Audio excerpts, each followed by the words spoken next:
Atlantis and Lemuria, the Lost Continents Revealed. Preface. In this book, you'll read questions sent to me from all over the world from people who read my weekly newsletter. I pose these questions in my meditative alpha state to Theo, a golden light being, who I believe is my guardian angel, and the soul of Earth, commonly referred to in modern times as Gaia. Gaia is, or has been known as, Mother Earth, Terra, Dikwayu, and Prithvi in different parts of the world.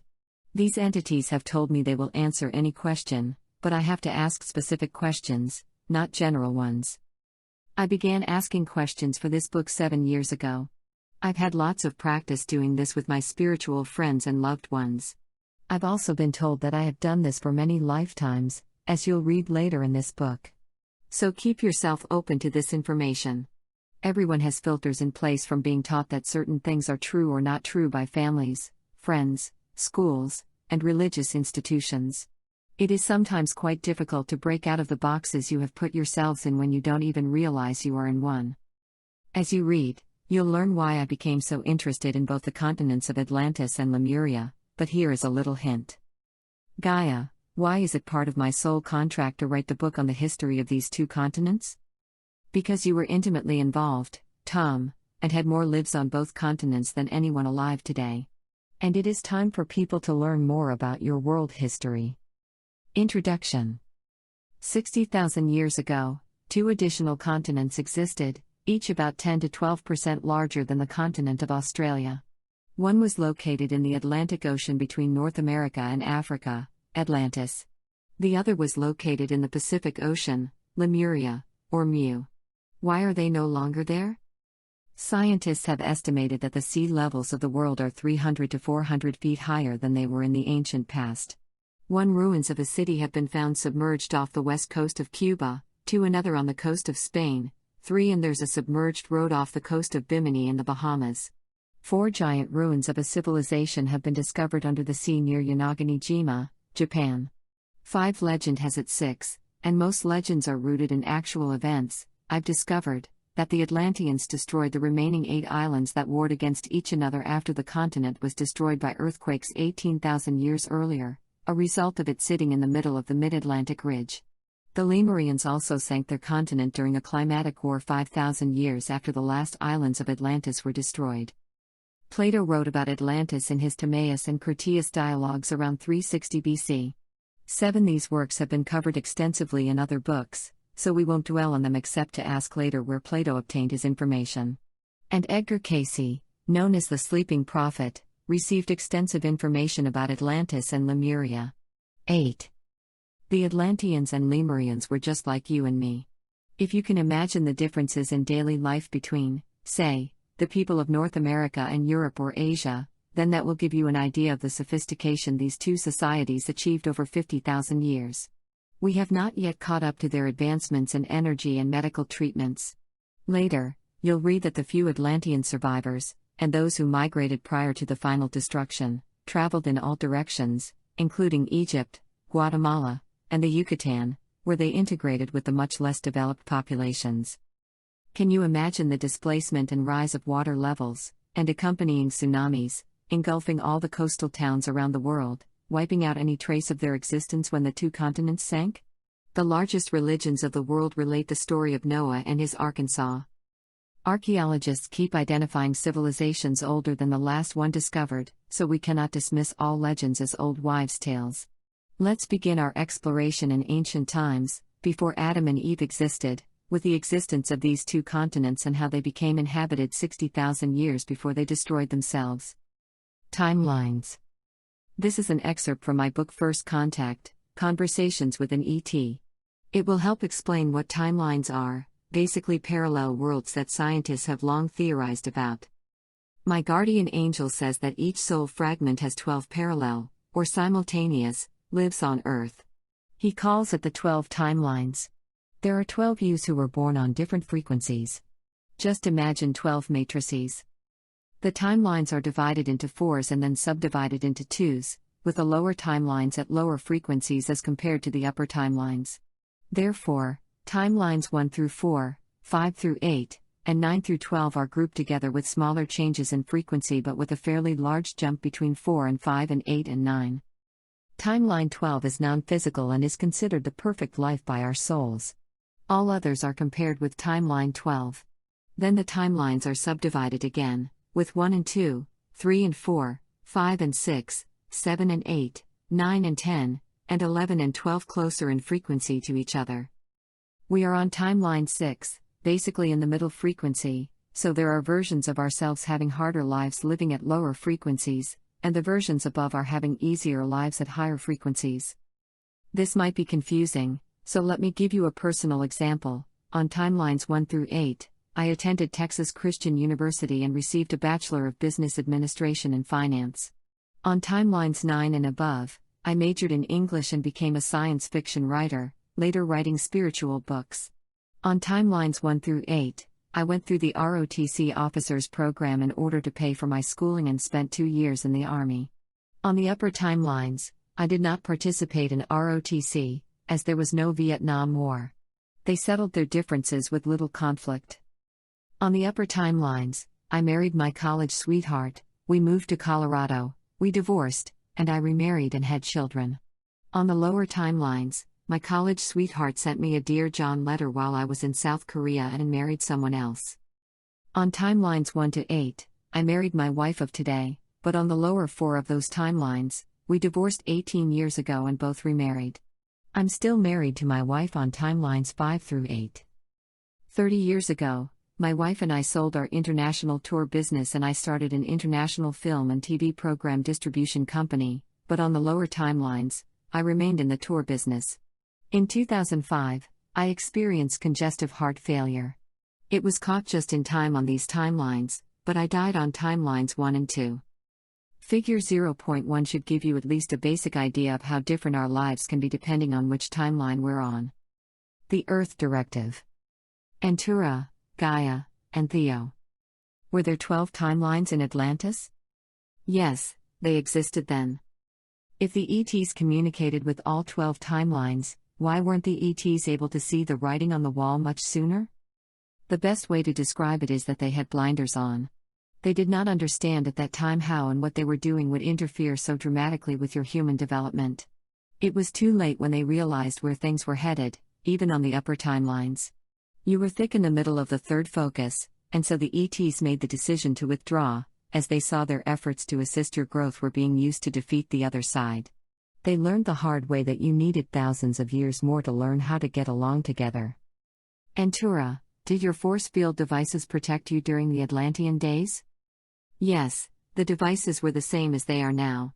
Bear in mind that was only a little over 1,300 universal years, and there have been only few changes made to our equipment in that amount of time.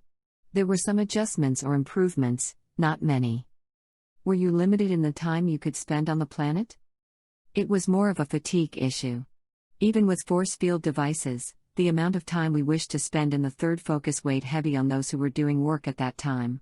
It was refreshing to return to a fifth focus mothership. What were the ETs trying to accomplish then? They were trying to assist, as we would any other new society we have first contact with. But in the case of the explorer race, it was impossible, as you have much shorter lives and you're veiled from knowing your true selves. This was difficult for us, meaning Federation-type people, to comprehend. Those people only wanted to increase their power. They could not see the future past the end of their noses, you could say. Was the contact with the extraterrestrials major, or did the extraterrestrials figure these would destroy themselves, so they kept their distance? Good question. They kept a certain distance, as these people were in a process of breaking up their continent with destructive rays. The extraterrestrials wanted to have nothing to do with the situation after they saw it was hopeless. How long before the island sank, around 10,500 BC, was the Earth Directive instituted? It was several hundred years in Earth time. The ETs could foresee the path the Atlanteans were on and ordered all parties to disengage. It was quite perplexing, you understand, to those leaders who had been involved with the ETs, as they could not be told the reason for their departure. You might say they felt as if they were left adrift at sea. So to answer your question, it was not at the last minute or even in the past few years. Their path was seen well in advance, and the ETs knew they had interfered too much, so they withdrew. It took some time in Earth years for this to come about, as there was much discussion about what should and should not be included. The ETs formulated a plan that would be in place for thousands of Earth years, therefore, they wanted to get it right. Yet even with all the discussion, they left off what the Zetas found a few thousand years later, abducting people when their souls allowed it. 9. Antura, are there connections between ETs and the Lemurians? Yes, it is the same as with the Atlanteans. However, when the Earth Directive was created, they were left to their own devices, and destructive behavior developed earlier than with the Atlanteans. As we have discussed, the Lemurians lasted another 5,000 years, give or take a few. Every society on Earth had some ET connection at that time, and we were guilty of making a mess of things, which is why we had to withdraw. Were they aware of the Earth experiment? Yes and no. Some were quite aware of the Earth experiment, but the general population was not. It was kept from them, as their leaders did not think they would understand. There was a lot of contact with the ETs during those times, but there was not much relating of their history. Are any of the ETs who visited Atlantis, either here now or coming soon, still alive, or would they have transitioned or retired? There are a few, but they have mostly retired. You were told previously that your next life would last well over 1,000 universal years, which is over 10,000 Earth years. When we start having public contact with ETs, will they correct or broaden our view of history regarding Atlantis and Lemuria? They will answer those questions if asked. It is up to those who are contacted to ask questions, and the questions will be on a wide variety of subjects. Your history and their involvement definitely will be one of the topics of discussion. Chapter 1. Human Origins. Theo and Gaia. Theo, please explain human origins. Several of the ET civilizations collectively gave you your DNA after much experimentation with all sorts of bodies. This went on for many thousands of years in your time, however, they had the ability to jump ahead in the future to see how these creations developed and were able to handle themselves. So much tweaking went on for centuries. They did this in consultation with their spiritual advisors who were directed by the Creator in what to accomplish. When the Creator of the universe comes calling, you listen, and when the Creator asks you to do something, certainly you have the option of not doing, usually you do as the Creator requests. When did the first thought form humanoids appear? Thought form humans actually appeared much earlier than what you think, more than 2 million years ago. Keep in mind this was still allowed much later, as the timelines were in place. You could say they were testing the space-time continuum. This is a very complex subject, as it seemed on one hand that thought form humans appeared in a number of time periods, which they did, but always for specific reasons. Some were just putting their toes in the water, and others were testing the space-time continuum to make sure it would work. Were the thought forms described by Edgar Cayce in his writings about Atlantis one in the shape of humans, orbs, or what? Yes, thought forms had a variety of shapes, as you can imagine, because they were just that, thoughts. They were not physical yet, so there was no need to be a certain shape, although as they grew closer to being physical, they took on a completely humanoid form. In the early stages, they probably looked closer to the shape of an orb, but again, as they took on the thought forms of humans, their images grew closer and closer to that of a human being. Edgar Cayce said there were humans on Earth 10.5 million years ago. Did you service any clients then? Yes, I did, but only a couple. Were they embodied physically at that time? Yes, they were. There were humans on Earth 10.5 million years ago. Humans, yes, but not with the same brain capacity as you have today. The atom man and woman had not been decided on at that time. Still, they were ensouled by those who wished to get their feet wet. You were one of the first, and as was typical at that time, you did not last too long. Yet you still gained valuable experience in that short life. Okay, then please help me understand the seeming contradiction when Edgar Cayce said that on the continent of Atlantis there were humans who were barely physical. 3.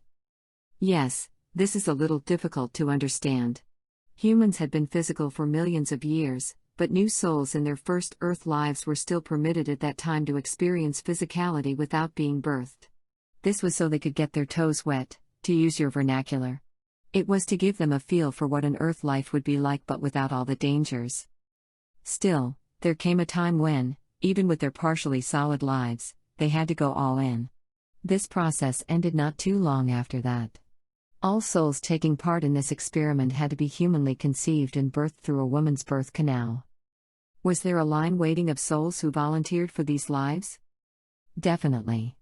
The souls were anxious to get started, which was why they were allowed to ensoul the early humanoids in order to get a feel for the land and living conditions. So obviously the ET scientists had several million years of knowledge on how to do all of this, correct? Yes, they had knowledge but not so much on the practical side. Which is why they made a number of mistakes. About Adam and Eve. Gaia, does the term Adam and Eve refer to a specific couple, a class of beings, or what? Adam and Eve is a class of beings. There were Adams and Eves in each of the root races, you could say, all over the world. Bear in mind that there were several groups of humans of the same race deposited at different points on a continent, thereby ensuring that one or more of these clans, we shall call them, survived. Naturally, this took several thousand years. So to answer your question, there weren't two people named Adam and Eve, it only references the type of being who was finally settled on for Earth and habitation. The Adam and Eve stories are allegories. Did the Earth experiment begin with Adam and Eve or before? Before, you could say. It was agreed on several million Earth years ago, and then it went through many experiments to find the right body and mind to handle all of the challenges. But the big kickoff, or formal ribbon cutting, did not occur until the introduction of the Adam and Eve seedings. Were the first souls seeded on Earth specialists in adaptability? How were they chosen? Souls such as you were willing and able to jump into the water, shall we say, and did so beginning over 1 million years ago. These souls desired to begin the Earth experiment. Were they specialists in adaptability? No. Many floundered their first time on Earth, and I'm speaking about the ones who chose to incarnate early. As you well know, there are people incarnating now in your modern times who also flounder but for different reasons. The souls for Atlantis and Lemuria were not seeded at the same time several million years ago. No, the seeding of these two continents came later. They were not part of the initial seeding. When the Adam man and woman were seeded on the Atlantean and Lemurian continents, were they each seeded north, east, south, and west with just fewer seedings on the Lemurian continent? That's correct. That's why it took much longer for the Lemurians to develop, since the society that seeded the Lemurians wished to take it slower than those who seeded the Atlanteans. Therefore, when the first destruction, or the pole shift came, see Chapter 8, there were fewer people on the coast of Lemuria who perished than on the coast of Atlantis. The population of Atlantis was already at 1 million, give or take a few. It was not even 1/10 of that in Lemuria. The 12 timelines. When did the 12 timelines begin? Was it when Earth arrived in the solar system or when the explorer race was created? There you have it. Your souls, in setting up the experiment, naturally with input from the Creator, also created the space-time continuum. There was no need for it before the souls taking part in the experiment were ready to begin ensouling first the humanoids, which was quite long ago, millions of years. The use of timelines was in place well before the first Adam man and woman models. After all, the ET scientists who created the Earth experiment were being provided with a lot of information from the scout crafts monitoring the different models they had created. Why would the 12 timelines be needed in those simple lives? The timelines were needed before the Adam man and woman were established and agreed on. The ensoulments, which were done before that time, were for you and others to get the feel of the land, a trial run, if you will. From that point forward, there had to be 12 timelines in order to maximize your lives on Earth, no matter how simple they were even then. Body type trials. If ETs created the Adam man and woman, was this well after we first appeared on Earth and were, at times, not quite physical? Yes, this was well after you first appeared, as we have previously covered how these bodies did not have the same brain capability the Adam man and woman have now. The archaeologists are discovering these bodies in remote regions, such as Africa. The testing of these bodies went on for a couple million years before the Adam man and woman were finally introduced as the final models. Various ETs tested all sorts of bodies, many that have never been discovered, but you can include Cro-Magnon and Neanderthal in that group, plus the things that existed for thousands of years on the continent of Atlantis. Were there large populations of other body types besides Cro-Magnon and Neanderthals that existed before the Adam model that archaeologists have yet to discover? There were several. I knew we would cover this a little more for the book, but still, we need to limit the questions. I'll try, although it is a little confusing when you mention humans but are including all the models before Adam, man and woman. What were the populations of the Cro-Magnons and Neanderthals, over 1 million or over 5 million? There were definitely more than 1 million each, however, your archaeologists have found little evidence. Cro-Magnons cremated bodies at death, and the Neanderthals simply killed and ate the older members when they could no longer take care of themselves. Were there more than 5 million Cro-Magnons? Use that number, as that was close to their population at the peak of their existence. How many Neanderthals were there at their peak? It was a little less, but much more than the archaeologists have estimated. It had to be a large group to be part of the experiment with that type of humanoid body, you see. Because of their cannibalism, their numbers never grew. Their bodies required more food, so that was a controlling factor too. Then who created them? It was your friendly Arcturians. They wanted to see how a muscular humanoid would adapt to primitive conditions. They were a warrior race at one time. Were the Cro-Magnon and Neanderthals ensouled? Yes, they were. This was part of your early appearances to get the feel of the planet in preparation for all of your Adam man and woman lives. Your souls even ensouled the very early, what we call, Lucy-type models in which the brain capacity was pretty low. The Cro-Magnon and Neanderthal models had to be ensouled too, and there were plenty of volunteers to ensoul these models as part of learning about life on Earth. Why did the Cro-Magnons die out? Did the ETs somehow stop their ability to procreate? In a way, they did. Many lost their lives in the floods, detailed later, and for those who were left, it was quite easy for the ETs to engineer their demise in humane ways that you have not discovered yet. What was wrong with the Cro-Magnon model? Why did the ETs decide on round eye sockets for the Adam man and woman models but not square, as was the Cro-Magnon? This would take a lengthy discussion, but the body type was tweaked in a number of different areas, many of which were internal. Your archaeologists can only look at the bones and hypothesize as to their makeup and then gather information of things around them. The ETs found over a long period of time what was working and what would prevent this model from achieving all Creator wished the Earth human to accomplish. Suffice it to say, there are a number of models yet to be discovered where several thousand would be needed, at a minimum, in order to gain sufficient information. You perhaps had the idea, along with most people, including your archaeologists, that there were just a few humanoids. But the ET scientists had a field day in testing different body types over hundreds of thousands of years.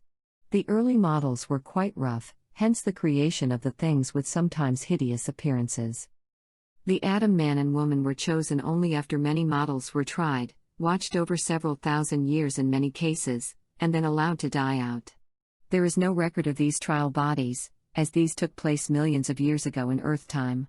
Due to the space-time continuum, ET scientists did not have to wait in real time, we'll term it, but could hop from the creation every 100 years or so to see what was working and what wasn't. Scientists are positive we descended from apes, especially as they note how similar our DNA seems. A number of remains of the early humanoids lead to that theory. Yes, they can draw those conclusions, but that's not how it happened. May I repeat that your ET brothers tested many body types? They would try one model, then come back for it in, let's say, a few hundred years to see how the model had adapted.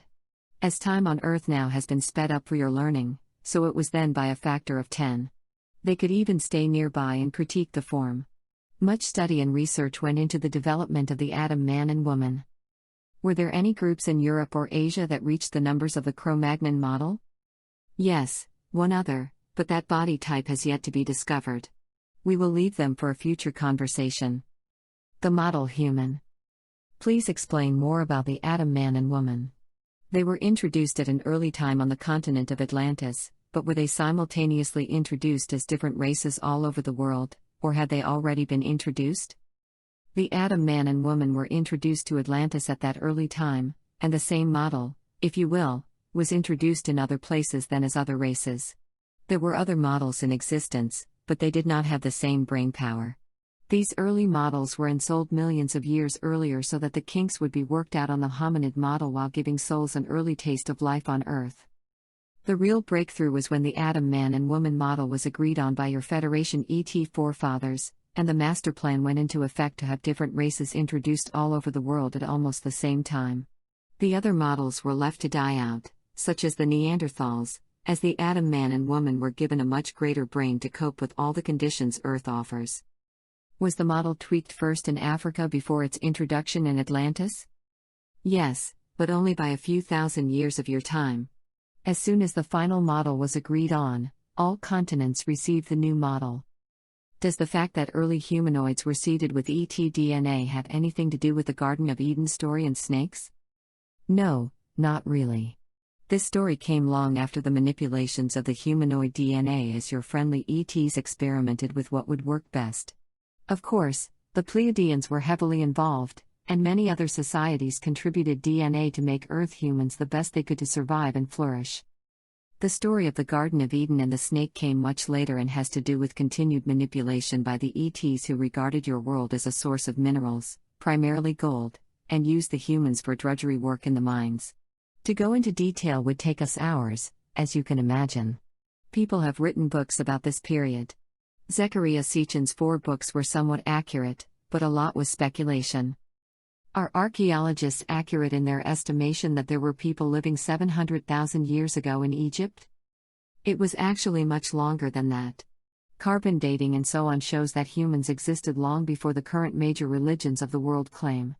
These findings will seem small in comparison to what will be discovered in the next few years. Were the Adam man and woman created to look similar to the people of the Pleiades and other human form worlds? Adam and Eve were seeded by a combination of worlds in which humans look similar to you today. Each world put some of their DNA into you, what they considered their best attributes, to help you survive living short, veiled lives, relearning each time you were born.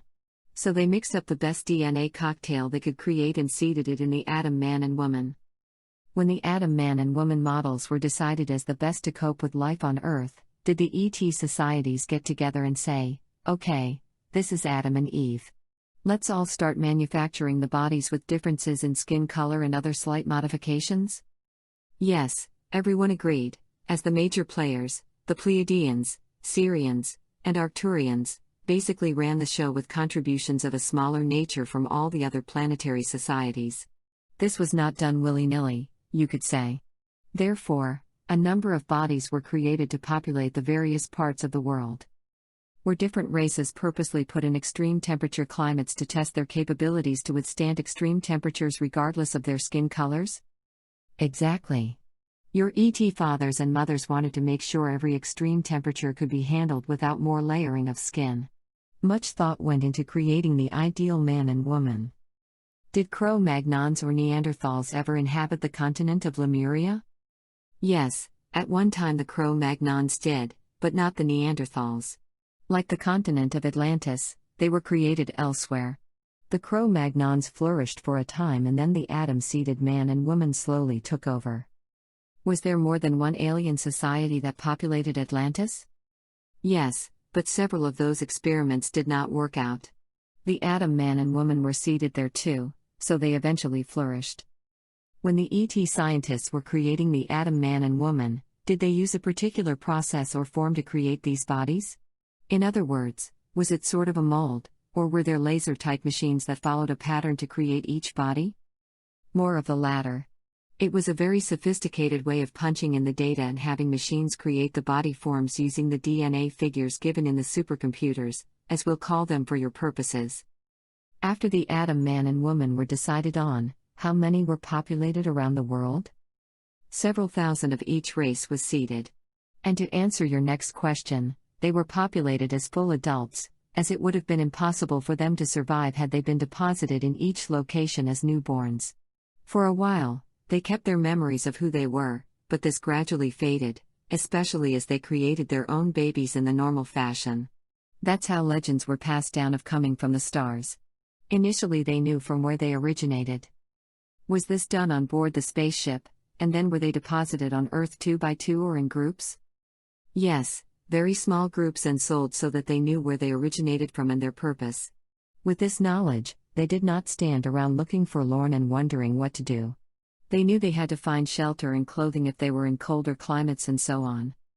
Then no structures were built for the Adam man and woman when they were first introduced? There were none whatsoever. How fast could one of these bodies be formed? Quite fast, in just a couple of minutes, as we're talking about machines that, even then, were millions of years ahead of your current machines. Although, I will say, you are catching up fast. I assume that the scientists who created these Adam men and women have long since transitioned? Yes. Like everyone else, they were not immortal, so they transitioned, and since their soul's main interest was science, most of them are back tweaking their work or working on other projects. Did the ET scientists populate the North American continent, or was the continent populated just by migration? No, parts of the continent were populated by the ETs, but they were small groups. The migration occurred much later. Then there was no transport, let's say, from Africa to Atlantis. The bodies for each were created separately? That's correct. The human races and cultures.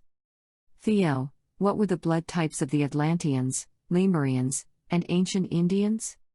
All humans began with the same blood type, but it was decided by your ET ancestors that more variety was needed. So different blood types were introduced. As you are not familiar with all the blood types, it would be difficult to give you those specific blood types for these ancient people. Definitely, they were different, yet they combined as people migrated or were forced to relocate. Where were the 5 races established on Earth? The black race was naturally seated in what is now known as Africa. Great studies have already been done there of skeletal remains of the early models and then later your current Adam man and woman. The white, or Caucasian, race was established in Scandinavia. The yellow-skinned people were naturally established in what is now China. The brown-skinned people were seated in what is now Asia, and the red-skinned people were originally in North America and Northern Asia. Of course, when Atlantis was populated, there were red-skinned and brown-skinned people in Lemuria. Where did the Aryans, Indo-Iranian/European race, originate? They originated quite a few thousand years ago, much earlier than scientists have been able to prove. They were one of the established ET clans, and they were one of the first to be set in Northern Europe to see how they would fare in colder conditions. Hopefully it was summertime if they were placed there with no clothes. That's correct. But they were made aware that this was a colder country, and they needed to clothe themselves and build shelters before the onslaught of winter. Was this a Pleiadian group? No, but from another Federation member. Where did the Vikings originate? They originated from one of our robust humanoid groups, which is part of the Federation. They wanted to give their experimental humans a warlike trait to see what the results would be. Were there multiple establishments of these races, or was it just one colony that grew from there? There were multiple colonies. Part of the reason was to ensure that these races would flourish.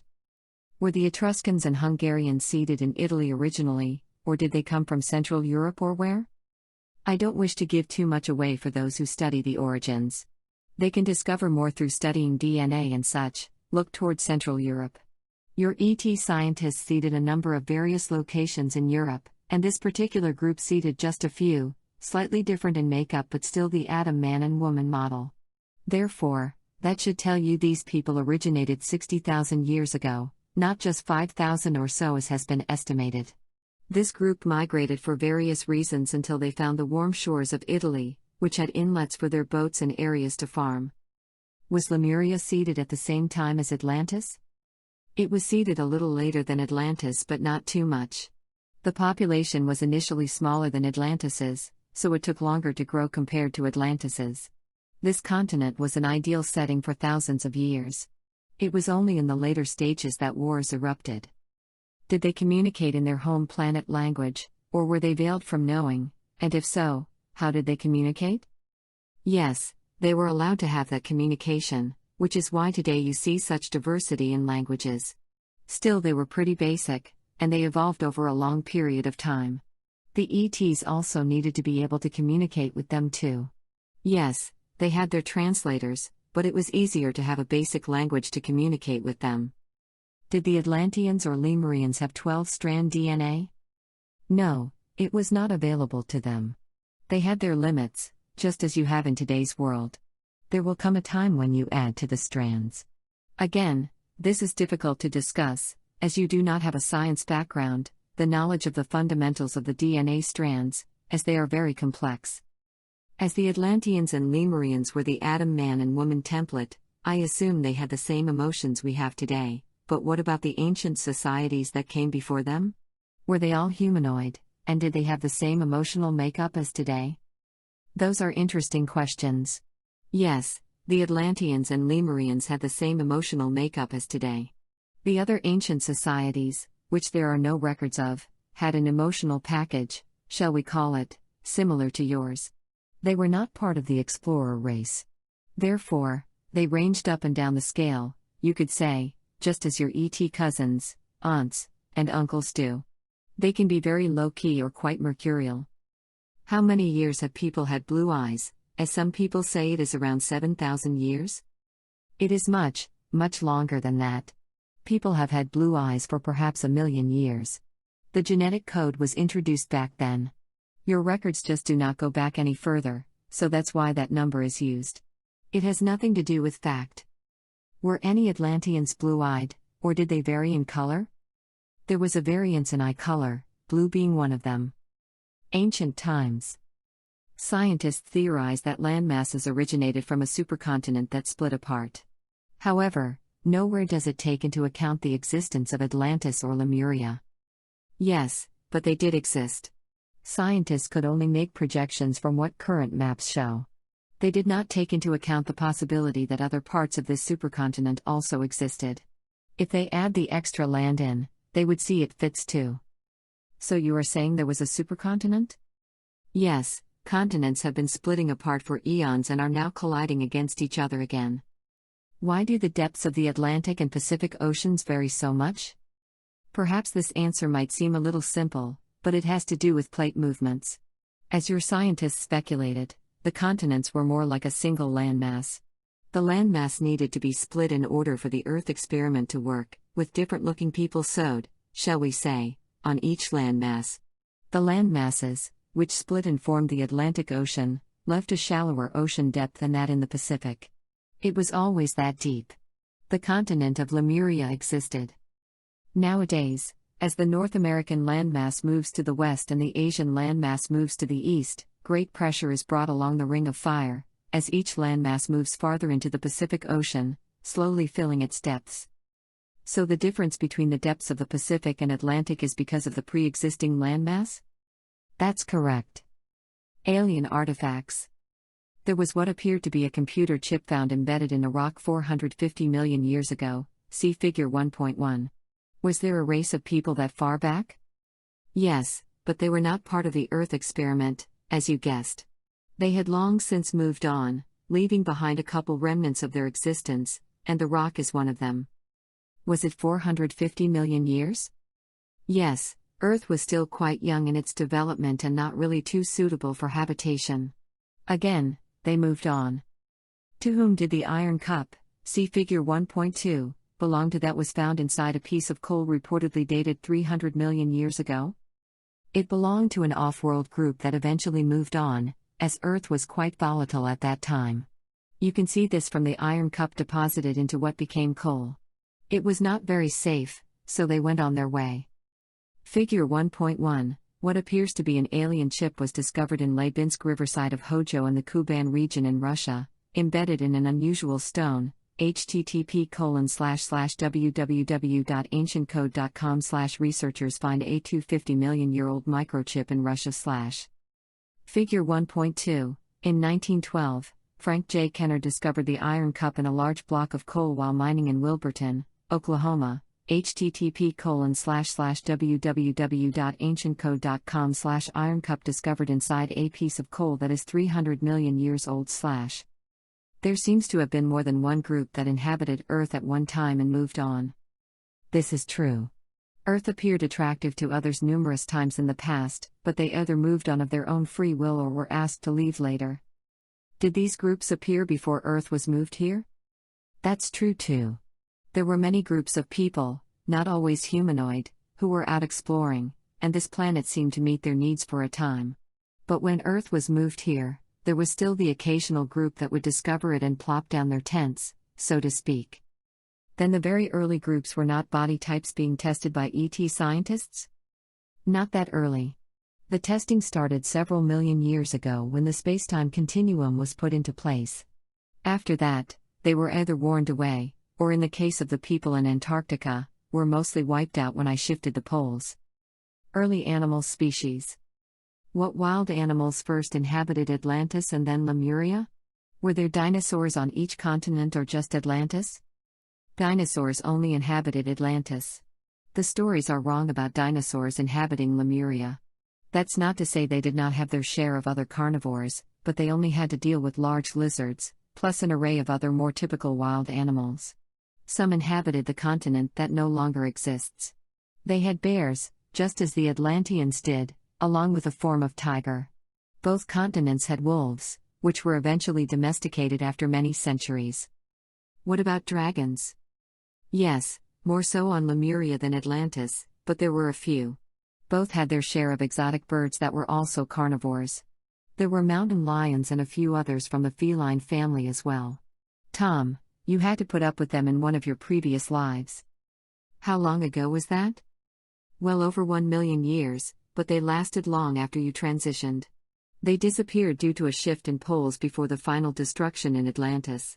But the memory of those creatures was burned into the brains of the humans left living at that time, so the stories were passed down over and over again from father to son, you could say. Early life in Antarctica. Did the pole shift of the first destruction cause the destruction of the society inhabiting Antarctica, or was there another pole shift thousands or millions of years before Atlantis? No, they were gone long before Atlantis. Even during the days of Atlantis, there were no written records of their existence. As the ice melts in the warming trend, you will see remnants of this society. What part of Antarctica was inhabited? There were a number of towns and cities on this continent. Many will be discovered in the interior in the future. Bear in mind that the coastal towns that existed when the water level was lower are now underwater. Within the next 5 years, they will begin discovering these settlements from an ancient time. Archaeologists will come to this continent in droves to discover what lies beneath this ice sheet. Some of the settlements will be barely below the surface, as they were coastal settlements. Archaeologists will eventually discover large remnants of cities. Keep in mind that this continent was not always locked in ice. It was verdant before the axis rolled, which was done to give this continent a rest, as it was heavily populated at one time many thousands of years ago. It was modern even by your standards, so that each discovery made here will seem even more fantastic than the last. Who were these people? They existed a long time before the Atlanteans and Lemurians. You have no written record or even legends about these people. How many people lived on the continent at its peak? Several million people lived on the continent. It was well populated until the polar shift. Many died at that time, only a few escaped. Did the Brune-Matsuyama magnetic reversal event 5 occur 781,000 years ago, and was it a slow or fast action? Did this cause the destruction of the society on Antarctica?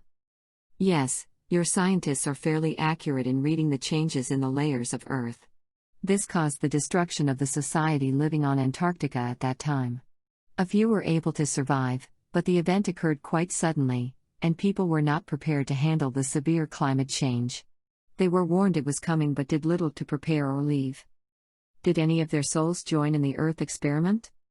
No. This group wanted nothing to do with the Earth experiment after having their lives cut short by my reversal of poles.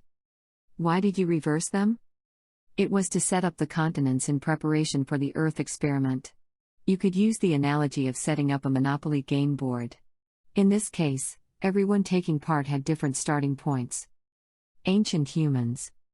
Was there ever a continent, or island, or place called Hyperborea? 6. If so, when was it inhabited? Yes, this place, like many more in legends, is based on fact. The Hyperboreans lived in the northern areas of Earth before I shifted the poles. It was sunny almost every day of the year, very fairly idyllic, but the people as a whole did not progress. So they were allowed to leave as I moved the alignments of the poles. They were not part of the explorer race, however, legends of their existence have lasted through modern times. They were put there by a race or society of ETs neither you nor most of humanity is familiar with. Were the Greek gods and goddesses from Atlantis? They were from some of your former planets. They seemed like gods and goddesses to others because of their great abilities. Did they work in the ancient copper mines reported to exist in the Great Lakes area? If correct, was this before the Atlanteans? Yes, quite some time before their arrival. So we are speaking about ancient mines. That would predate the Adam and Eve model? True, but there were other beings alive, including the Cro-Magnon and the Neanderthals. Who worked them? Your friendly Nibiruans, a multi-dimensional off-world council connected to the planet Nibiru, worked them. It was during one of their swings through the solar system. They needed not only gold but copper as well. They had devices to easily find the metals. Then it was simply a matter of rounding up sufficient bodies and forcing them to work in the mines, who were already present in fairly large numbers when they arrived. These were simple tribal-type people. They easily subjugated them to work in their mines. How long did this go on? It went on for several hundred Earth years.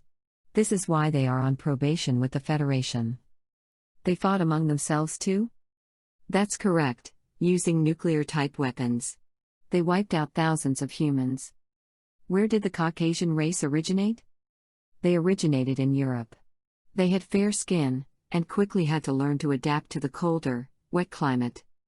Were all the different Adam and Eve models always placed as full adults? Yes, as life was too harsh for them not to be. And to answer your next question, no structures of any type were built for them. They had to fend for themselves. You call this hitting the ground running. Life was very short for these subhumans, we will call them this for your purposes, just long enough for the scientists to see how the bodies adapted. Was the world back then as we have imagined it?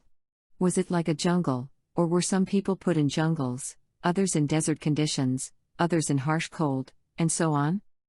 Exactly, as they had to test the bodies in all types of conditions to make sure they could adapt. Who was the golden race of giants? Did they exist before the creation of the Adam man and woman models? Yes, they did. These gentle people came from another star system, stayed a while, and then moved on after it was explained to them that Earth was to be part of an experiment for the Creator. How tall were they? Well over 7 feet, topping out at 10 feet. They were enormous. Amazon women. Was there ever a strong matriarchal society on Earth? Yes, there were several. The most well-known were the Amazon women. Most of them only lived from 100 to 200 years before they were conquered and their leaders disposed of. How much of the legend of the Amazon women is true? Legends are born of real events but embellished along the way. There was a group of women warriors many eons ago who were quite fierce. Was this before Atlantis and Lemuria? Yes, even before that, so we are speaking of truly ancient history here. Where did they exist? In a land now covered by ice many thousands of years ago. Was it true they cut off one breast to hold a shield better? 7. That was an embellishment. Was their height taller than most men? Again, a little embellishment there.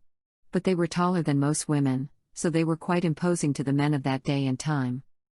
So they did not exist in the early days of Atlantis or Lemuria? No, they were long gone by the time the Adam man and woman were seated in those continents. Viral warfare. Where did viruses originate? Were they used in ancient warfare? Did the Earth people develop them or people from off-planet? Viruses have always been on Earth. It is an old wives' tale that they were introduced from outside. That said, yes, they were used in ancient warfare, as it was known how to contain them. This form of warfare was eventually forbidden, but over many years, it slipped from those who had experience using them for any purpose. At one time, some viruses were introduced by the Nibiruans. That was all part of their war. Other viruses were developed and some used in an ancient time before Atlantis and Lemuria. Some viruses were created but never used. Please understand we are talking about hundreds of thousands of years of history here. Even though you have no records, it does not mean these people did not exist. Records are kept generally by conquerors, and when warring factions destroy themselves, there is no one left to write the history. Stories are passed down by survivors, if there are any, which become legends. Therefore, When you bring up a subject such as viruses, there are multiple answers according to which period you are referring to, and this question cannot be answered with a simple yes or no. Were they used in Atlantis and Lemuria? No, this was quite some time before. Keep in mind that viruses could be treated with the healing crystals in Atlantis, and the Lemurians had advanced to a point where viruses were controlled and, you might say, non-existent. Earth groups and ETs used these long before that. It was part of the previous destructions. Millions died. Yes, that figure is correct, but of course there are no records of these folks except in ancient mythology. The Bosnian Pyramids. Edgar Cayce referred to a continent as Og. 8 Was that South America or another continent? It was not South America but another continent. Would it have been Australia? There you have it. Og was Australia. Are the mounds or hills in Bosnia near Sarajevo reported to be pyramids by Dr. Semir Osmanagic 9 actually pyramids, or are they natural formations? No, certainly these are pyramids that the gentleman discovered. They have been overgrown by vegetation from thousands of years of neglect after being abandoned. Slowly Dr. Osmanagic will discover more about this complex of pyramids, as he has much assistance from the local area. These pyramids date much further back than currently believed, so there is much left to discover over the next 25 years or so. He will learn that the Bosnian pyramids of both the sun and moon are taller than the largest Giza pyramid, and they are over 25,000 years in age, making them the oldest pyramids found to date. Can you comment on the energy beam reported as coming out of the Bosnian pyramid of the sun? 10. The more they explore these pyramids, the more mysteries they must solve. There is energy, a beam emitting from the large pyramid. There is definitely a connection there with its purpose to be determined by the scientists involved in the research. They found healing chambers, as they speculated. There will be many more intriguing discoveries over the next few years. The healing chambers are contained in the miles and miles of tunnels connecting all the pyramids. Each summer, they have several hundred volunteers from all over the world continue the excavations. What was the purpose of the rock wall? See Figure 1.3, in Rockwall, Texas, and how old is it? Here you have an example of a society many thousands of years old, as this wall dates back much further than your modern history. Reports that the wall is 7 stories high yet completely covered with dirt are correct. There now needs to be carbon dating and excavations to determine the use of the wall.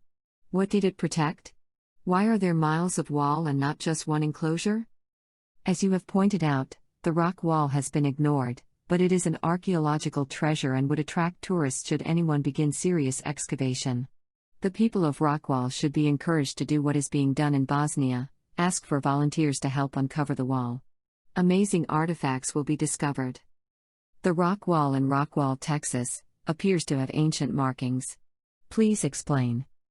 The wall is made up of materials that are that old, but the wall itself only dates back to the time when the waters had receded all the way to the North Texas area. The middle of the country had no water, as had been the case previously. So the people who lived in this area constructed the wall to protect themselves from the fluctuating ocean levels, as there were storms very similar to today's hurricanes, which originated off what is now the Gulf of Mexico. The wall was built earlier than the Adam man and woman models, so delete them from consideration. The wall was built by one of the earlier models, not by an ET race. They only occupied this site for a couple of centuries, as the ocean continued to recede from this area. So they migrated farther south. Figure 1.3, found by farmers digging for a well in 1852, the rock wall measures roughly 3.5 miles wide by 5.6 miles long. R.F. Canup excavated part of this wall. Digging 8 feet down, he eventually unearthed about 100 feet of the wall. This was enough to convince him that it was the masonry wall of an ancient city. Is this wall over 1 million years old? That's correct. A group of people you have absolutely no records about lived there and eventually moved on as the waters continued to recede. They wanted to be near the ocean and have the ability to sail and move about. So this town was occupied for just a couple of centuries. One day in the future, more artifacts will be found. But keep in mind the city is pretty far below the surface of this town. It will take some fairly deep excavations to find remnants. Just look at the Bosnian pyramids with 3 feet of dirt and shrubs and trees in only 26,000 years. Were the beings who built the rock wall part of a different humanoid group we have yet to discover, and were they large in number? There were several thousand in this group. They had a brain capacity somewhat similar to the Cro-Magnons. Heights were just a tad lower, and these beings were quite capable of defending themselves. They were hunters and gatherers who also planted some crops. They wanted to be near the ocean so that they could constantly fish. How did they die out?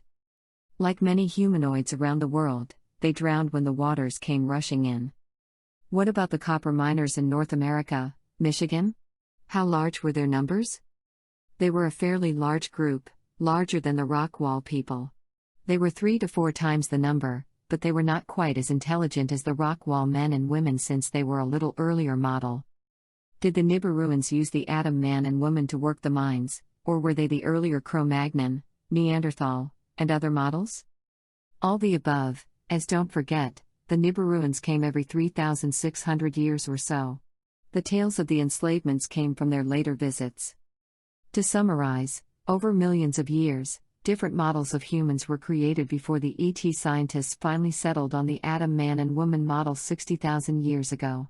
All the different races of the world were seeded to begin the Earth experiment using this model. Chapter 2. The Rise of Atlantis.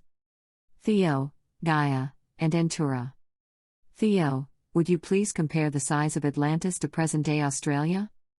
Atlantis was a little bit larger than Australia, about 10%. Was the continent of Atlantis connected at any point to North America or Europe? No. It was never connected to the coast of Europe, and it ran parallel to the coast of North America at its closest point, approximately 100 miles. The coast of Atlantis was irregularly shaped. North America was barely populated, and it was quite easy for the Atlanteans to have a settlement as far as Arkansas to mine crystals. Thanks to the crystal power, they were also able to travel long distances across both continents. The space between Atlantis and North America was a little wider until it almost joined near the tip of Florida. Atlan begins. Was Atlantis known as Atlan in the early days? That's correct. It only took on the more formal name, Atlantis, in later centuries. Was there a clarion call across the universe to seed Atlantis? No, not in the way the question was asked. Keep in mind that the spiritual leaders were informed that the Creator desired to commence the Earth experiment, so great work went into developing the perfect human to handle extreme temperatures among many, many attributes. Therefore, the clarion call, if you will, was to develop the Earth human. During this time, the planetary societies also learned the reasons for the experiment. Atlantis was just part of the equation. Lemuria was seeded along with other parts of the world. This was considered a grand design. Figure 2.1, Atlantis was larger than Australia and sat between North America and Europe. Who seeded the Adam man and woman on Atlantis, Lemuria, and elsewhere? It was a combination of off-world cultures who look very much like you. They each contributed DNA to the experiment so that your bodies would be hardy enough to survive being veiled and so that you could make your own way with no prior knowledge allowed to assist you. Each life was, and always has been, seemingly your first and only one, so that only we guardian angels, as you call us, were allowed to assist you in any way. Were the Atlanteans aware of how the ET scientists had seeded their continent, and were they aware that other continents had been seeded too? They were aware, as there was much communication between the ETs and Atlanteans. They were much more aware of their history than you are today. How long did the Atlantean people exist? For 57,000 years, more or less? They were in existence a couple of thousand years or more before the meeting to rid the world of dinosaurs. Use 57,000, and keep in mind the colonies that were seeded there were small. But you might say they proliferated, as each generation doubled in size to well over 1 million people before the first destruction. See Chapter 8. Did the Law of One and Sons of Belial exist that long ago? No, the two factions were created several thousand years later. Bear in mind that survival was the primary goal of the people at that time, as they still had to contend with beasts roaming the continent. How far did Atlantis progress before the first destruction? They had achieved a great deal during those several thousand years. Naturally, there were cities and states, villages and farms, all the typical progress you would expect over several thousand years. Did they discover the use of crystals during that time? Oh yes. It fueled, You might say, their development as they were able to power all of what you might imagine, including heating their homes and factories. It really spurred their development before the giant earthquakes and tsunamis of the first destruction. Edgar Cayce wrote that some Atlanteans lived for hundreds of years. 1. Yes, but that was more at the beginning of their occupation of this continent, and the years lived slowly contracted as they became denser. This was really in the very early years of Atlantis, not when there was a large population. They lived extremely long lives at first in the early days, and their years gradually shortened, whereas your lives are gradually lengthening. In the early days, they would live several hundred, even 1,000, years, but that decreased over time. Still, they lived longer than you do today. They had the healing centers, so they did not have all the diseases you have today, nor did they have the big pharma, as you call them, to shove harmful drugs down their throats, causing more harm than good. Was Atlantis in a third focus or higher? No, it was in a third focus, almost the same as you are now. Of course, they failed to move on, as wars and animosity to those who were different or had different religious beliefs destroyed them. Did the Atlanteans have red skin?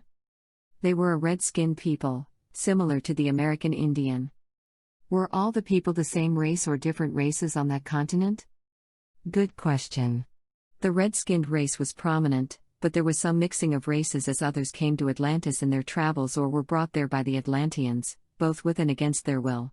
Soldiers would return with wives and children just as this occurs in your times. The Mediterranean people were also dark-haired and dark-complected.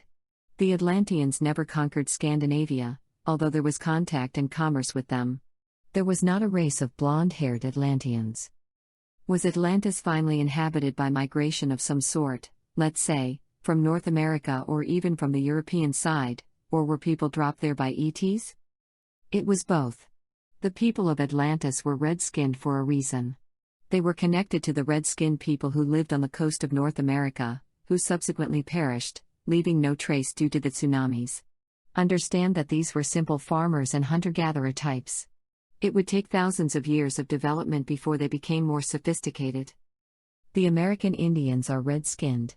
Are they from Atlantis, or do they just have the same red skin as the Atlanteans?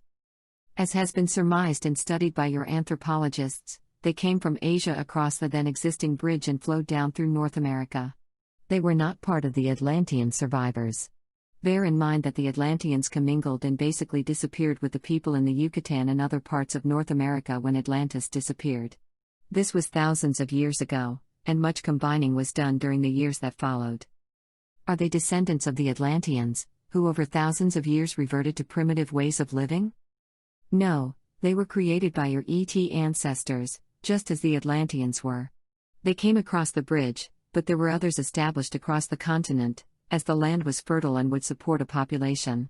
Yes, there were those Atlanteans who fled to the Americas but more to the south. The land along the coast was subject to tsunamis. The beings of Atlantis. Were Goliath and giants connected to Atlantis regarding their stories? No, at least not all of them.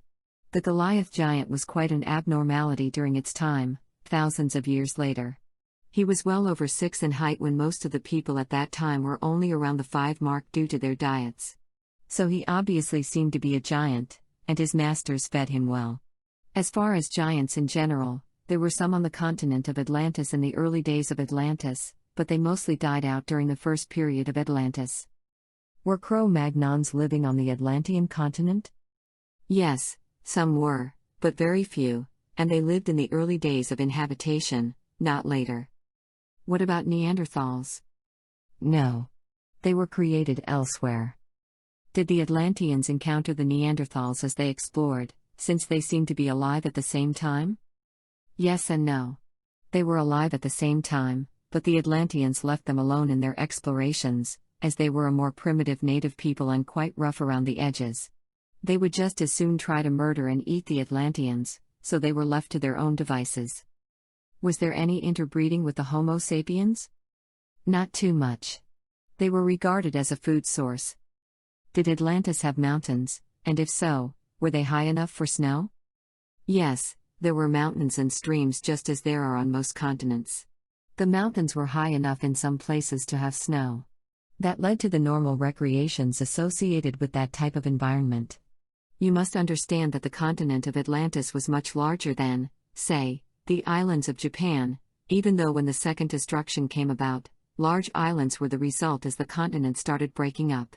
Millions of lives were lost when the continent broke up into islands. As the continent of Atlantis sat on top of the Atlantic ridge, did they use steam for warmth and for other purposes, such as heating their caves?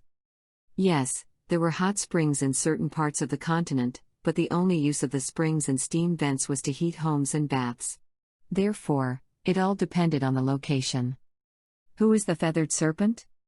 A mystical being in their folklore based on spaceships the people had seen. Did the Atlanteans ever have a shift as we did in 2012? No, they actually sank deeper into the third dimension, but that was the plan. Remember, they started out almost non-physical, and then they had lives during which they adjusted to the third focus. Toms lives in Atlantis. Theo, in past communications you have told me that I had lived 100 to 200 lives on the continent of Atlantis. Can you be more specific with the number, and over what time span were these lives?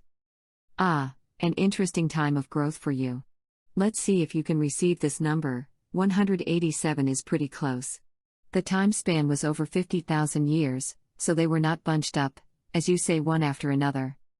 Did I have a life on Atlantis earlier than, say, 60,000 BC?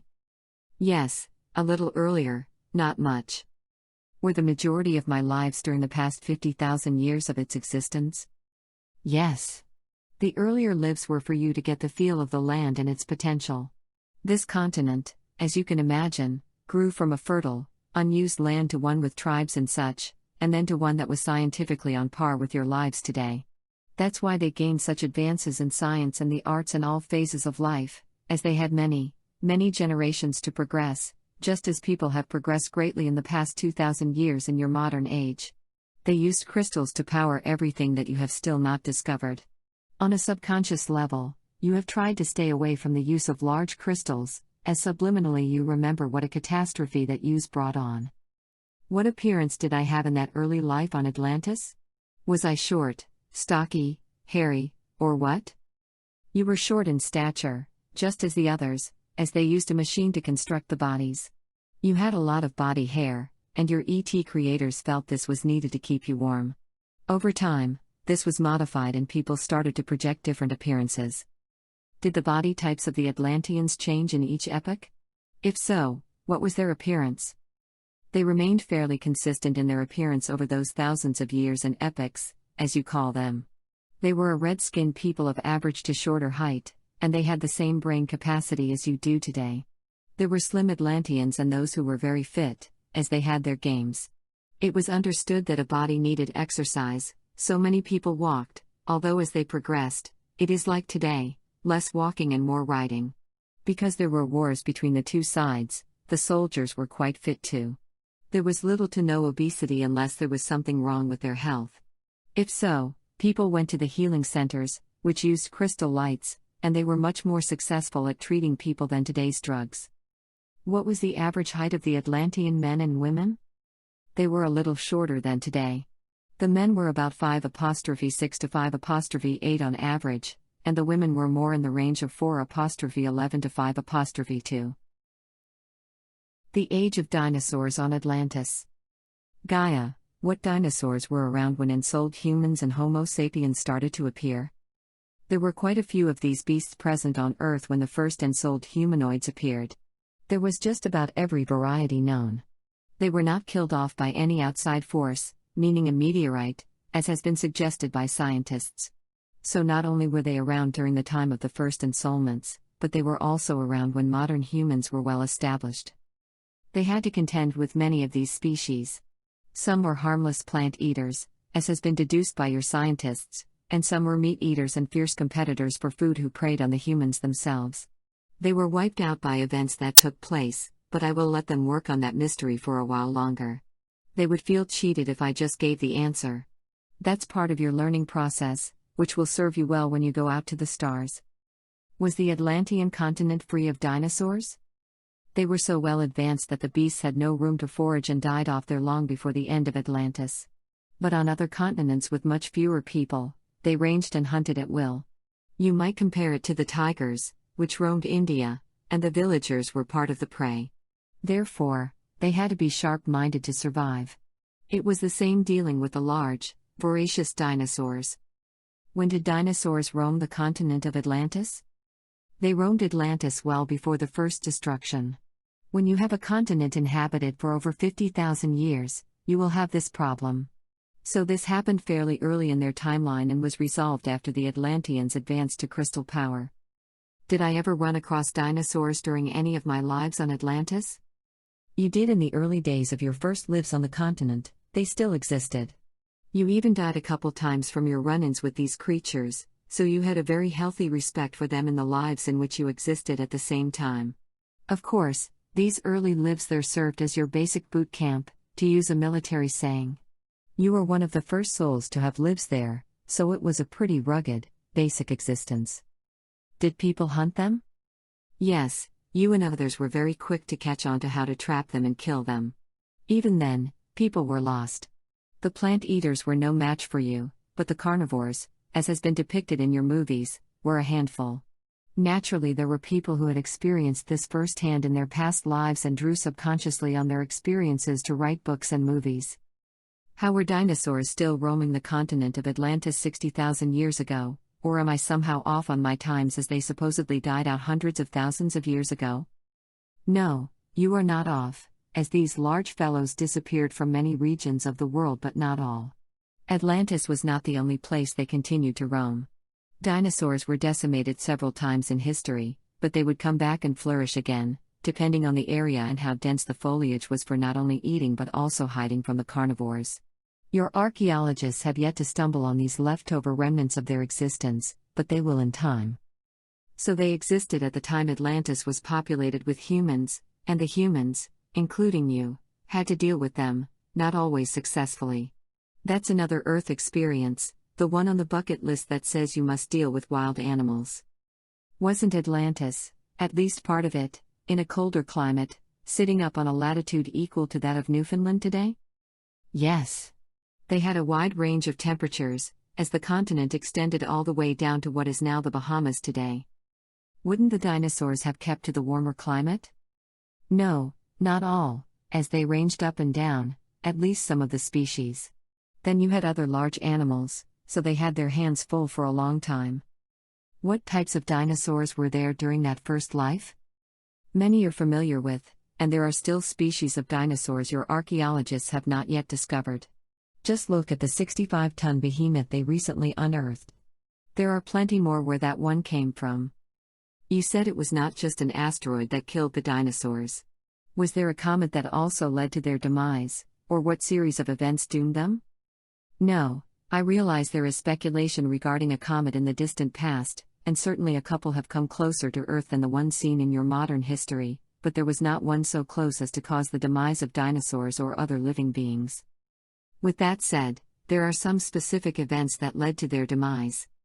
Humanity was involved, as there were a couple of societies that had the power to kill the dinosaurs, and contrary to public opinion, there was a fairly large population of people during those times not only on Atlantis but in other societies as well. Some banded together to kill these creatures, as there were people frequently killed by the voracious flesh eaters. An asteroid too caused the climate to change for a time. There was a pole shift that caused many of these creatures to die. I have natural cycles, and the shift in poles wiped out a number of dinosaurs. There was a great change in the weather in which it became intolerable for the creatures to continue to exist in their natural habitats. They were unable to escape when there was no food for them. So, you see, there were a series of events, not just one as has been speculated by your scientists. The Pleiadians will bring up this bit of history for you when they arrive. The history lesson will include actual videos of the wide variety of dinosaurs living on Earth. Lemuria. Theo, what shape would you say Lemuria was? Somewhat like a small potato, but that does not accurately describe the shape. The shape is difficult to describe. How close was Lemuria to present-day Japan? Quite close, as of course you've seen photos of the underwater ruins off the coast of Japan. Was Japan part of Lemuria? Yes, part of it was but not all. Was its eastern edge to the west of what is now the Hawaiian Islands? Yes, but not by much. Figure 2.2, Lemuria, shaped like a potato, was quite close to what is now Japan. Gaia, was the shape of Lemuria more like Australia, or did it have a decreasing tail as did Atlantis? It had a decreasing tail, but just a little different from that of Atlantis. It did not extend down as far as the landmass of Atlantis did before the second destruction. It was approximately 10 to 12% larger than Australia is today. The islands were connected to the countries they were closest to. At that time, the islands were mostly inhabited by the people indigenous to the land. They were left pretty much on their own. Was it more in the center of the continent and not to one side? Yes, more centered. It was much shorter than the tails of any of the other continents, including the tail of Atlantis. Was Lemuria one big continent? Was it connected at one time to the northern or southern part of Japan, and is there any portion of Japan still above the ocean that was connected? Yes, but as with all continents, it had a few islands close by. These islands were not part of the continent and are not generally included in a discussion of Lemuria. It was connected in more than one place, but those points went underwater when the continent of Atlantis sank. Still toward the southern end of Japan, those ruins of a coastal fortification of Lemuria are underwater. This was so early in their development that the Lemurians had plenty of land and had no desire to migrate there. They considered the people living in Japan primitive at that time. The Lemurians were a kind and gentle people for thousands of years. But the Japanese islands were quite large. I'm surprised that more people from Lemuria did not inhabit the area. Yes, but that's the way it was. It was not until the end that people escaped to Japan and to what is now China. Japan was looked at as backward. Hawaii is or is not a remnant of Lemuria? No, it is not. It was a large island, not far from the shores of Lemuria, that shrank in size to multiple islands when the seas rose over 150 feet as Lemuria sank.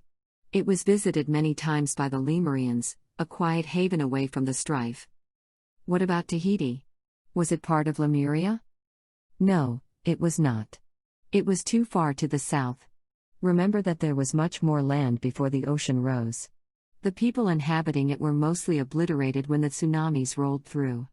They were much too close to the Lemurian continent and, like Hawaii, bore the brunt of the tidal waves. So the tail of the continent did not extend down that far? No, it did not. Where did the Tahitians come from? They were the survivors of the tsunamis, just not many who inhabited the islands. Only those who lived or were higher up when Lemuria sank survived. Did both Atlantis and Lemuria have 4 seasons? Atlantis did farther north. As you recall, you were told that the tail of the continent extended down to what is now the Bahamas. That section of the continent, before the second destruction, experienced almost no winter, just rain and cooler temperatures. But to the north, they had all 4 seasons. Lemuria was slightly different. Its tail experienced the flow of what would have been hurricanes, but they were knocked down to just heavy rain by Lemurian technology. The northern section experienced all 4 seasons. The Atlantean moon. Antura, did Earth have 2 moons back in the days of Atlantis, or was this before Atlantis was populated and really existed as a society? Yes, there were 2 moons in the days of Atlantis, and one of them exploded, which was caused by a scientific experiment gone awry. Needless to say, that soul took on quite a bit of karma that is taking thousands of years to balance. What was the period when it was destroyed? Was it 1,000 or more years before the second destruction? It was more, about 2,000 years before the second destruction. So 30,000 years ago, more or less? It was about 31,000 years ago. Was it the law of one scientists or the sons of Belial scientists who destroyed it, or were both working together at that time? No, it was the sons of Belial who made the mistake and blew up the satellite. It caused great strife between the two, as you can imagine. People all over the continent were heartbroken at the loss of the satellite and also how it affected all the power grids at that time. They had to establish many more relays, which were called posers, to fill in the gaps of energy that were lost. Then the second moon was a satellite, not an actual planetary-type body? Yes, it was a satellite. Therefore, it acted as some sort of power relay? The satellite was put up by the Atlanteans to act as a power grid or source. It reflected energy to ground stations, which had very sophisticated ways of converting the energy to power. Why wouldn't we still see fragments of this satellite today? Most fragments were slowly drawn into Earth's orbit and burned up, and others went far out into space. Did the Atlanteans or ETs design it? It was designed with a lot of help from the ETs. Did the Arcturians assist in its construction, and if so, why? Yes, they assisted the Atlanteans, as the benefits were deemed benevolent at that time. The Arcturians had no idea how the Atlanteans and especially the Aryans would mess things up. They were mortified. How was it launched? By the ETs or some vehicle or giant crystals? It had to be carried aloft using what you would call a strong tractor beam from a mothership. Was it 5 miles in diameter? Almost exactly 5 miles in diameter, and it reflected light quite well, which was why it was easy to see in the night sky. And it was in a low orbit too, which made it look larger than it actually was. Did I have a life during the time the moon crashed? Yes, of course you did. You would not have wanted to miss that time.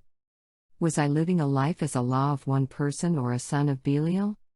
It was the latter. You had a balancing life at that time and were one of the bad guys.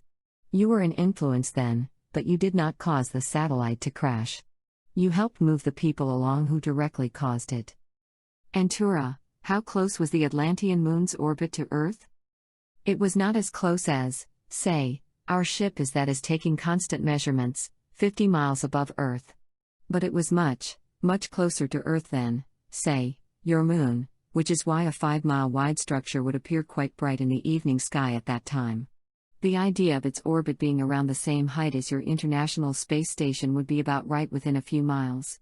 As the space station is visible to the naked eye and is only a few hundred feet long, you can imagine how a large structure with a reflective surface would appear. Therefore, it was high enough in the sky to not be dragged down by Earth's gravity, but not too far, so it appeared quite large to the naked eye. Was it metal, crystal, or ET elements? No, the elements were all Earth metals, but it had a crystalline surface, which as noted made the second moon quite visible and bright. Would the Atlantean artificial satellite moon have appeared brighter than Earth's moon? It appeared slightly less bright than Earth's moon. As you know, when Earth's moon appears over the horizon at night, it can seem immense, whereas the Atlantean satellite moon remained in the sky in one position day and night. It was necessary to remain perfectly stationary so that all the energy could be focused and reflected from one spot. There was no need for it to encircle Earth as your moon does. Did the pyramids feed off it? Did the satellite feed off the pyramids, or was there no connection between the pyramids and the satellite moon? There was a natural connection, but it served more as a transponder of energy from the crystals back to the surface to run many machines, certainly flying machines. Poseidia. Theo, was the island of Poseidia located at the same latitude as Newfoundland, or was it located near the Bahamas? No, it was near the north. The tail of Atlantis slowly narrowed down toward what is now known as the Bahamas.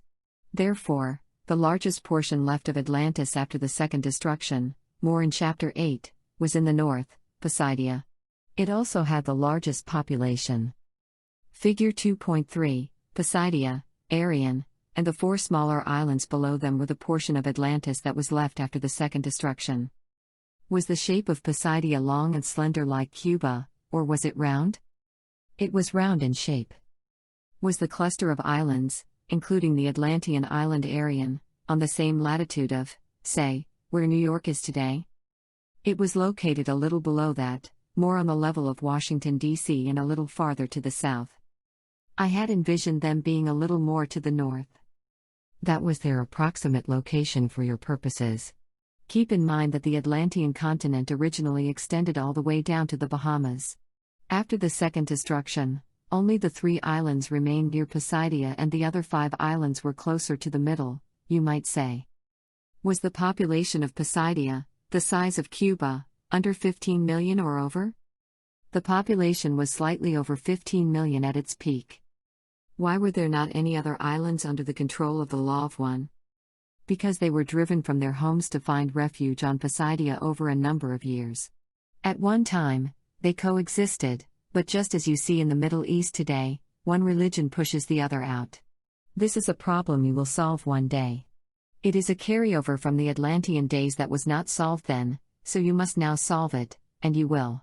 This is similar to soul contracts, in which when you do not solve a challenge in one life, it will keep coming back until you do. Were the ruins found in the marshlands of Spain the same size or a miniature version? As you guessed, it was much smaller. There were fewer people who lived there, so the appearance would have been similar but not the same size, more on a scale of 1/4 the size of the original. Naturally, that one was flooded with the sinking of Lemuria. Were the islands below Poseidia longer in shape or round in appearance? Those islands were a mixture.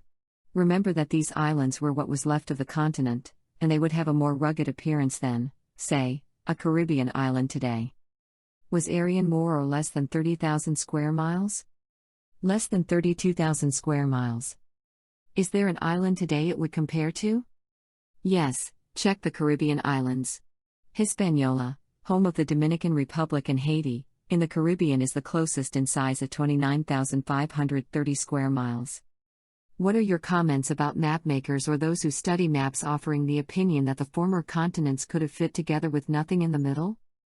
Atlantis and Lemuria existed, and both took up space. The mapmakers basically tried to put together a puzzle without two of the pieces. Please name the islands left over in the present that were originally part of Atlantis. The Bahama Islands were remnants of the Atlantean continent. They remained afloat, and there are traces of the civilization buried beneath the sands of the islands. The tsunamis created by the sinking wiped out much of what existed there before. The Florida Keys were in existence at that time but not really attached.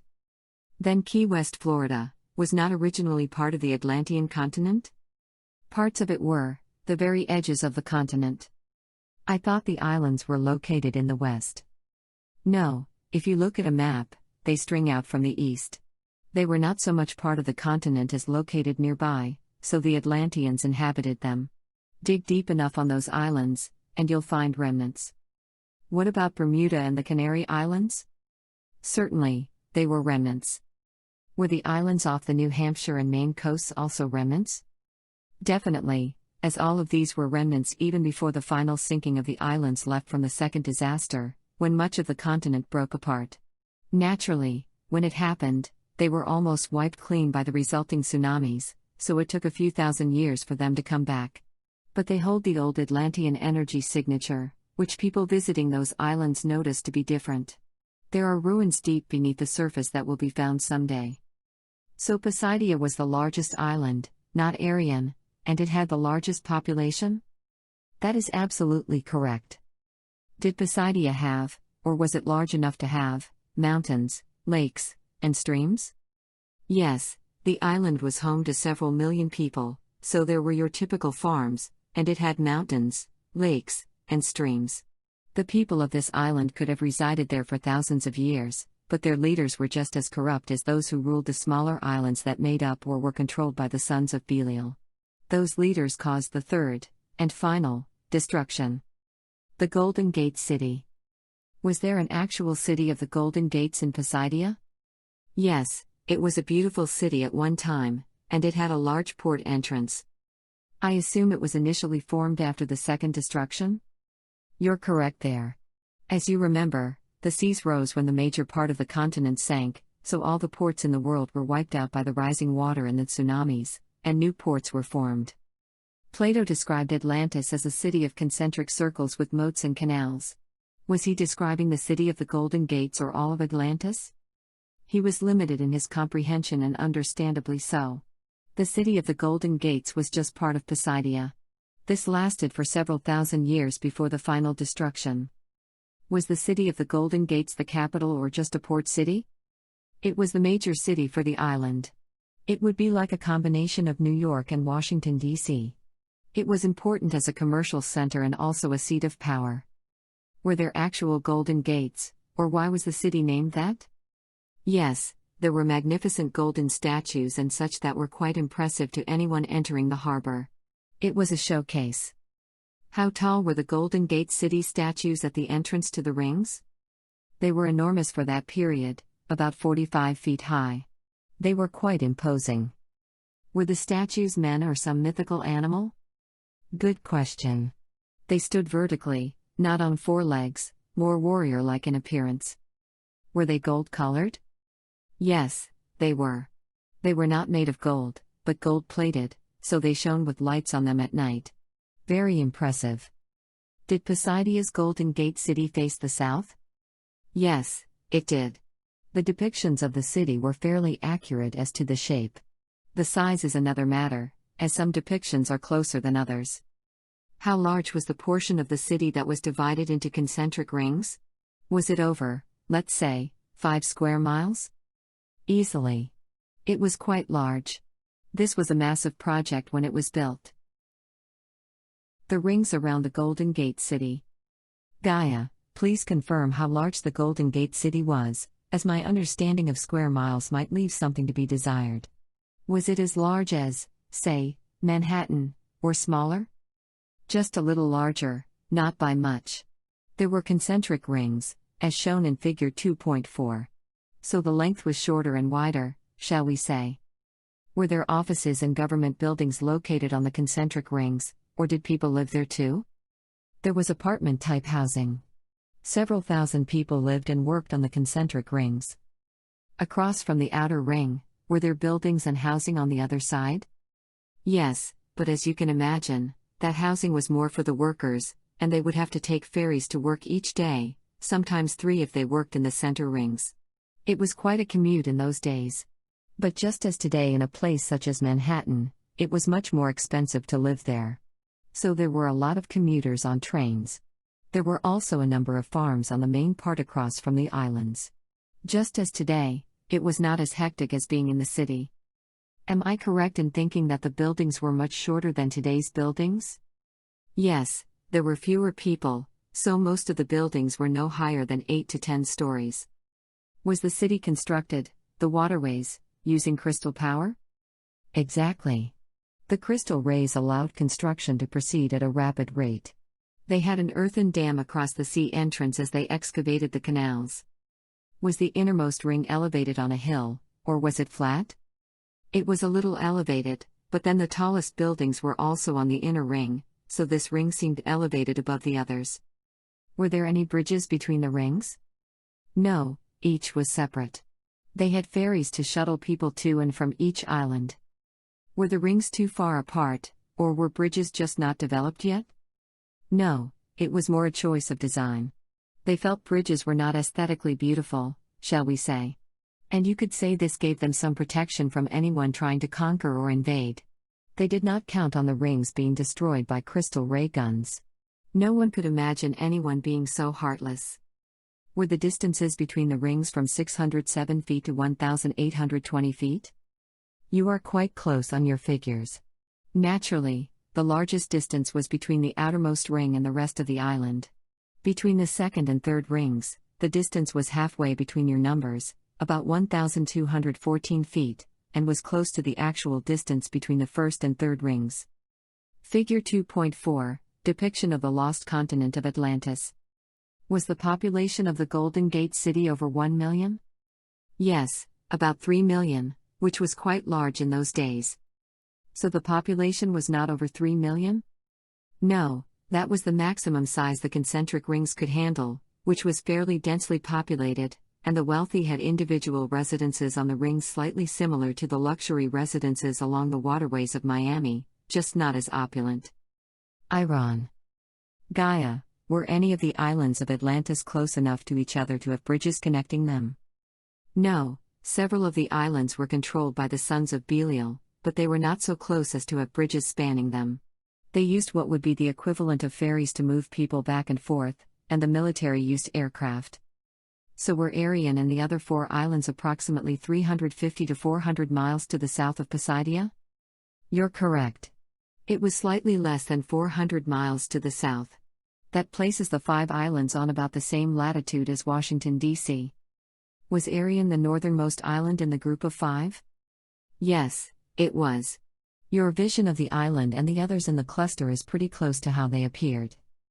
How many people lived in the largest city of Arian, and was it a port too? Yes, it was a port city with a population of a little over 2 million people. I visualized Arion with a semicircle of the other 4 islands below it. I take it that it was not as dramatic in appearance as the Golden Gate City?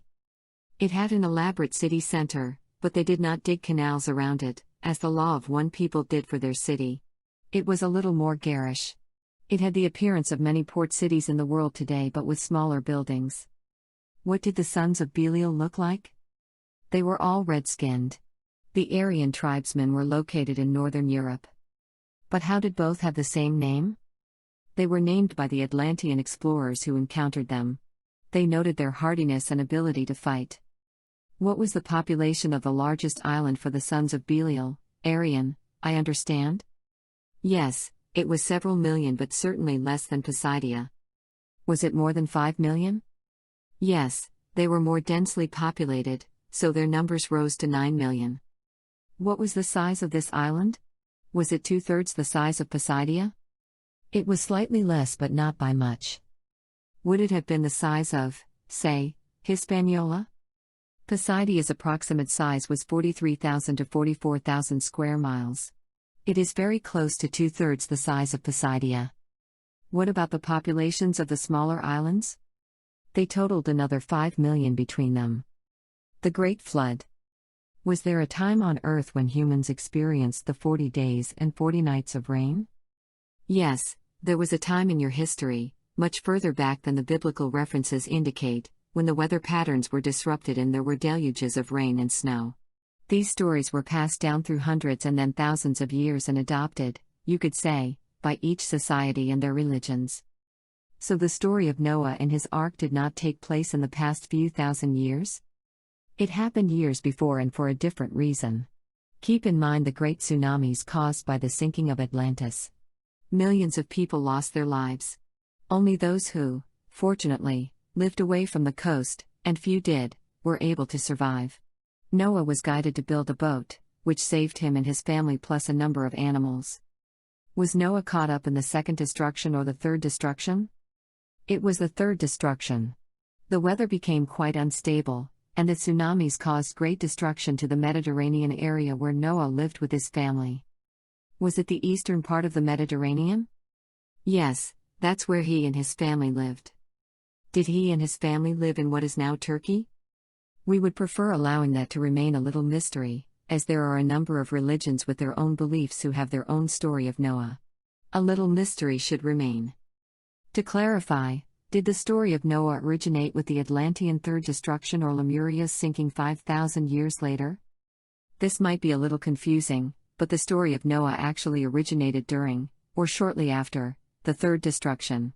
When the island sank, it caused the weather patterns to become unstable for a time, and there were those 40 days and nights of rain, plus the rise in the ocean level of 40 feet. The Atlanteans' use of ray guns during their fighting caused the atmosphere to become unstable, and then came the wall of water rising over 40 feet, covering coastal lands where millions of people lived at that time. Noah was advised of this before it came and built the boat for his family and livestock and other animals. So the story of Noah is quite ancient, much more so than people realize, which is why even you had trouble understanding when it occurred. That puts the story of Noah at around 12,500 years ago. To use a saying in the film business, that story has legs. Was Noah's boat already floating when the rapid 40-foot rise in the ocean level occurred, or did it float with the arrival of the 40-foot increase? Noah's boat was built in a low-lying area that flooded from the torrential rains and the rise in sea level as each island sank. The boat began to float when the island sank and raised the ocean level over the course of just a few days. The water level did not rise all at once, but as each island was destroyed, it caused the ocean level to rise a few feet more. When the third destruction occurred, did the water pouring through what is now the Straits of Gibraltar force the water to rise higher initially and then settle back to 40 feet? No, I understand how it might seem to do that with the tsunamis, but there was only the exceptional rise as the waves of water flooded into the Mediterranean basin while the island sank. Beyond that, there was no appreciable rise of, let's say, 20 or 30 feet. It was strictly the tsunamis that came crashing through that accompanied the rise in sea level. The Hindu religion has a story about a man, a boat, and animals quite similar to the story of Noah but by a different name. Was there a second person like Noah, or was this the same person? Therefore, Should I expand the area in which he lived? No need to widen the area. The story traveled to India via trade routes as people recounted the story of Noah around their campfires. India, don't forget, had its share of coastal flooding as several million people drowned when the continent of Atlantis sank. The waters rose again another 40 feet when the islands sank. Therefore, the story of a man surviving with his family and even with animals would have been one of those stories that would travel far and wide.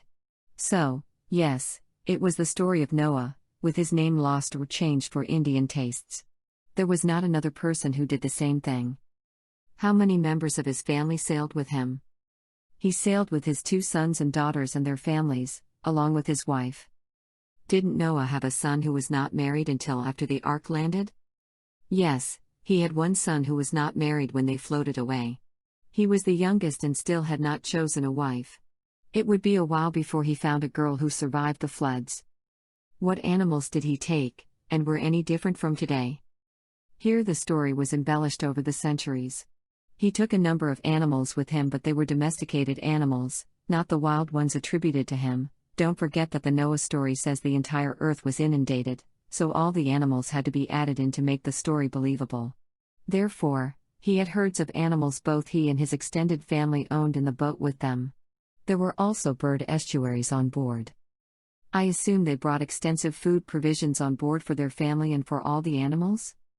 That's true. He was advised in his dreams and communications that they would need to survive some time on board the boat. Did he have any weapons on board the boat?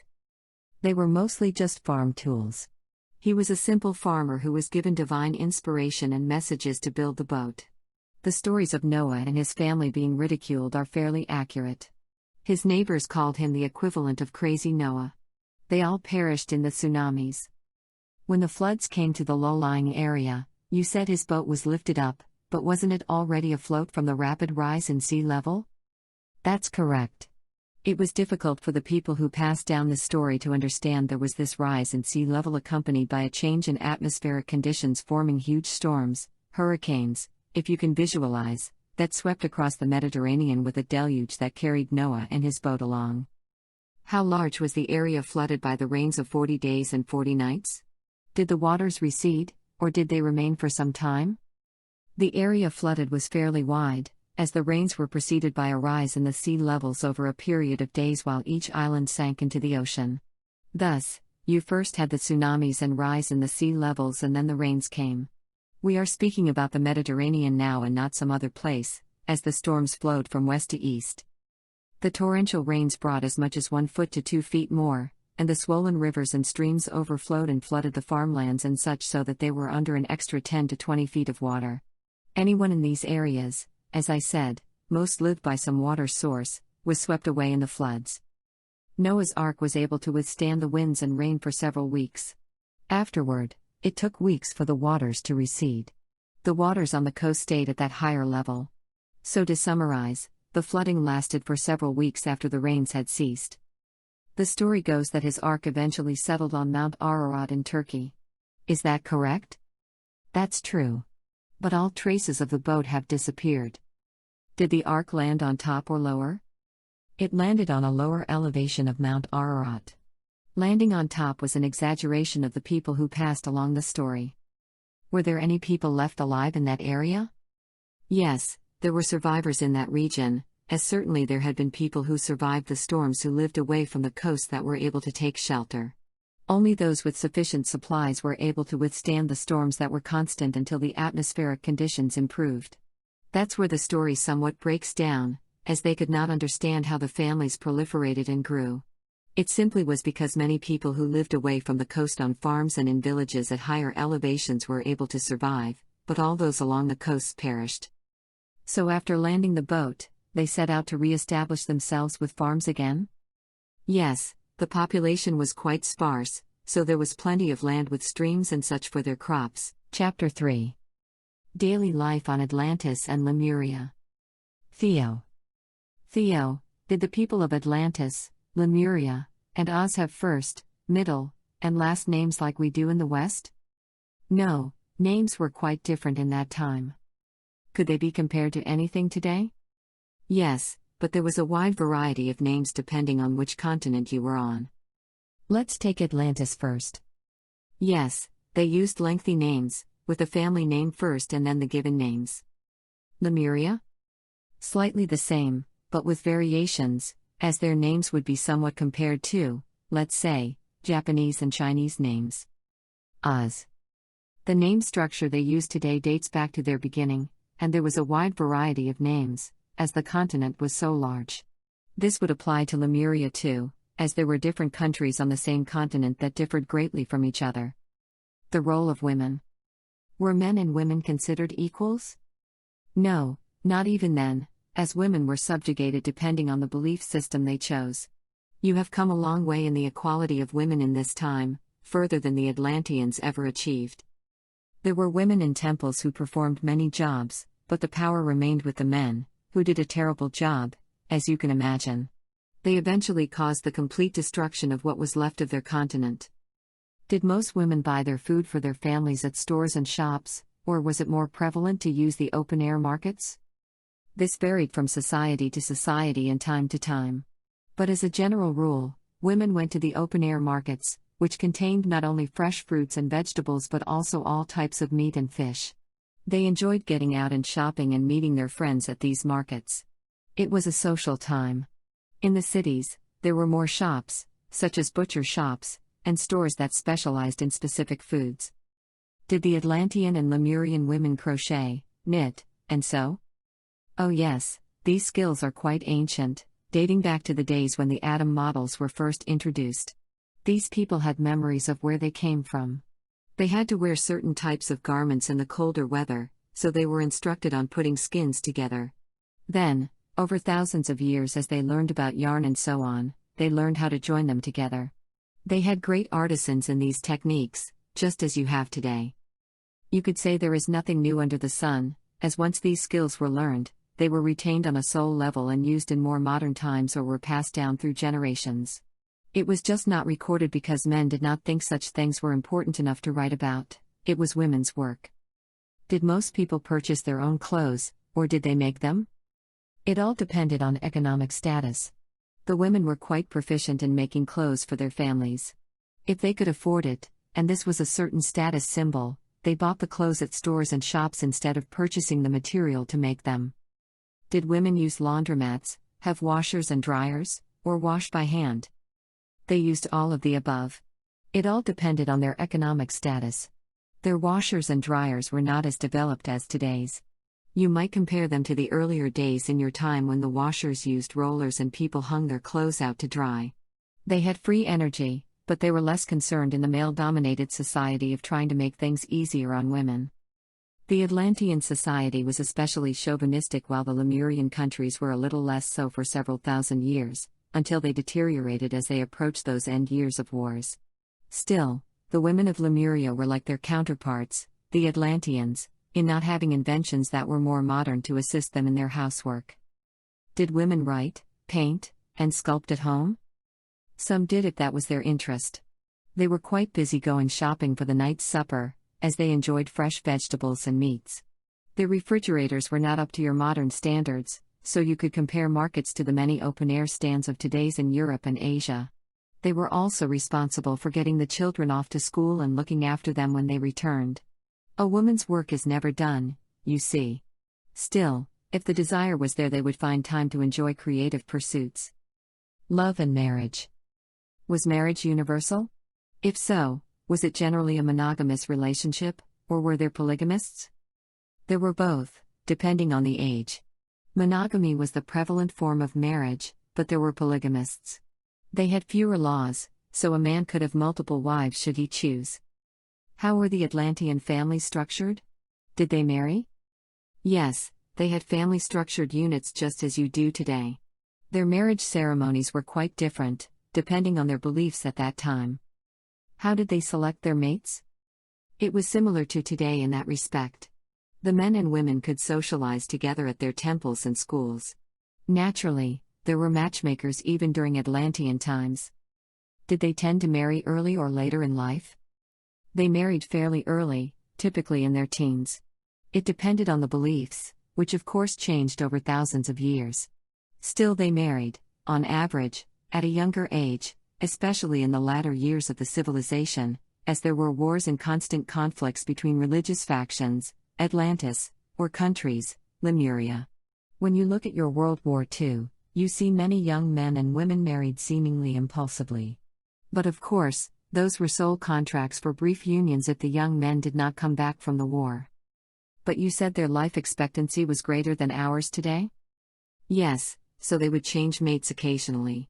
It was unusual for mates to stay together throughout their whole lives. I assume Lemuria had marriage ceremonies of some sort?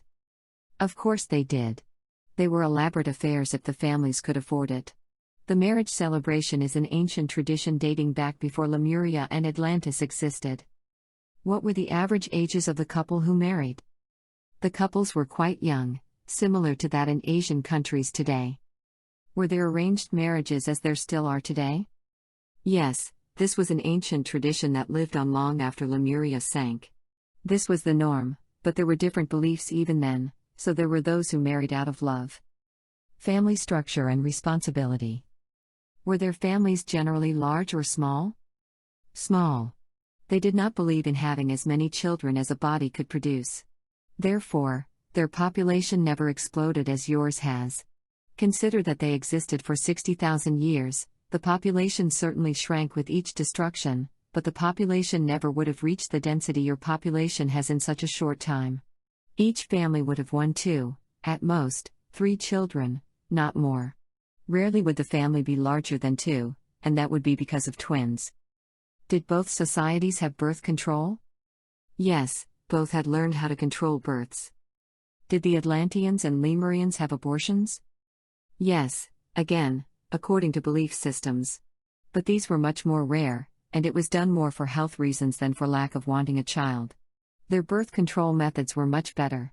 They had methods of not fertilizing the eggs until a woman wished to have children. In Atlantis and Lemuria, were children raised mostly by the parents or by the community? There were many different methods of raising children over the 50,000-year period of time each was in existence. But the prevalent method of raising children then, as it is now, was by the parents, but like today, extended families stepped in when a parent or both parents died. The children, though, on average, left home a little earlier, and their schooling was shorter. Plus they tended to marry younger. As there were fewer distractions during those times for both societies, I would assume that families had more time to spend together? Affirmative. Things were not as rushed as they are today. Children did not have computers, smartphones, and video games to occupy their time as they do today. Evenings were spent eating a nice, relaxing dinner, telling stories, playing various games, or taking walks around the parks and greeting friends and neighbors. Perhaps you could compare it to the early 1900s in the United States. Did both the Atlanteans and Lemurians have gardens, or was this not possible because most lived in apartments? Land was set aside for individual gardens, somewhat similar to those plots of land in the United Kingdom you've seen. There was plenty of land, so they were not so crammed together. They could adopt a plot of land even in the green spaces next to the apartments and grow flowers and such. For the most part, women did not work outside the home, so they could spend time on a garden each day during the warm months, depending on what section of the continent they lived in. Were the Lemurian and Atlantean children spanked as part of their discipline? Yes, it was one of several methods used.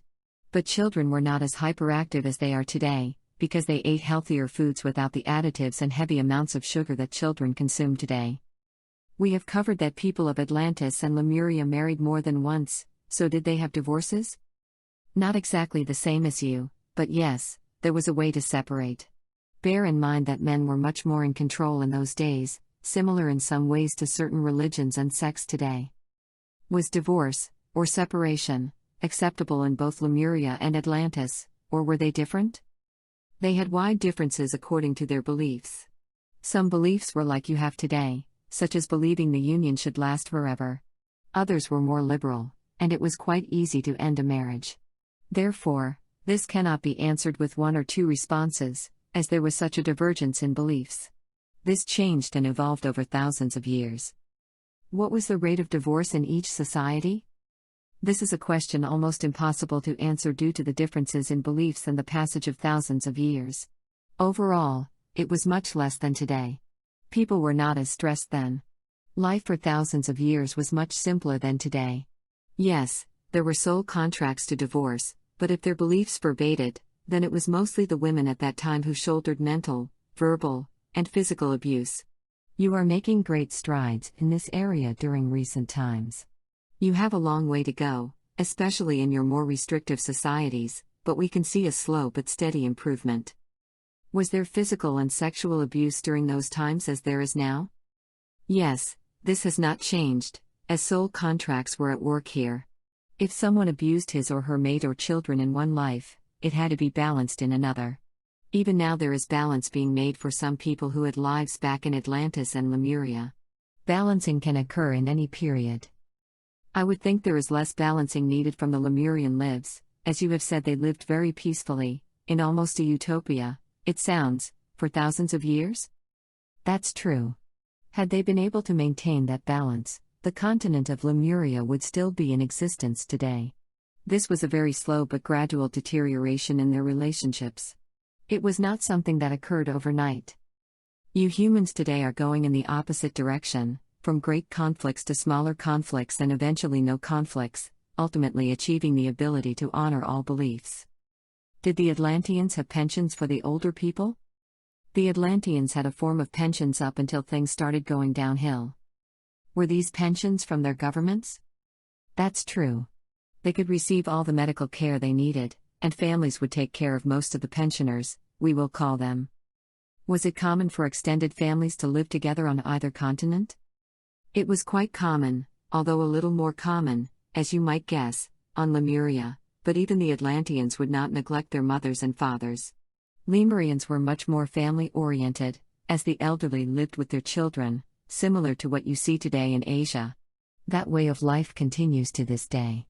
Most people lived in the equivalent of a basic condominium, where there was typically a room set aside for elderly parents. Were there assisted living centers if for some reason they could not live with their children or the children were unable to care for their elderly relatives? Yes, but this was rare, as most women then, on both continents, did not work unless their economic status demanded it. They had socialist governments that provided housing for the elderly if needed. But there was a smaller percentage of elderly parents who lived with their children? Yes, there were many who lived with families, but for those who could not or would not, there were facilities somewhat similar to your retirement centers. Still, they were different and not as elaborate as many are today. The sons of Belial would not have lived similarly to the Lemurians? No, there was a great difference over the ages, and it also depended on their economic status. Today you have a range of living styles according to your economic status. There are many people today who do not own a bed. They just sleep on the floor. It was the same back in those times. The majority of the Atlanteans had furniture while the majority of the Lemurians lived more casually. Man's best friends. Did dogs and cats originate in Atlantis or before? Dogs and cats have been with you since your original Adam and Eve days. Their soul group created these beautiful creatures at the behest of the Creator, who knew the explorer race needed animal companions to assist you in a variety of ways over hundreds of thousands of years. They were created as was the Adam and Eve model human. In fact, they preceded the Adam and Eve model human just a bit, so they were present when both Atlantis and Lemuria were seeded. Then it was up to the humans to domesticate them. As you can imagine, it is not always an easy process. They were looked at as a food source until the humans discovered their attributes. Did they come from Sirius A or B? Yes, they did. I'll let that revelation be made by your ET cousins in the future. Were there any other animals that either of these peoples kept as pets? The dogs and cats were introduced to humans at a very early stage and were domesticated for different reasons, hunting and then taking care of varmints, to use your terms here, in and around their homes, as they went from living in crude dwellings to longer-lasting structures. There were people who kept exotic animals, just as you do now, but it was not common. Keep in mind that the things sort of went under the category of pets. They were not looked at as humans, but people would grow attached to them. This especially came true after the things were ensouled. Then there was action taken to correct these genetic failures. Fashion. Did the people on Atlantis mostly dress in tunics or robes, as we call them, or did the fashions evolve into modern types of clothing as we have today? The people of Atlantis evolved from primitive loincloths and such through the stages of robes and tunics to modern wear, at least their concept of modernity. The priests and other officials continued to wear the fine robes and such in public appearances, but the rest of the population wore clothing more appropriate for work, loose-fitting shirts and slacks for men and dresses for women. Many of the styles that have been present in your modern times first appeared during the days of Atlantis, and the designers of today, some of them at least, spent one or more lives in Atlantis. They evolved as we did from tunics to regular clothes, pants, shirts, dresses, and such? Yes, quite similar to today. Tunics came and went and the fashion was much more like today, with pants, shirts, blouses, and dresses prevalent. Naturally, over thousands of years, the styles changed. There were those who were fashion designers then who are incarnated today continuing with their lives, which were cut short many times due to war. Did the women of both Atlantis and Lemuria wear dresses and pantsuits, or did they wear robes? Here it is difficult to answer, as we are looking at more than 50,000 years of existence for both, and you must simply look at how the fashions have changed so dramatically over the past few thousand years in modern times. You would have to take it 100 years at a time to discuss what people were wearing. I can say there were certainly many times when women's dresses looked similar to today's fashions. What were their clothes made of? The clothes were made of cotton fabrics, very similar to today's clothes. The styles varied from year to year just as they do now. They did not have jeans, they wore stylish pants and dresses. Bear in mind that this society was quite old, even though more advanced in some areas than you are today. They bought their clothes in shops and department stores similar to today. At times in our history, certain cultures dressed with women's breasts exposed. Was this common for both societies, or was this strictly according to beliefs? You can say all of the above and more, as they went through their periods when it was seen as fashionable for women to expose their breasts. Then as certain religious beliefs developed, it was seen as a sin, verboten. Toward the end for both societies, women covered their breasts. Did the women have to wear veils and robes because of religious beliefs at any time? Yes, but this was, again, during certain times and was not something constant. Was the dress for the beach similar to today's, with swimsuits for both men and women? Yes and no, according to the society. Some allowed nudity and others were quite conservative with the women wearing what would be considered old-fashioned swimsuits today. Did both men and women wear boots? Yes, coverings for the feet were an early development for any society. Shoes, boots of all kinds, and sandals were worn. Did women wear stiletto heels at any time on both continents? The heels were not nearly as high as today's. 2 to 3 inches was the maximum height. Their shoes were much more comfortable. What colors were popular, the same as today? Yes, more the basic colors, although this varied greatly, even over the span of 100 years. Did mourners at funerals wear black as is mostly done today? This varied from society to society and belief to belief. Yes, there were those who wore black, and others would wear certain colors denoting flowers and almost the colors of a rainbow. It all depended on the beliefs and the afterlife. Would an Atlantean be able to recognize the difference between the laws of one people and the sons of Belial since they were all the same race? Yes, it was by dress. Each side had their own style of dress to separate them from each other. Did both societies have a form of umbrella? Quite so. If you have rain, people are going to invent ways to stay dry, including umbrellas and rain gear of all sorts, depending on the season and the part of the continent where they resided. Obviously, a person living at the southern end of the continent would not dress the same when they traveled to the northern part of the continent. Did the Atlanteans wear a lot of jewelry? Yes, quite a lot: silver, gold, precious stones, the whole gamut. That is something else that has not changed over the centuries. Will gold prove more important to us in the future for other than a measurement of wealth and for its uses in jewelry? Quite so. It is one of those commodities you need to take care of, and we know you will due to its rarity. But you will find other uses for it in the future. It has properties as a conductor of energy, and there are healing qualities they used in the healing temples. Gold has other capabilities your scientists will rediscover in the future. Retail and dining establishments. Theo, did the Atlanteans have what we call department stores with clothes, shoes, and so on? Yes, they did. These stores were fairly large, perhaps not as large as yours today since you have more densely populated areas. There were stores with multiple items of merchandise for sale, just as you have today. Did they have the concept of a mall with multiple stores under one roof, or were stores mostly open on a street? No, they were mostly open to foot traffic on a street.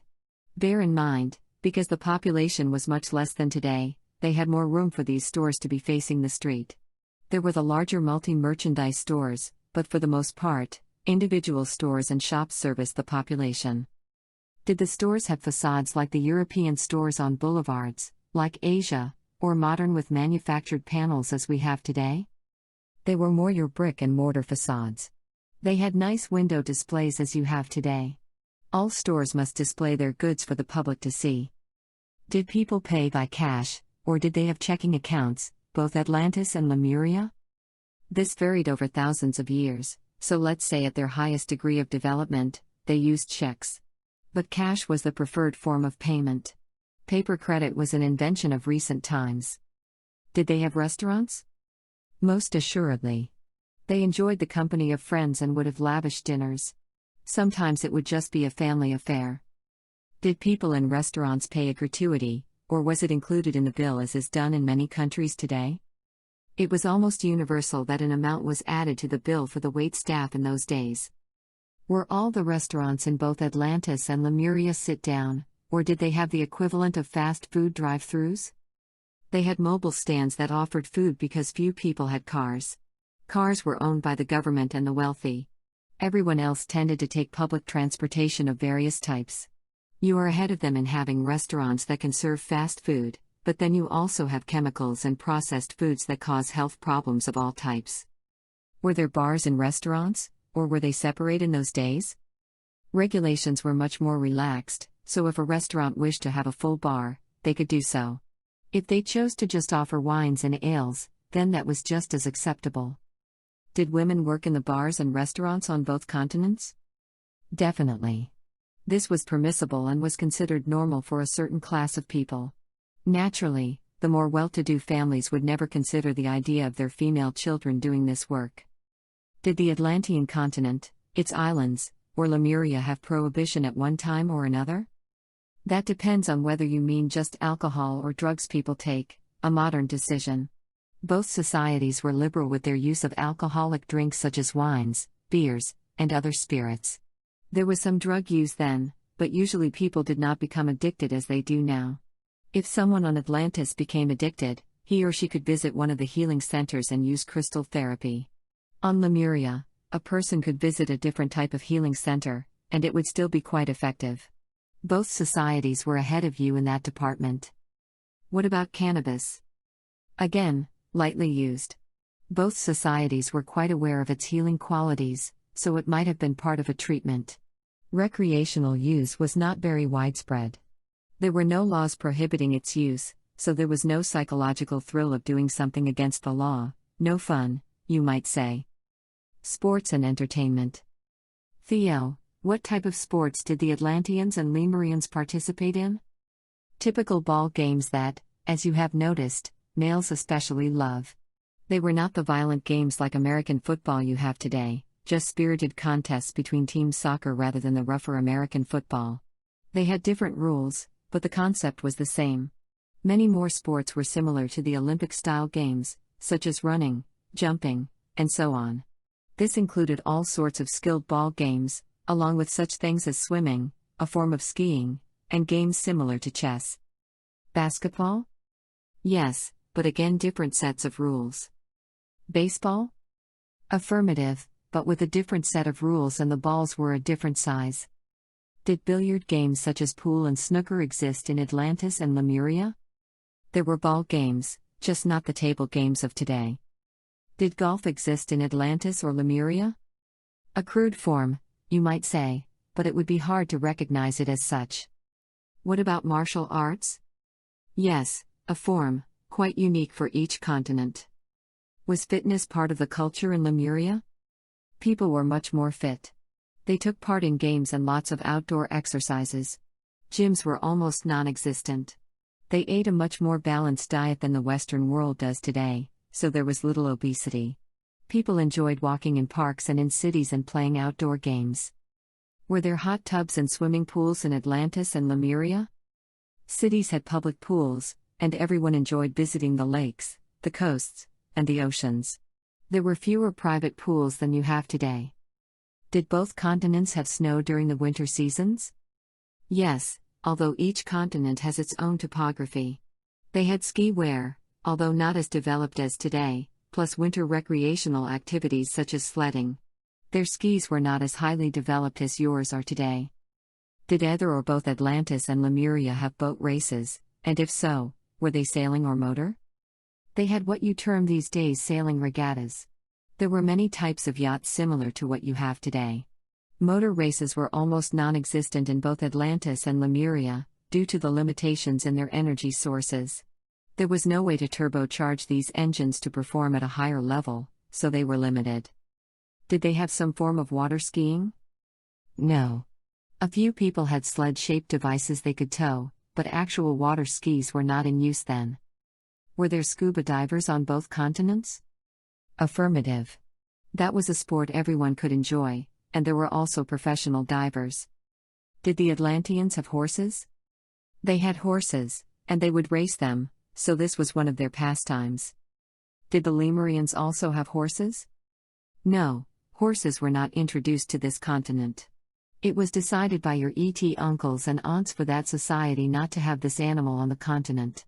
Such decisions, I might add, are done with much thought, just as you can see today in which Australia has certain animals no one else has on any other continent. How old is yoga? Did it date back to the Atlantean and Lemurian times? Forms of yoga have existed for many thousands of years. It is much older than the estimated 5,000 years you have heard of. It was passed down from generation to generation as an exercise for the whole body without the need for such things as weights or machines of any kind. Tied into this was meditation, both went hand in hand. It was used more extensively in ancient Lemuria, but the Atlanteans had their own form of yoga. It is something that ancient people were inspired to do as they explored the use of their bodies and what the human body was capable of doing.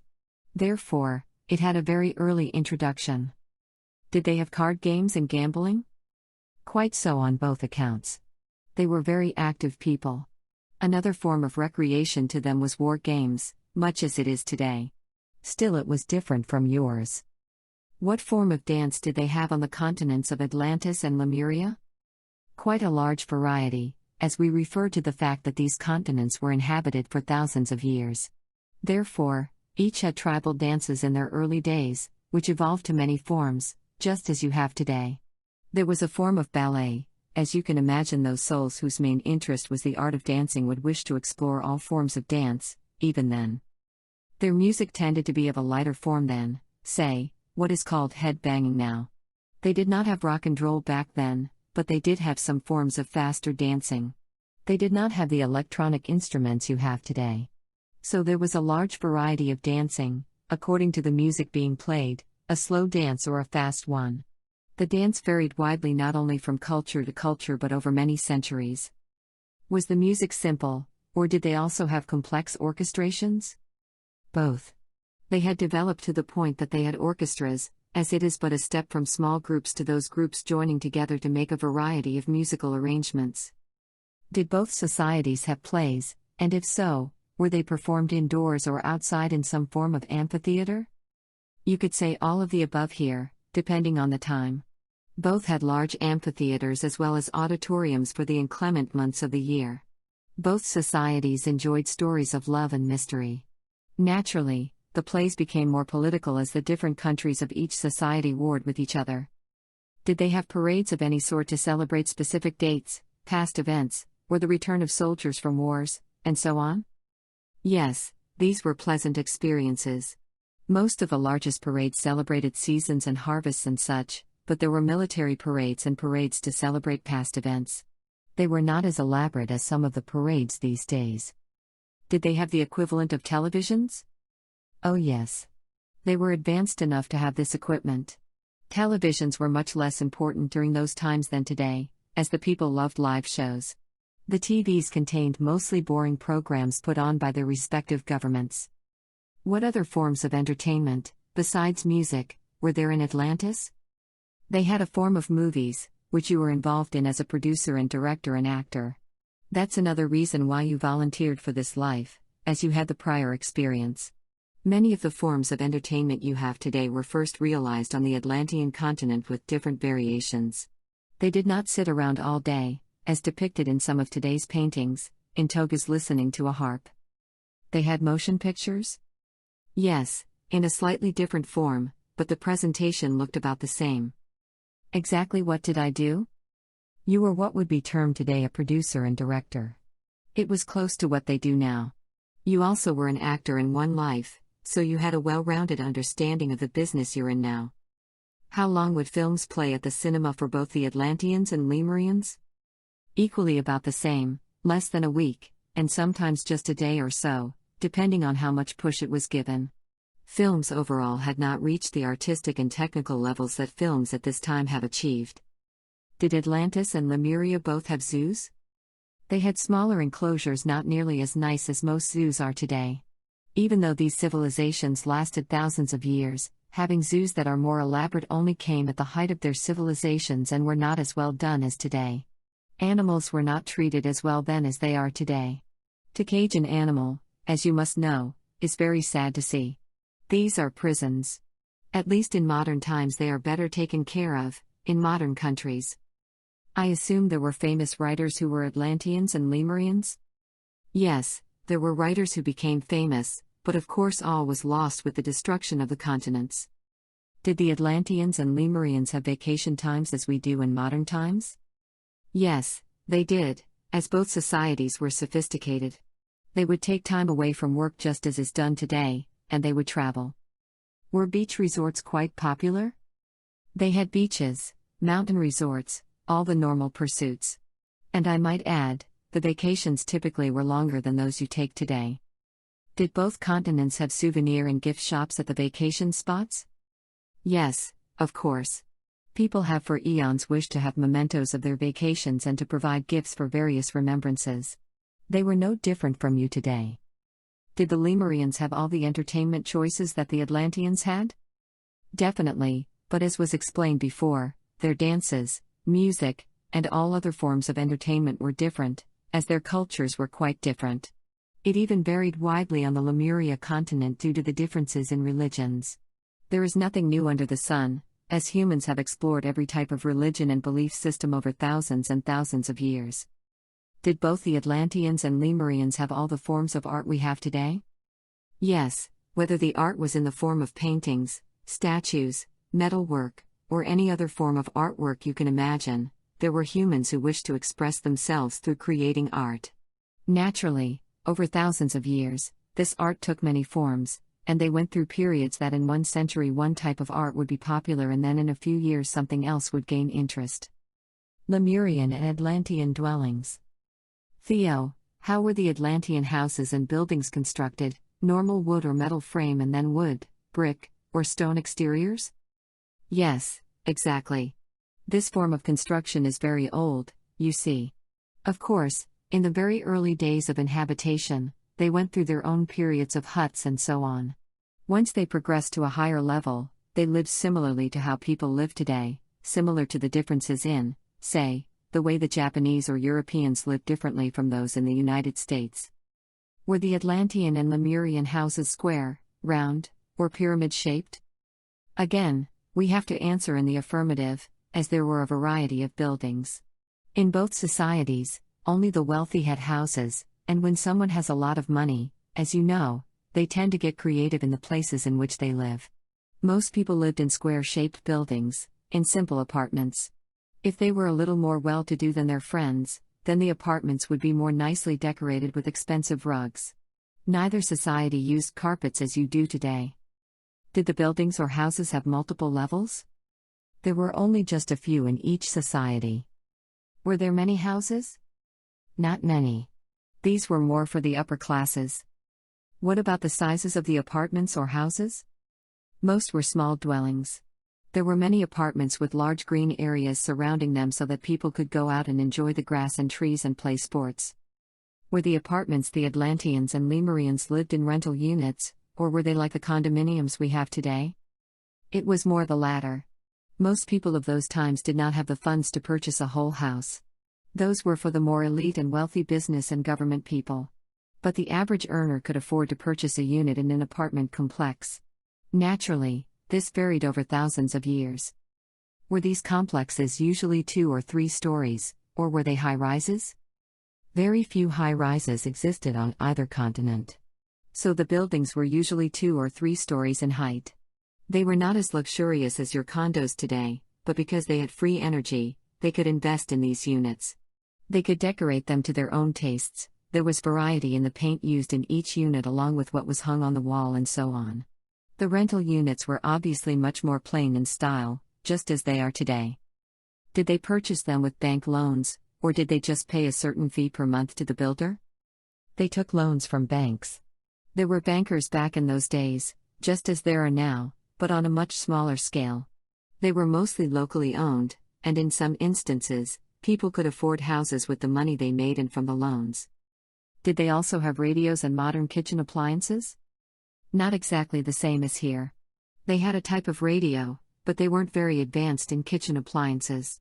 The Atlanteans had the things to do the menial work, so there was no real demand to invent time-saving devices for the kitchen. Were their living rooms similar to those we have today with chairs and couches? Quite so. In the early days, they had mats to sit on, and then they graduated, we will say, to furniture. What were the outside walls made of for both societies? Brick, wood, stucco? There were all 3 at one time or another.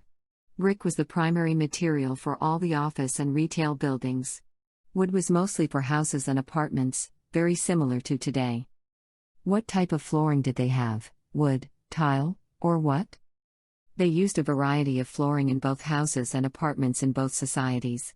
Wood was most commonly used, along with tiles of different colors and shapes. What materials did they use for the ceilings? Lightweight particle or plywood boards. Were many buildings equipped with sunroofs?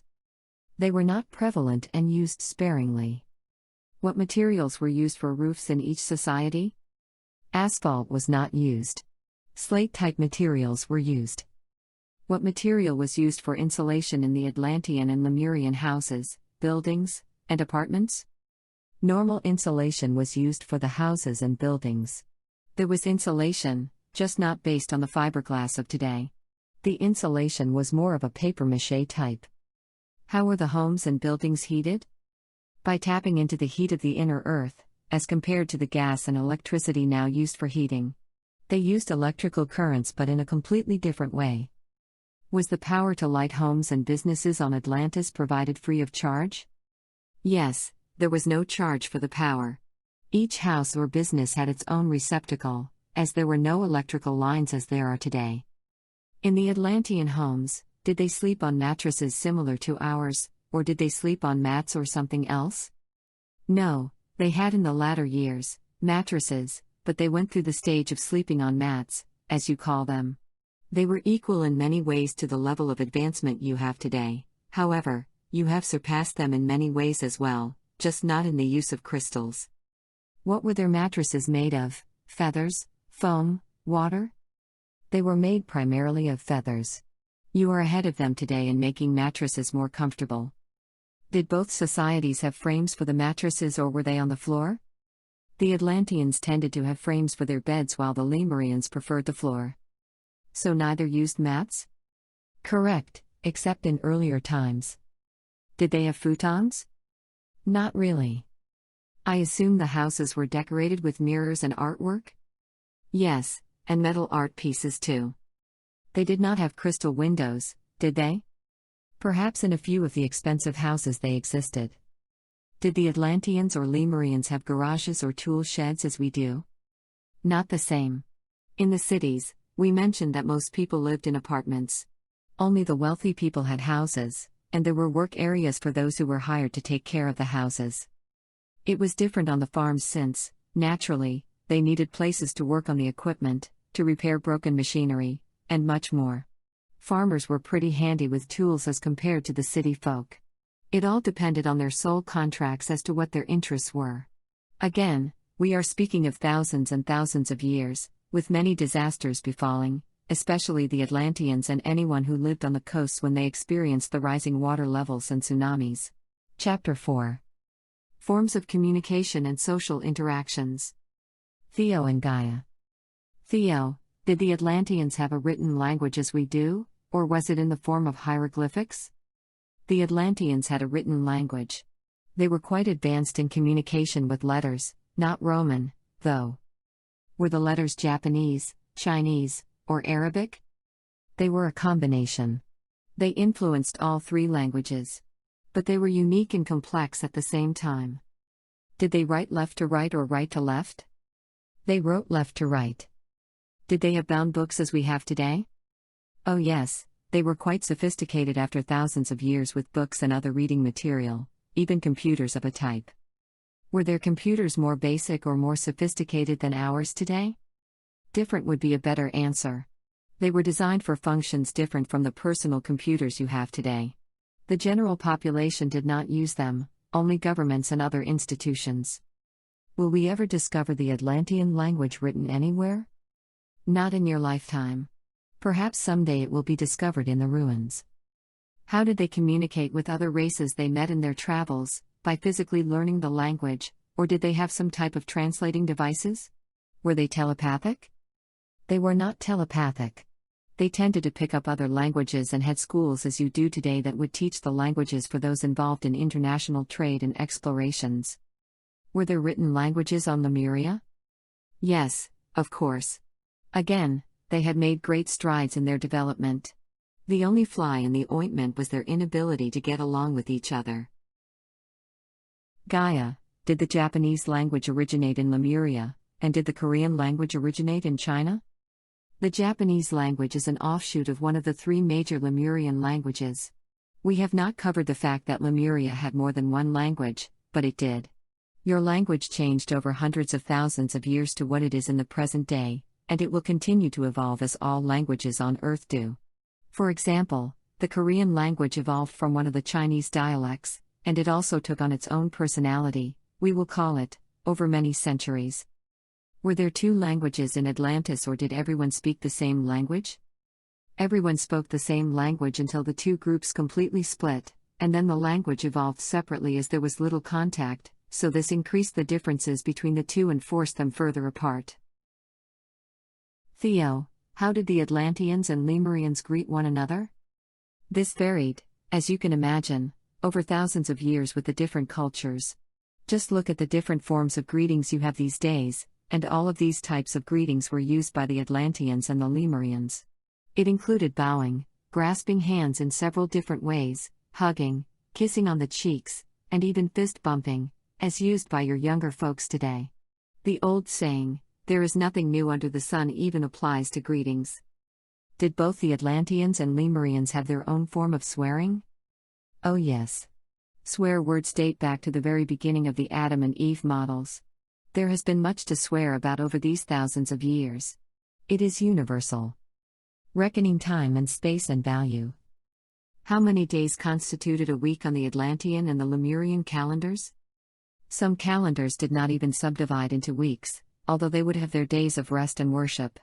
The months were divided by the moon phases as compared to the one you use today. Did the Atlanteans, Lemurians, and people of Oz use the same calendar? Definitely not. They all kept a basic calendar of 7 days, but that's where the similarities end. Each had a separate day to remember their gods and to work, along with different national days. You can see this today where the Chinese have separate calendars, one used by Western societies and one used by Middle Eastern countries. But to answer your question, they calculated their days quite differently. How did the Atlanteans calculate their calendar? Did they use a special event or formation of the country, as their calendar had to be ancient with so many years of existence? Yes, but they were more interested in the present and did not dwell on the past. Did the Atlanteans have a 12-month, 13-month, or some other form of calendar, or did they not have anything? They were quite sophisticated in this area, as they had many thousands of years to develop a sophisticated calendar, perhaps more accurate than what you have today. But was it based on 12 or 13 months? Not exactly, but certainly days were part of it just as it is in modern times. Was it lunar in scope? There you have it, much closer to a lunar calendar, but it was still different from today's. How did they measure things? Their measuring devices were a little primitive compared to today. Were things weighed using the energies of both societies, or was it simpler?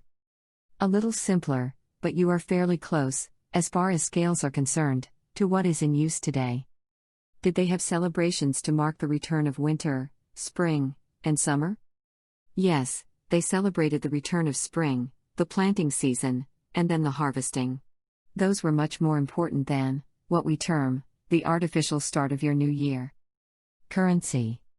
Did the Atlanteans have a form of currency? How did they pay for items, unless everything was free? No, they were an advanced society, and people used a form of currency to purchase everything needed for a home, just as is done today. What form of currency did they use? They had various denominations of coins, worth more than today's coins, and some paper money. Could both the Atlanteans and Lemurians take out loans? If so, did they charge simple or compound interest? Yes, they did have a form of loans not too dissimilar from today, as the bankers of those days would have other incarnations doing the same work if that was their sole interest. They used a simple interest then. It was not as complicated or onerous as today's. This was for both societies. Was there poverty during, let's say, their best years? Small pockets, not as widespread as today. Social constructs. Did women and men both consume alcoholic beverages? Yes, although tastes varied extensively throughout time, just as you have seen in modern times where wines and beers became more popular than the heavier spirits. What was the typical age a young person was allowed to drink in Atlantis and Lemuria? Younger than today, 12 to 14 is a general rule, but this varied over thousands of years. As teenagers go through puberty nowadays and find ways to rebel, what did teens in those times do?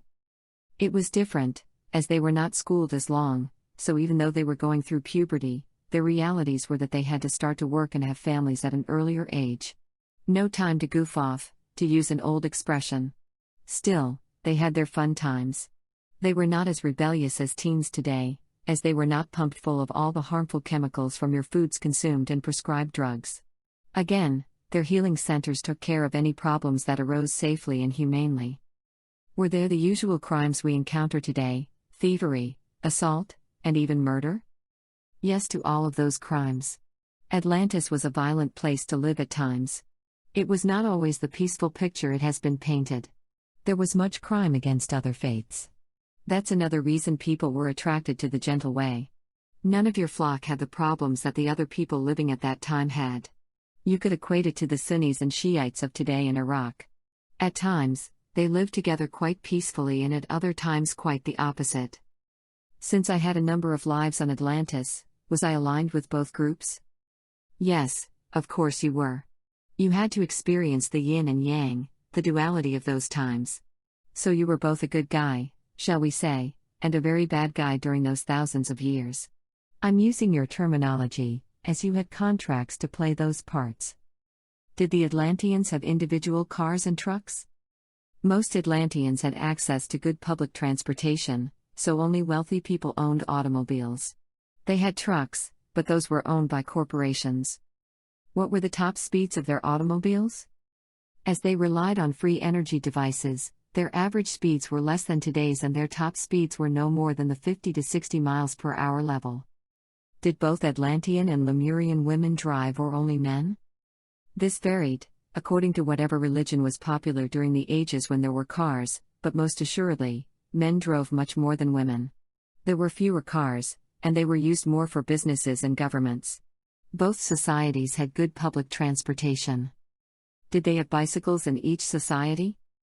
For a fact, that was the favored transportation for most people when they would go short distances for various reasons. What side of the road did the Atlanteans and Lemurians drive on? That depended on the country and even the time as the road systems developed. Right was the predominant side, but several countries used the left side, more in Lemuria. Did they have stoplights or roundabouts? They had both, as they had plenty of room to build the roundabouts. Stoplights were much more prevalent in the cities and major town centers. Did either the Atlanteans or Lemurians have public telephone booths? Yes, they have not progressed as much as you have today with your smartphones. They had the ability to communicate, but they needed public facilities, as you used to, when they needed to contact someone. Did both have phones in their homes? Yes, they did, certainly in the later years. How tall were the tallest buildings? They were no more than 10 to 12 stories in height. There were not as many people per square mile as there are today, so there was not a need to build up vertically. Did they have elevators? Most assuredly. Did they have tattoos? Yes, but not widespread. Theo, did either or both Atlantis and Lemuria have the following? Facials? Yes, people like to be pampered back as far as Adam and Eve models existed. Massages? Again the same. Tanning? No, this is a recent phenomenon that is slowly dying out due to the harm doctors are pointing out to your skin and the higher risk of melanoma. I assume those in hot countries, such as the desert areas, learned quickly that they must enclose or cover most of their bodies to keep from burning. Quite correct. Hair dye?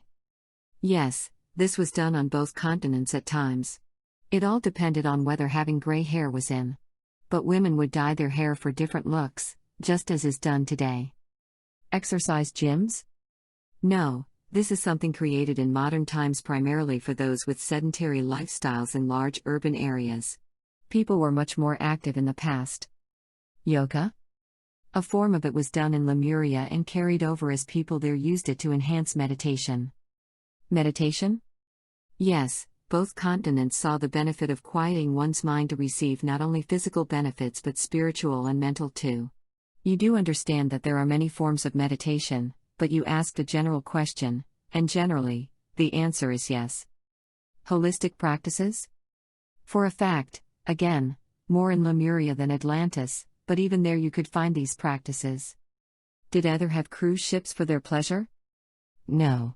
There were limits on the crystal power for the Atlanteans, and people remained fairly close to the continent, except during the time when they colonized or conquered the simple people inhabiting the Mediterranean. They had some very nice sailing ships. Gaia, did Atlanteans and Lemurians enjoy the beach as much as we do in modern times? Most assuredly so. This has been so for as long as the Adam man and woman have been on Earth. Not only could they find food from the waters, but also the sand was warm and a place to rest over many thousands of years of existence for both continents. We have previously discussed their swimwear. But family outings to the beach were just as common in those times as they are today. Were dolphins present then? Absolutely.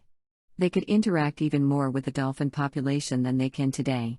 They recognized them as intelligent creatures and did not slaughter them than is done today. Education. How many years did a student go to school in Atlantis? Schooling was a little different from today. They didn't go as long as children go today, closer to 8 or 10 years. There were not as many breaks as you have today for vacations and such. They had holidays tied into their religions and some public holidays. Only those with a scientific aptitude continued with their education to be taught about crystal power. And there were those who joined the military. Were the schools public or private? Were some religious-based? They were public. They were taught their religions at home and in other gatherings. The religious buildings were not as massive as today's. Were children taught in the same ways in both Atlantis and Lemuria? No, there were significant differences. There was a lot of homeschooling in Atlantis. In Lemuria, the opposite was true. They felt that children needed the interaction with other students, but they spent some time teaching meditation and practiced in school. The home lives for children were similar. There was playtime and the enjoyment of just being a child. Their educations could take a longer time, as they were not as rushed as you are today, nor were their schools so structured. The crystal power in Atlantis had many uses, including transferring knowledge to people. There was much they could learn and absorb, according to the child's interests, right from home using this crystal power. What were schools like in Atlantis and Lemuria? In Atlantis, a little similar to today, which we will take up first. They had teachers and the size of the classes were a little smaller than today, around 15 or so on average, as there were much fewer people during those centuries. How did Lemuria differ? It was even more casual, you could say, until the nations started warring with each other, and then the emphasis was on preparing the children for military service. Their population was much smaller. You could equate it to Israel today, and everyone was required to serve. After service, they would still be in a reserve unit. Did they have a preschool for the younger children? No, they had not yet developed preschools. Was their curriculum the typical reading, writing, and arithmetic?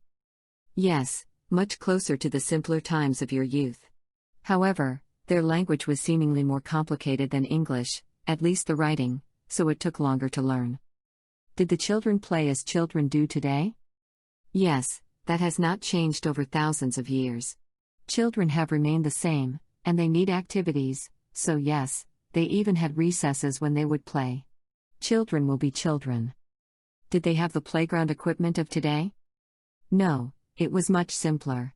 They had swings and equipment that they climbed over. Many of their activities would involve games of a sort, including ball games. Were the ball games similar to today's? Yes, a similar game to football or soccer. Round balls have been in existence for many thousands of years. Did both the Atlanteans and Lemurians have sex education? Yes, things were much more open in those days. They discussed sex with the family and in school. Remember that they went to school for fewer years than you do, and they typically married and started families at an earlier age. What roles did the parents play in their education? Much less than today, as the children were not so taxed with learning as they are now. Was telepathy used more during Atlantean times than now in the present? No. Telepathy was used about the same. But in Lemuria, it was used to a higher degree than now. Still, the percentage would be low, actually no higher than 20%, and that was before the societies living there started to degenerate. There were schools that taught their students how to communicate in this fashion. Joining the workforce. What was the legal age to work in both Atlantis and Lemuria? This varied over the centuries, but on average in their later years, it was still lower than the age today. Even in today's times, you have children working in sweatshops and in mines and such. It was not too different in those times, although a little more benevolent. As both societies' children did not attend school for as long a period of time as in modern-day First World societies, they tended to begin work at an earlier age of, say, between 12 and 14, depending on their education, just as it is now. Toward the end, they were required to go into the military, as not only the Atlanteans but also the countries of Lemuria warred with each other.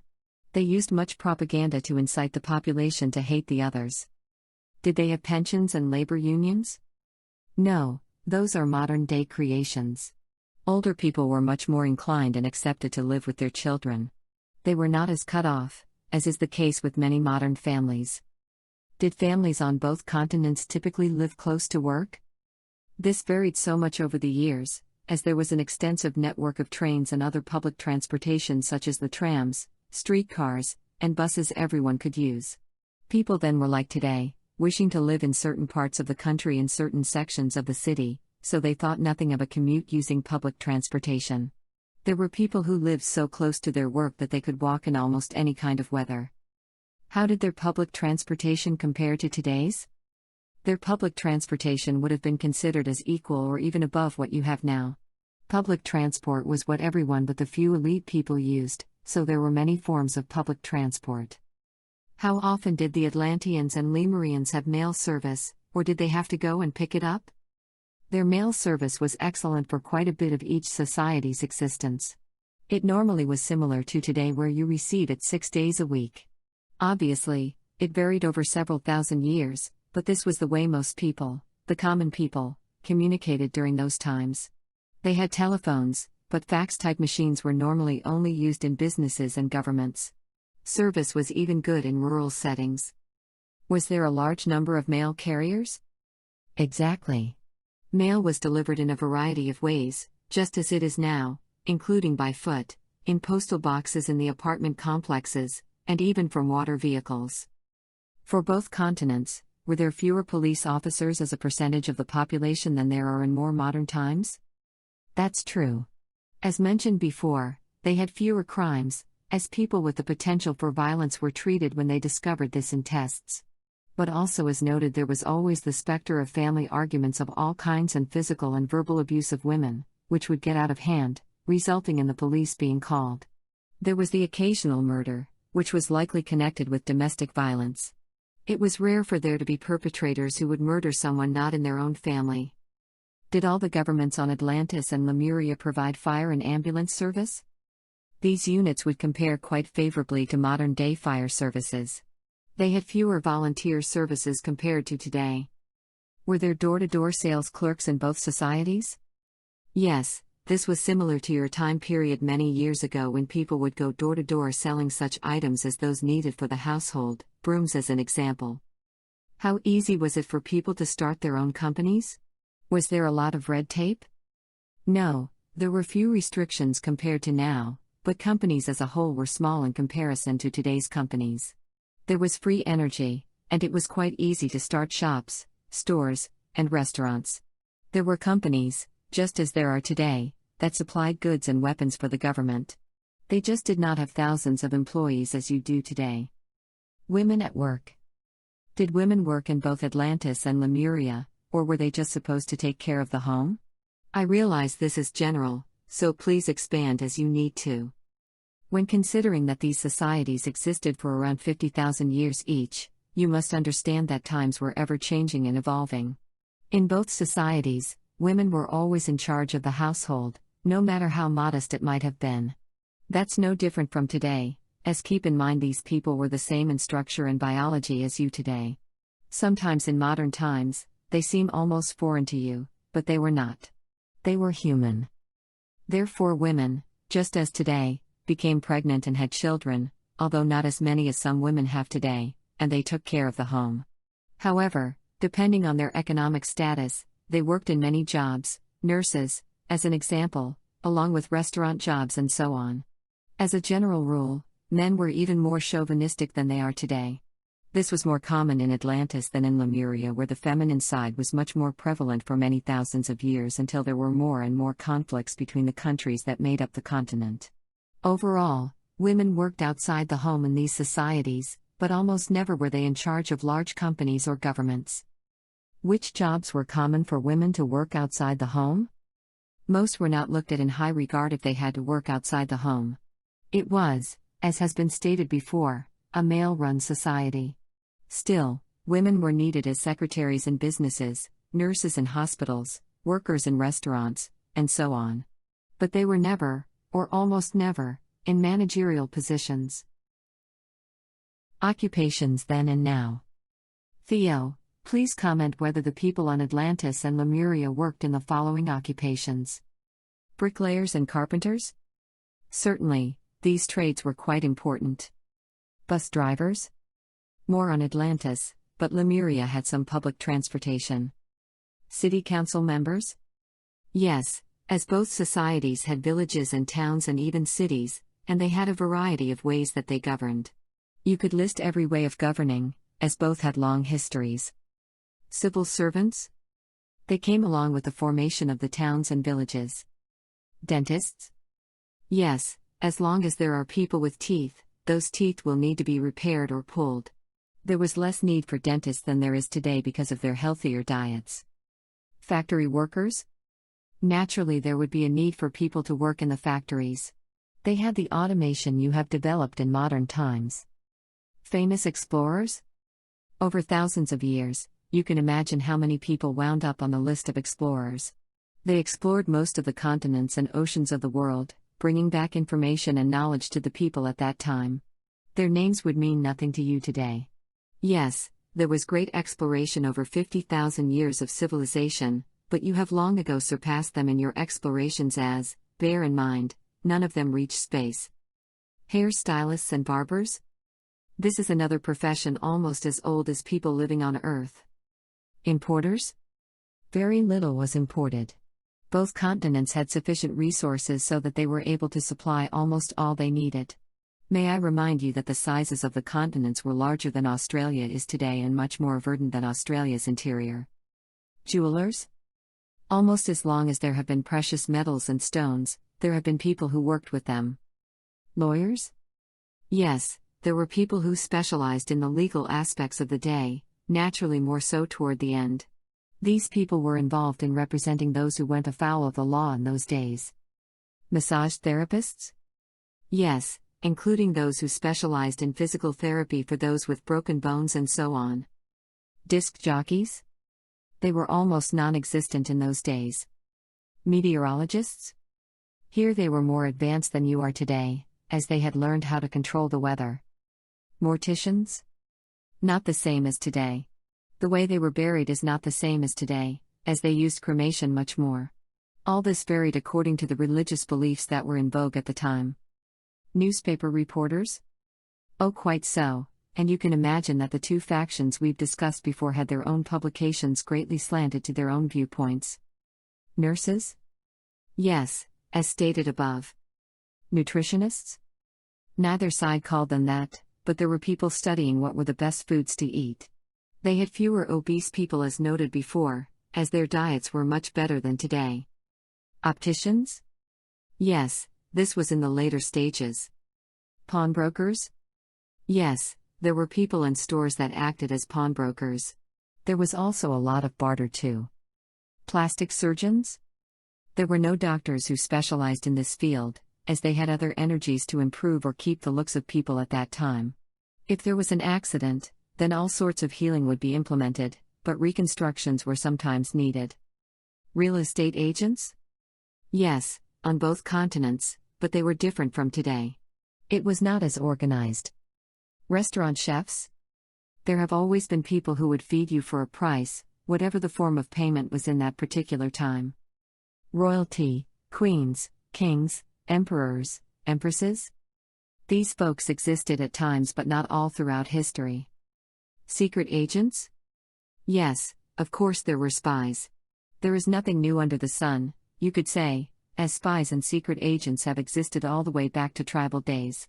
Being a spy is another on that bucket list. So in the times of Lemuria and Atlantis, there were many occasions as you might imagine during which each country, or set of rulers, would employ these agents to spy on their enemies. Stenographers? Yes, used naturally in business.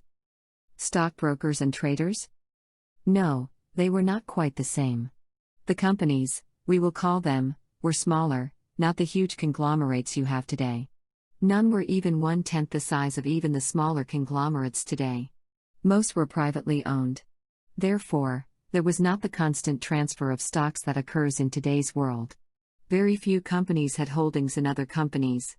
Things were slower then, not nearly as fast-paced as today. The states had their own operations for using the crystal powers, so there were not public utilities the same as you have today. Trash collectors? Yes, but there was not the huge amount of garbage per person generated as there is today. The people were not as wasteful. You are slowly learning to conserve. Truck drivers or train engineers? Yes, many of the things you have today existed before on one or both continents. Veterinarians? They existed in the later stages when people were much more civilized.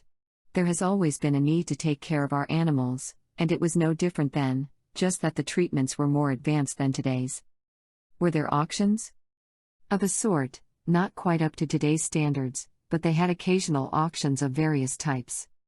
As my soul cluster is known as teachers, were we school teachers back then in Atlantis and Lemuria?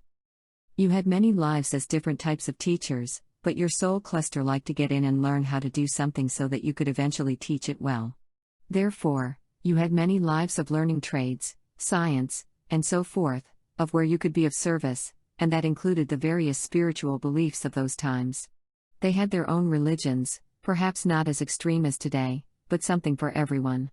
Atlantis and Lemuria were destroyed by science and greed, not so much by religion. The Law of One and the Sons of Belial. Theo, what were the predominant religions on the continent of Atlantis? The Law of One and the Sons of Belial were the predominant religions on the continent of Atlantis. They had a priest system that was very corrupt. They led the people and governed their lives so that the two major groups of people came to war with each other. It was greed on both sides that did them in. When did the two prominent religions on Atlantis begin, before or after the first destruction? They began a little before. They were early concepts of beliefs. Before then, both were heart-centered, but the sons of Belial moved away from that to more earthly pursuits. How many cultures existed on the continent? Everyone is quite aware of the two major cultures, the Law of One and the Sons of Belial. There was also your group who practiced the gentle way. The people of Atlantis tended to split into the two major groups primarily for political reasons but also due to religious differences. There were a couple of minor cults, you could call them, as there can be in any society, but they had no influence. Your gentle way was the largest besides the Law of One and the Sons of Belial. Bear in mind, each of the two major groups was controlled by men who were power-hungry. The leaders were controlled just as is done today in the Middle East, as a prime example. Religion and state should never be mixed, as the state must be fair to all religions practiced in a country. Who was Belial? He was the leader of the movement that believed in materialistic comforts and looked down on the Law of One people. What was the main dispute between the sons of Belial and the people of the Law of One? Greed. Each wanted to rule the other and all the land. Each side wished to control the other. Greed and power corrupted them. It became a civil war, as they each wanted the power, and ultimate power corrupts, to use another of your sayings.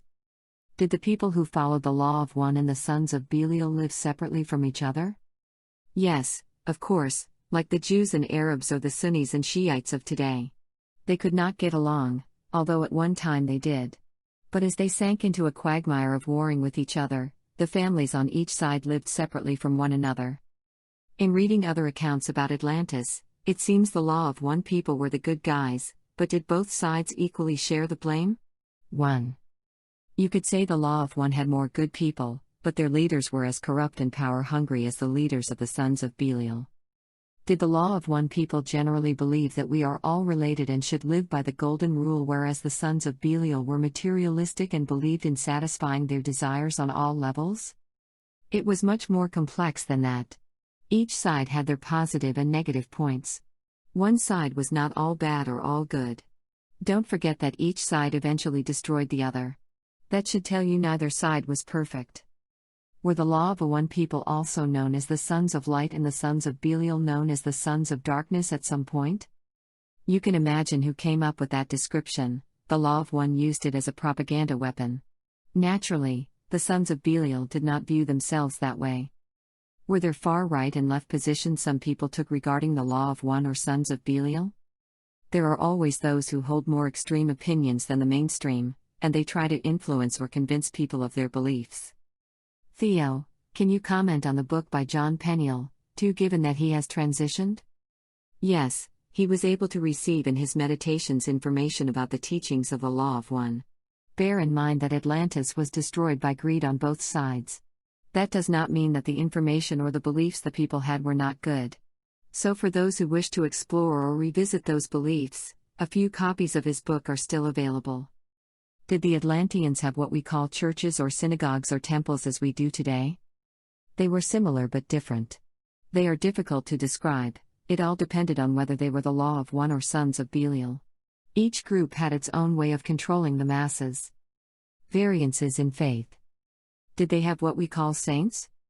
There were those who were admired more like diplomats rather than religious, with the exception of the Law of One.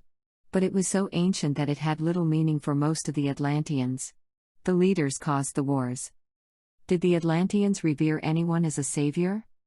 No, not at all. They had their two main faiths, the Law of One and the Sons of Belial. They really had no one who stood out from the crowd, so to speak, and acted as a savior for either group. Was the Law of One practiced both in Atlantis and Lemuria? You are correct in thinking there was a connection, a similarity. Both societies had a religion that believed in one supreme being as compared to a number of beings. Was there the equivalent of a Wiccan belief system during the time of Atlantis? No, not the same as today's. They were a more scientific-oriented society. The Wiccan belief system known today grew out of the love of nature in Europe over the centuries. Did the priests of Atlantis or the religious leaders of Lemuria live extraordinarily long lives, longer than, say, 200 years? No, that was about the maximum they could extend their lives. It takes a lot of concentration, we'll call it, for this to occur. So please use this figure, as reports that they lived longer are erroneous. When you have people living normal lives of 52, let's say, 70 years at that time period, someone who lives 3 to 4 times longer would be held in awe. The priests that did that and held this information for just themselves had to balance these lives with quite short ones. Had they shared this information with the population, there would have been no balancing. Were there spiritual advisors on both the Atlantean islands and the Lemurian continent who warned of the impending doom? Some. Most were caught up in the hatred such that they encouraged the fighting for religious purposes, just as do some of your clergy in modern times. It was no different then. They realized too late what their actions had assisted in creating. Did the concept of Poseidon originate on Atlantis or some time later? It originated in that period. Thus, Poseidon was named in his honor, you might say. Did the Poseidon trident, see Figure 4.1, represent power, wisdom, and love, with love as the middle spike? That's true. It was to remind everyone that all three are connected. Were there different religions in Lemuria? Yes, there were several, which was another reason for their demise. As you have seen in the past few hundred years how people interpret their connection with the Creator, so you can imagine how over 50,000 years there were all sorts of belief systems created, and their offshoots of offshoots. Did their major religions believe in one god or multiple? They believed in multiple gods. Are there any religions in the world now that would resemble the religions then? Their religious practices are difficult to compare to any today. Each country had its own religion, which naturally separated them from the other countries. Each had its own rituals. This has been consistent with the Adam man and woman from the beginning. Did any compare to, say, the Hindu or Chinese religions of today? Yes, the Shinto religion in Japan. It has evolved over the past 6,000 years or so to what it is today. However, over thousands of years, the religions evolved to a point where little would be recognizable. Figure 4.1, the trident used by the Greek god Poseidon, brother of Zeus. Did the Lemurians have some form of temples or churches? This varied greatly from culture to culture. They were never so grandiose as these halls of worship are today. They were much more practical. Were there one or more religions on Lemuria that worshipped the earth, moon, or sun? Most certainly, along with the stars, as there was a form of astrology. It was much easier to see the billions of stars at night with little lighting compared to today, so there was always the wonder of space, along with their ET contacts. 3 of the countries had religions with similar beliefs. Some might have been sun worshippers while the others were moon worshippers, and another would have been slightly similar to the Wiccan beliefs of worshipping the earth. Keep in mind that until they began warring, Lemuria was a very idealistic place to live in harmony. It took greedy leaders to lead them down a path of self-destruction. Did the Lemurians meditate? Most assuredly, they meditated. On both the continents of Atlantis and Lemuria, after death were people generally cremated, or were they buried? Almost 90% of the time they were cremated. The rituals were different on each continent and also varied according to religious beliefs. Did both societies believe in ghosts? Oh yes. These things were not different from modern times when some soul fragments would hang around. This was especially true during wartime. Did they know about the Earth experiment? Yes and no. Even then it was hard to explain to the average Atlantean or Lemurian, so only the religious leaders knew, and even those had differing opinions as to the concept and understanding. It was not something discussed around the dinner table. What type of talismans did the Atlanteans and Lemurians have? They were much different from today's talismans. They were based on the beliefs of those days and times and on the religions that were in place. Consequently, there were a wide variety of talismans, and some did not believe in talismans depending on the time. Some were based on the sun and the moon, on the deity they believed in, and so on. Did the Atlanteans believe in reincarnation? What percentage would you say? Yes, a number of them did. Again, there was a segment of the population that understood this, but it was not the majority. The belief just did not fit into their belief systems at that time. Many more people believed in reincarnation in the early days. They had much more contact with the ETs who explained to them how things are, over 80%. Then that percentage varied over thousands of years, higher in the formative years to much lower as they approached the time of wars and such. What about the Lemurians? Again, the same scenario. It is so much easier for people to think about going to a heaven or hell, those concepts were around even during those times, than to wrap their minds around multiple lives. But some understood. It has always been that way. In your lower earlier lives on Earth, you do not have the understanding and wisdom you gain through repeated journeys. Did they all believe in life after death? Some did. Did the Atlanteans have similar psychic gifts as we do today? Actually, they had about the same. They were more densely in the third dimension, so there was less than you see today. But there were people considered oracles who advised leaders and wealthy patrons at that time, just as it is done today. There were just fewer of them. Was there a form of tarot? Oh yes, there were cards that they used to help them read a person's future, not exactly the same but a similar style, if you will. Did either the Atlantean or Lemurian societies interpret dreams?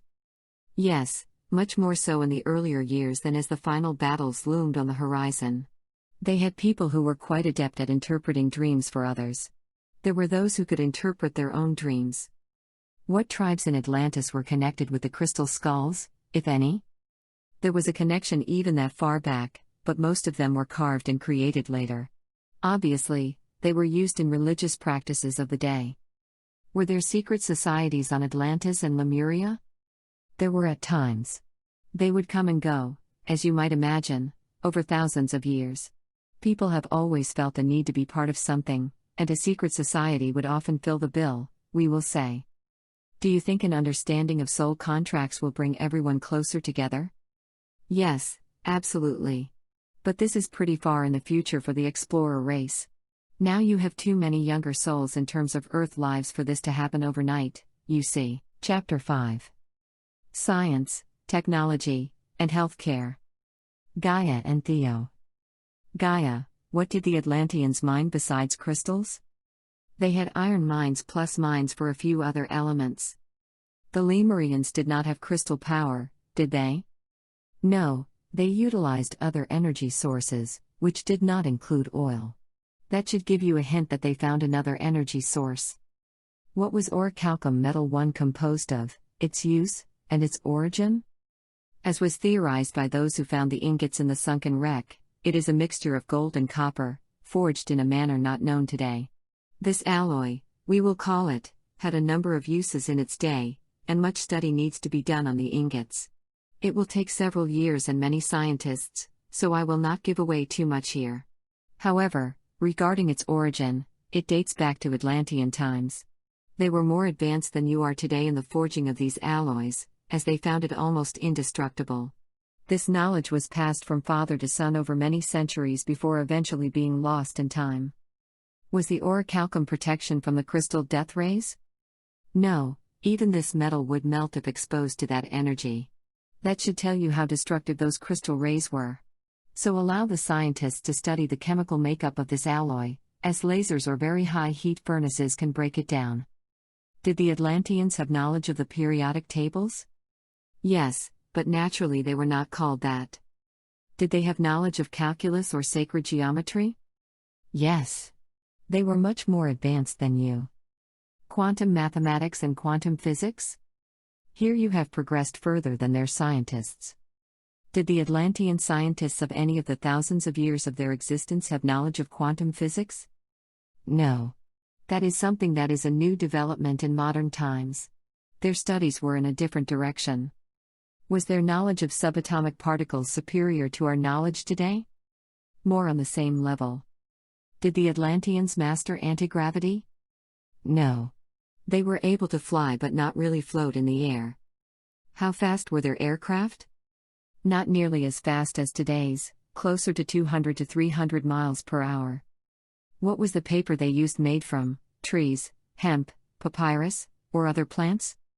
Both used trees, as you do now, for their paper. Did both the Lemurians and Atlanteans have ink pens? They certainly had writing instruments, but not the same as yours today. They used different substances for their ink. The things. Was it the Atlanteans who experimented with creating humanoids, other races, or extraterrestrials? Ah, a nice question. These experiments dated back thousands of years, as the continents were just being populated. The extraterrestrial scientists experimented with different forms of life, and some experiments went better than others. They allowed these humanoids to live, and as mentioned earlier, the Nibiruans used them in mining. This dates back much further than Atlantis. The various humanoids were still around, and they were named things by the Atlanteans, who used them for menial work. This went on for several thousand years before they developed enough to begin altering the genetic code of the humanoid creatures. Obviously, some of the experiments just died out. How was the continent of Atlantis originally populated? As the rest of the continents were, by various alien worlds. The continent had its share of testing, so they coexisted with the things. Theo, did the ETs who conducted the body experiments know all the reasons behind what they were doing? Yes, they did. Their spiritual advisors were under no restrictions, and the ET scientists who conducted the experiments were quite understanding of what they had to do. This work provided an opportunity to conduct what were for many of them first-time experiments on body creation, which is why you'll find a variety of skeletal remains. Of course, there was a lot of interference. Other less high-minded people wanted to experiment too, which resulted in many different types of beings who did not last. Some of these experiments resulted in the things spoken about by Mr. Casey too, experiments gone wrong. The ET scientists were not also creating animals, were they, including dinosaurs? No, they were not. Creator loves variety, and the group souls for the animals were invited to provide animals for Earth, which they did. Did the Atlanteans create clones, robots, or slaves from conquest to do all this work referenced in Edgar Casey's writings? 3. They were not clones or robots. They were humanoids but were the result of various experiments over a long period of time. So the things Edgar Casey talked about were neither Cro-Magnons nor Neanderthals? No, as I said before, they were the beings left over from countless genetic experiments left behind by those from the stars. Were the things in existence before the atom man and woman were placed there? Almost at the same time. There was much experimentation with body types then. Did they only exist on the Atlantean continent? There was experimentation with body types elsewhere on the planet, but not to the extreme found on Atlantis. Did any of the ET souls who conducted the experiments decide to take part in the Earth experiment, to be veiled, and so on?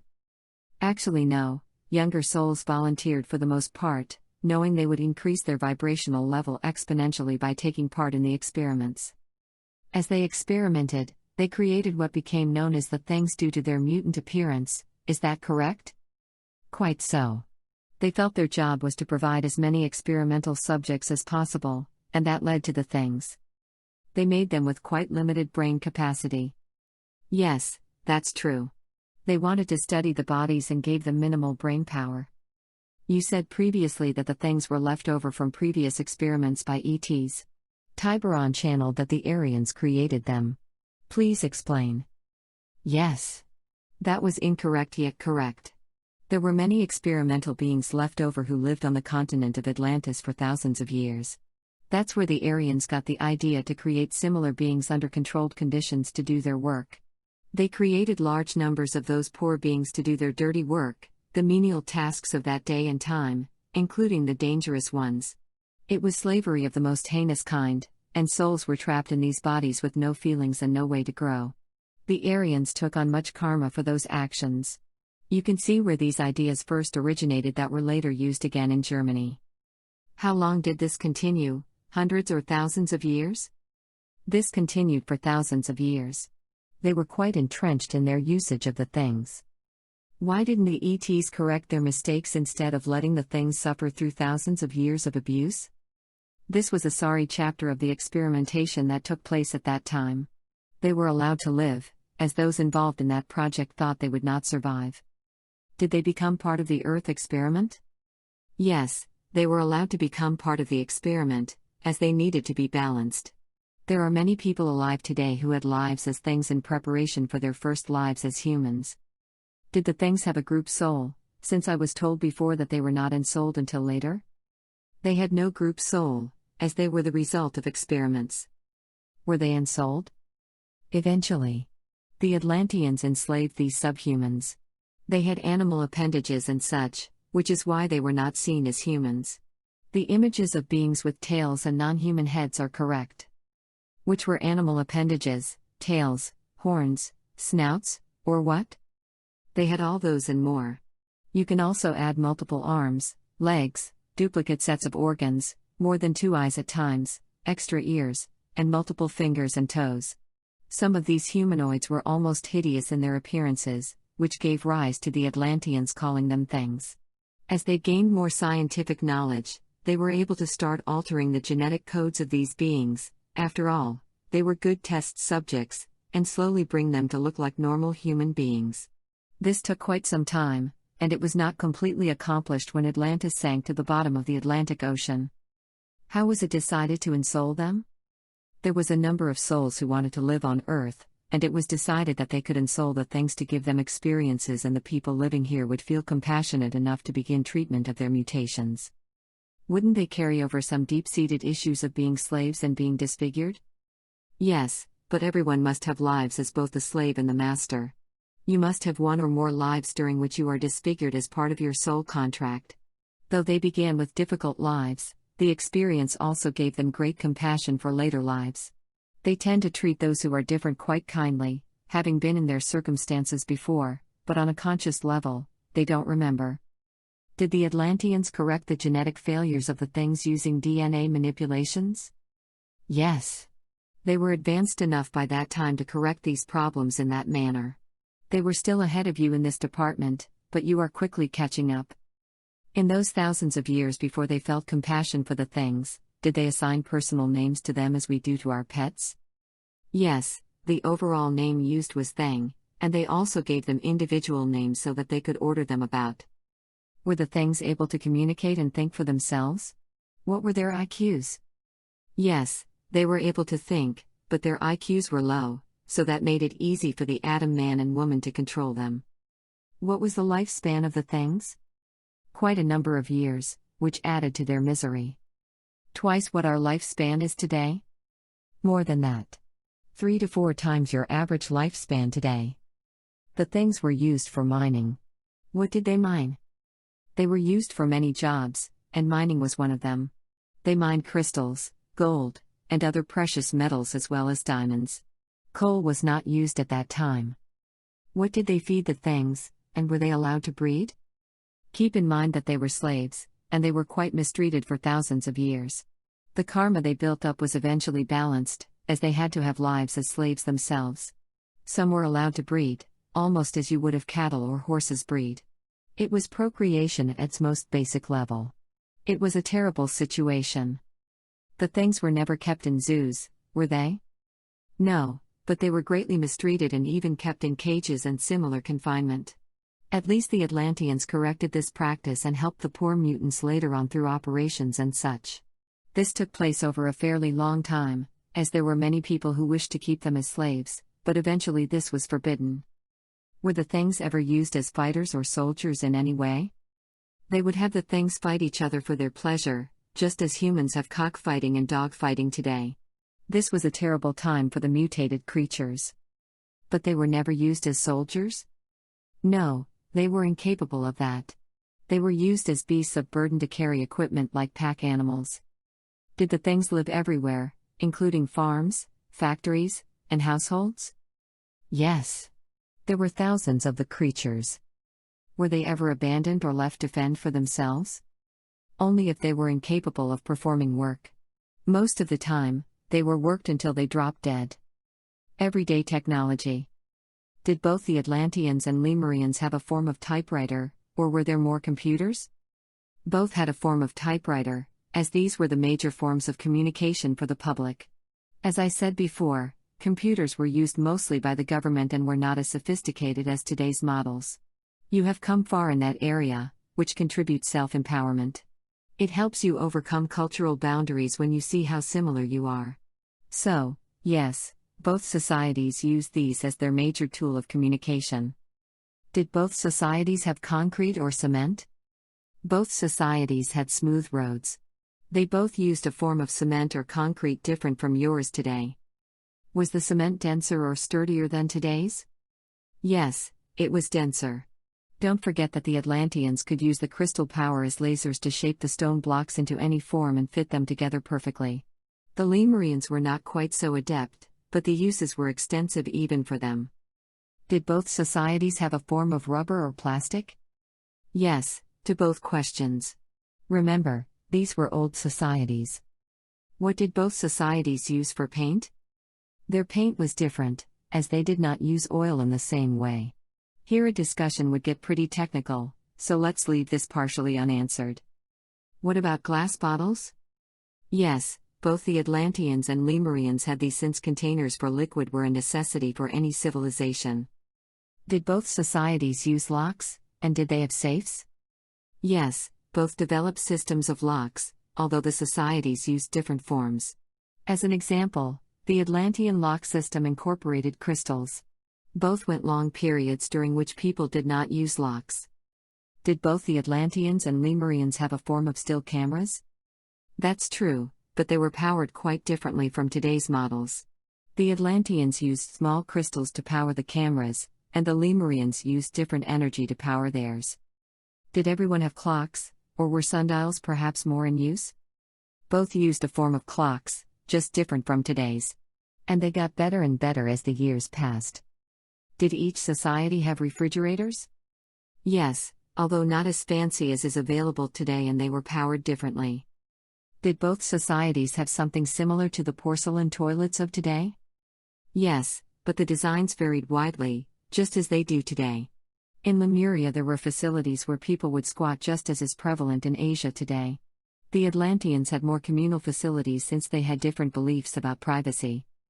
But there were plumbing systems in place for both societies? Oh yes, that is needed in every major developed society.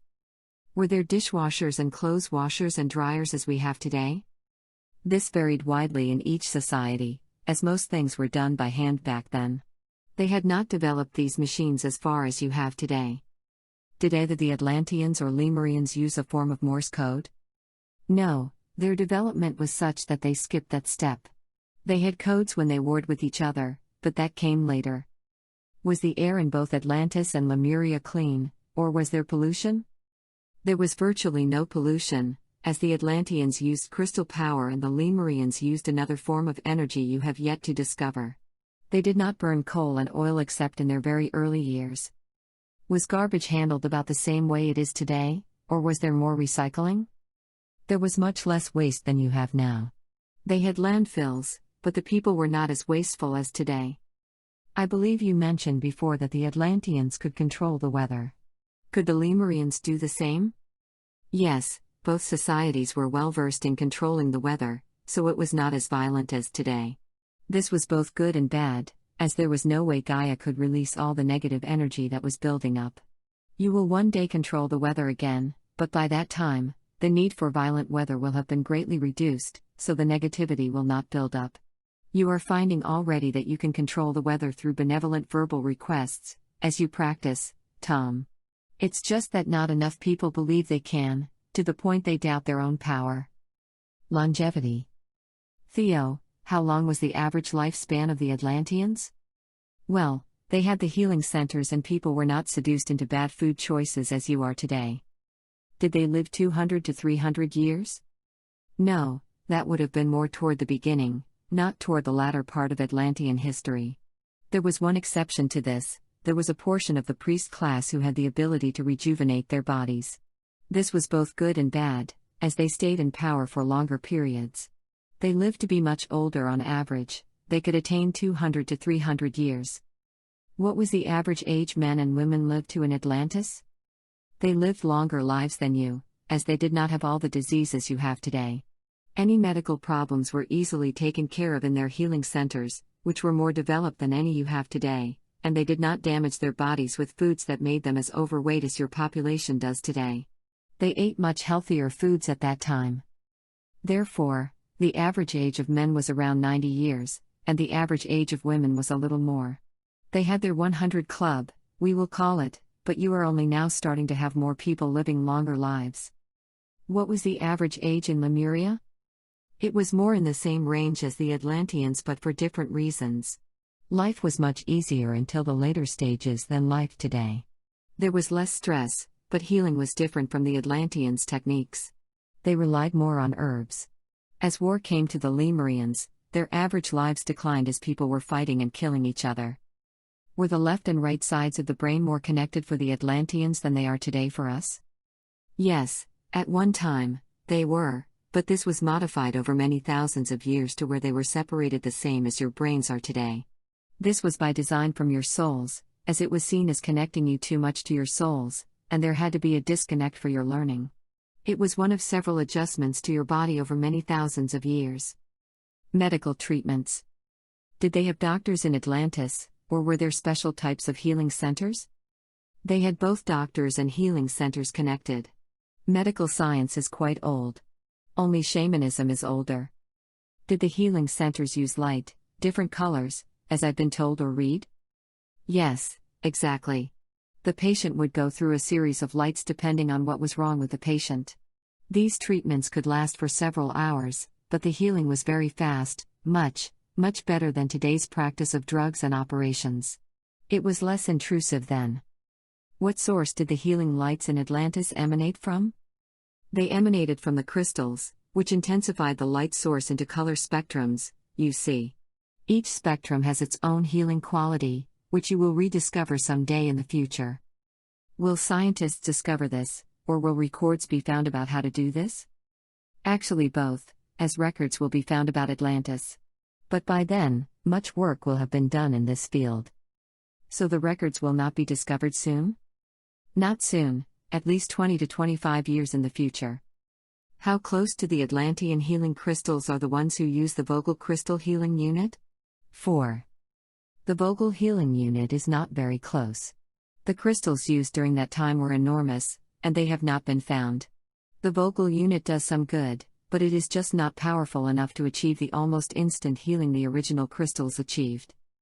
Was everyone treated in the healing centers, or were there people who were too poor to qualify? No, you would call it a socialist form of government, as everyone could be treated in the healing centers.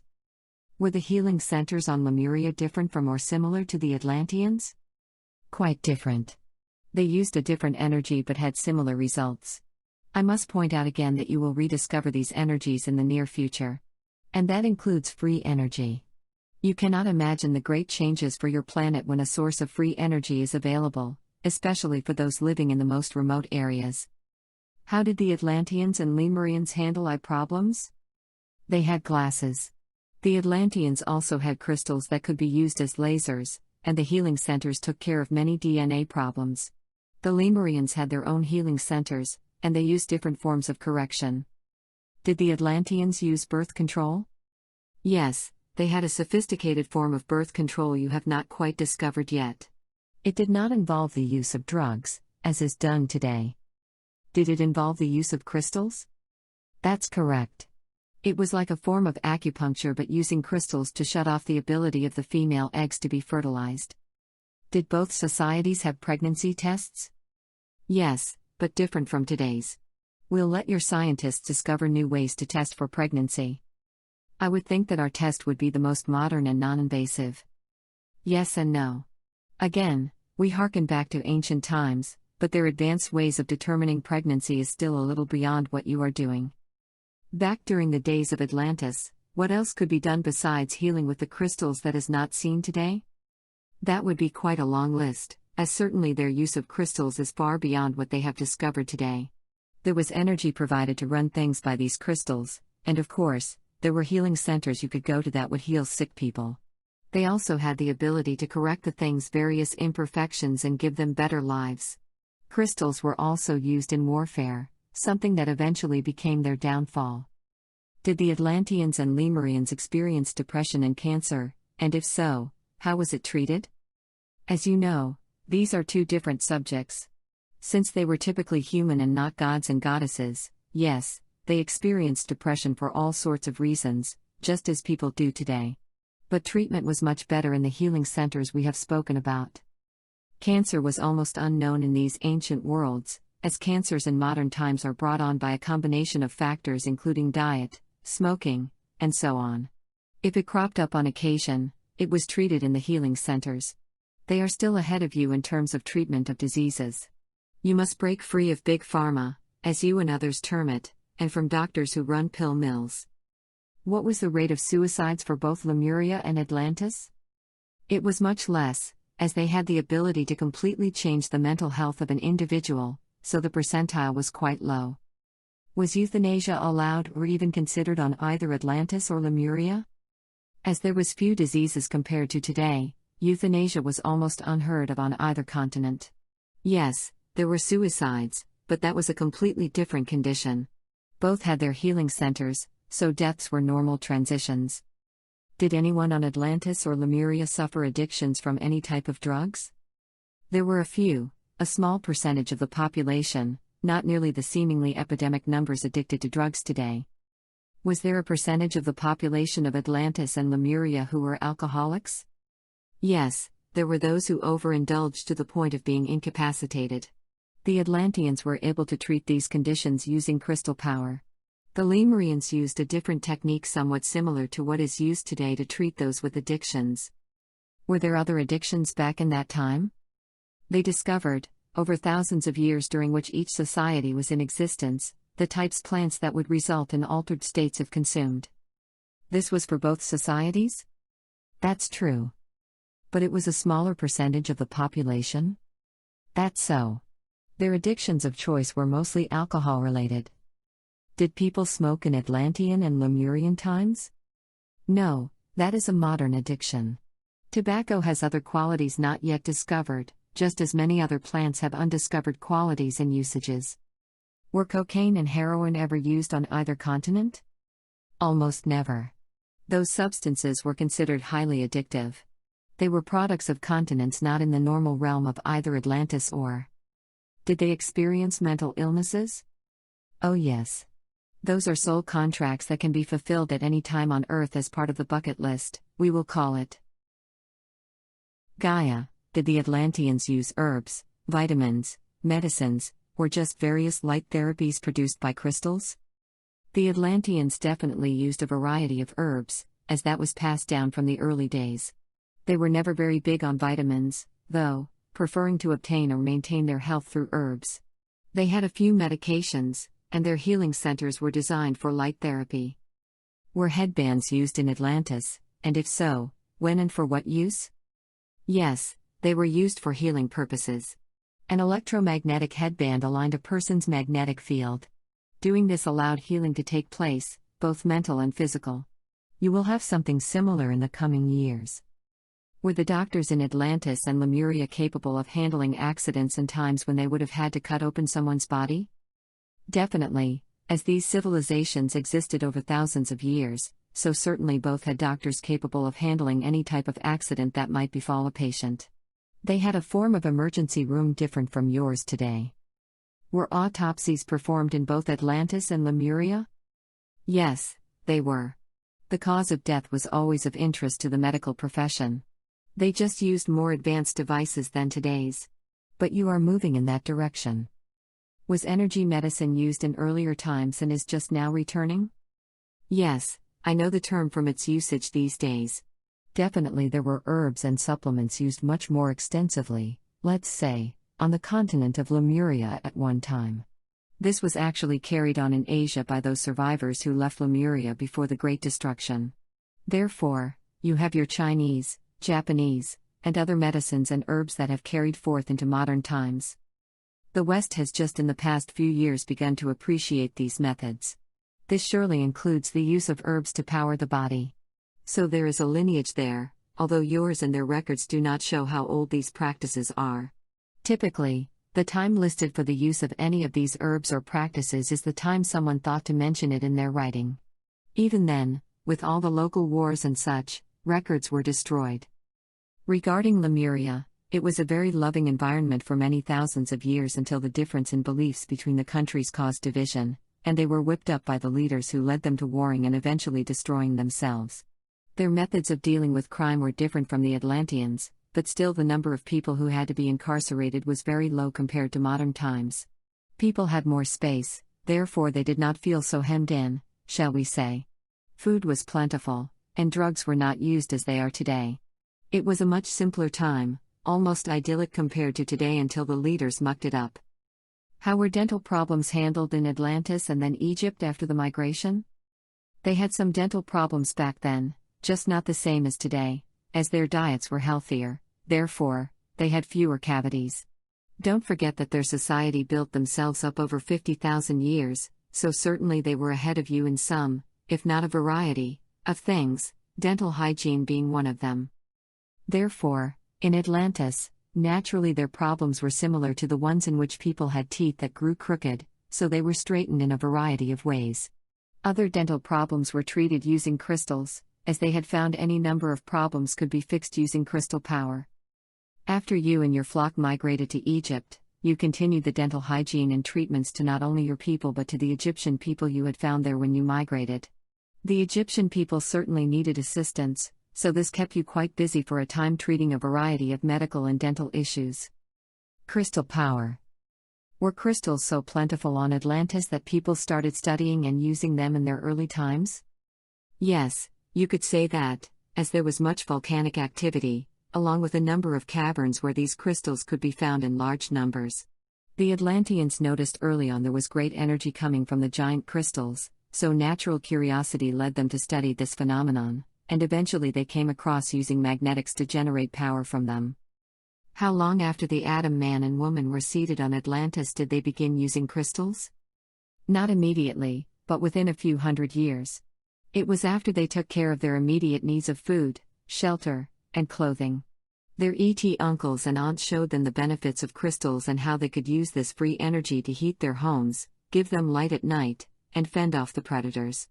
The ETs never imagined them being used to war against each other thousands of years in the future. So the crystals were not used at the very beginning. Were they all naturally occurring, or were any artificial or grown? All were naturally occurring, as the crystals the Atlanteans used are millions of years old. Did the Atlanteans pursue crystals the way we do oil exploration these days? It was simpler during that time, as they had instruments that could identify locations of crystal deposits underground from quite a distance. Only in the early days did they need to be right on top of the crystals. Were the crystals used on the continent of Atlantis found there or elsewhere, and were they similar to those found in Arkansas or Brazil? Yes, first they were found on Atlantis, as they had huge deposits of these crystals and eventually large mines to carefully remove these large clusters from the ground. Then they became of a quality closer to those in Arkansas than those of Brazil. The Brazilian crystals, as you have noticed, do not have the energy of those found in Arkansas, simply due to the minerals present in their formation. It takes a special type of crystal, so it will have the energy needed to be the energy source for thousands of vehicles of all types. Figure 5.1, Gypsum Crystals in Nika Cave, Cave of the Crystals, in Chihuahua, Mexico. Note person for scale. Photo by Alexander Van Driesch. Were all the crystals used by the Atlanteans quartz? Yes, that is quite correct. All were quartz, and many were mined in what is now the state of Arkansas, as they found huge deposits of crystals there. There are still large numbers of quartz crystals located there, even some extremely large ones well below the surface. What was the size of the largest crystals used on Atlantis, perhaps 20 feet? Yes, around that size, and some were even larger. Just look at the images of the Crystal Cave in Mexico to get an idea, see Figure 5.1. Was their height at least 25 feet? Quite so, even higher and thicker. The largest were 30 to 40 feet high. So a man could not put his arms around these crystals at their base and touch his hands? No, it would be impossible, as these crystals were not thin. Then were there giant crystals possibly as tall as 50 feet? No, none were that huge. Stick with the figure of around 25 to 30 feet on average. What was the size of the smallest crystals used? Some of them, actually a large number, would fit in the palm of your hand. Did the Atlanteans cut the crystals into certain geometric shapes to enhance their functions? Yes. This was done more often with the smaller crystals, as they had to fit into certain instruments. So the final shapes of these crystals varied quite a bit? Yes, they did. Are the Atlantean crystals still active in the Atlantic? To a certain degree, but not like they were during the Atlantean times. Most were shut down by brave souls who had the chance to escape but knew they had a duty to reduce their crystals or deactivate them. Are there any still active in the Bermuda Triangle? Yes, they are the cause of abnormalities in that area, leftovers from Atlantis. Was there a protective bubble of energy over the continent of Atlantis? No, What might be perceived that way was the bubble of energy formed by the giant crystals that everyone was able to tap into with various devices to run everything. It was not a protective bubble of energy per se. Was the artificial moon simply used as a reflector, or did it actually have its own power supply, which gave the crystal power more coverage? Or did it simply aid in lengthening the effectiveness of the crystals? It had its own power supply, we will call it, of crystal energy, the same energy the crystals beamed. But the crystals were aimed at the moon and bounced off it to lengthen the area of coverage. Again, we return to the crystal's limitations. It was a cheap energy source but limited in distance. The same could be said for electricity today, which is limited in its ability to send a current out over a long distance, much less across an ocean to another continent. Therefore, using crystals for power had many advantages. Today you shy away from exploring the use of crystals, as many people had previous lives in Atlantis and remember, on a soul level, the destruction caused by its use as a weapon. Were the crystals in Atlantis automatically powered? Not automatically, as they discovered a process in which they could raise the vibrational level of the crystals to the point that they ramped up. Did they use some form of magnetics? Exactly. By putting these crystals in a magnetic field, they were able to bring the power of the crystal to the point they would not need the boost from the magnetic field. Then they were able to transfer this energy from one crystal to another? They could direct this through magnetics anywhere, including other crystals, so that the smaller crystals could receive this energy at a certain wavelength. For me to go further, you would need more scientific knowledge than you possess in this life. Was the magnetic energy used to power the crystals natural or human-made? The magnetic energy was human-made. I'm not allowed to go further than that in explanation to you. Once the crystal had been powered up, was it sustained, or did it need to be recharged? It needed to remain in the magnetic field, but it really was like free energy. It's difficult to explain, and we don't want to give away too much here. The larger the crystal, the longer it could stay powered, but certainly the magnetic fields kept them powered constantly, so there was no up and down. The smaller crystals had to be repowered more frequently. Were the Atlanteans crystals that were used for power clear or colored? The main crystals used to power their cities and such were enormous with clear to somewhat opaque colors. Colored crystals were used in such places as their healing centers and as weapons.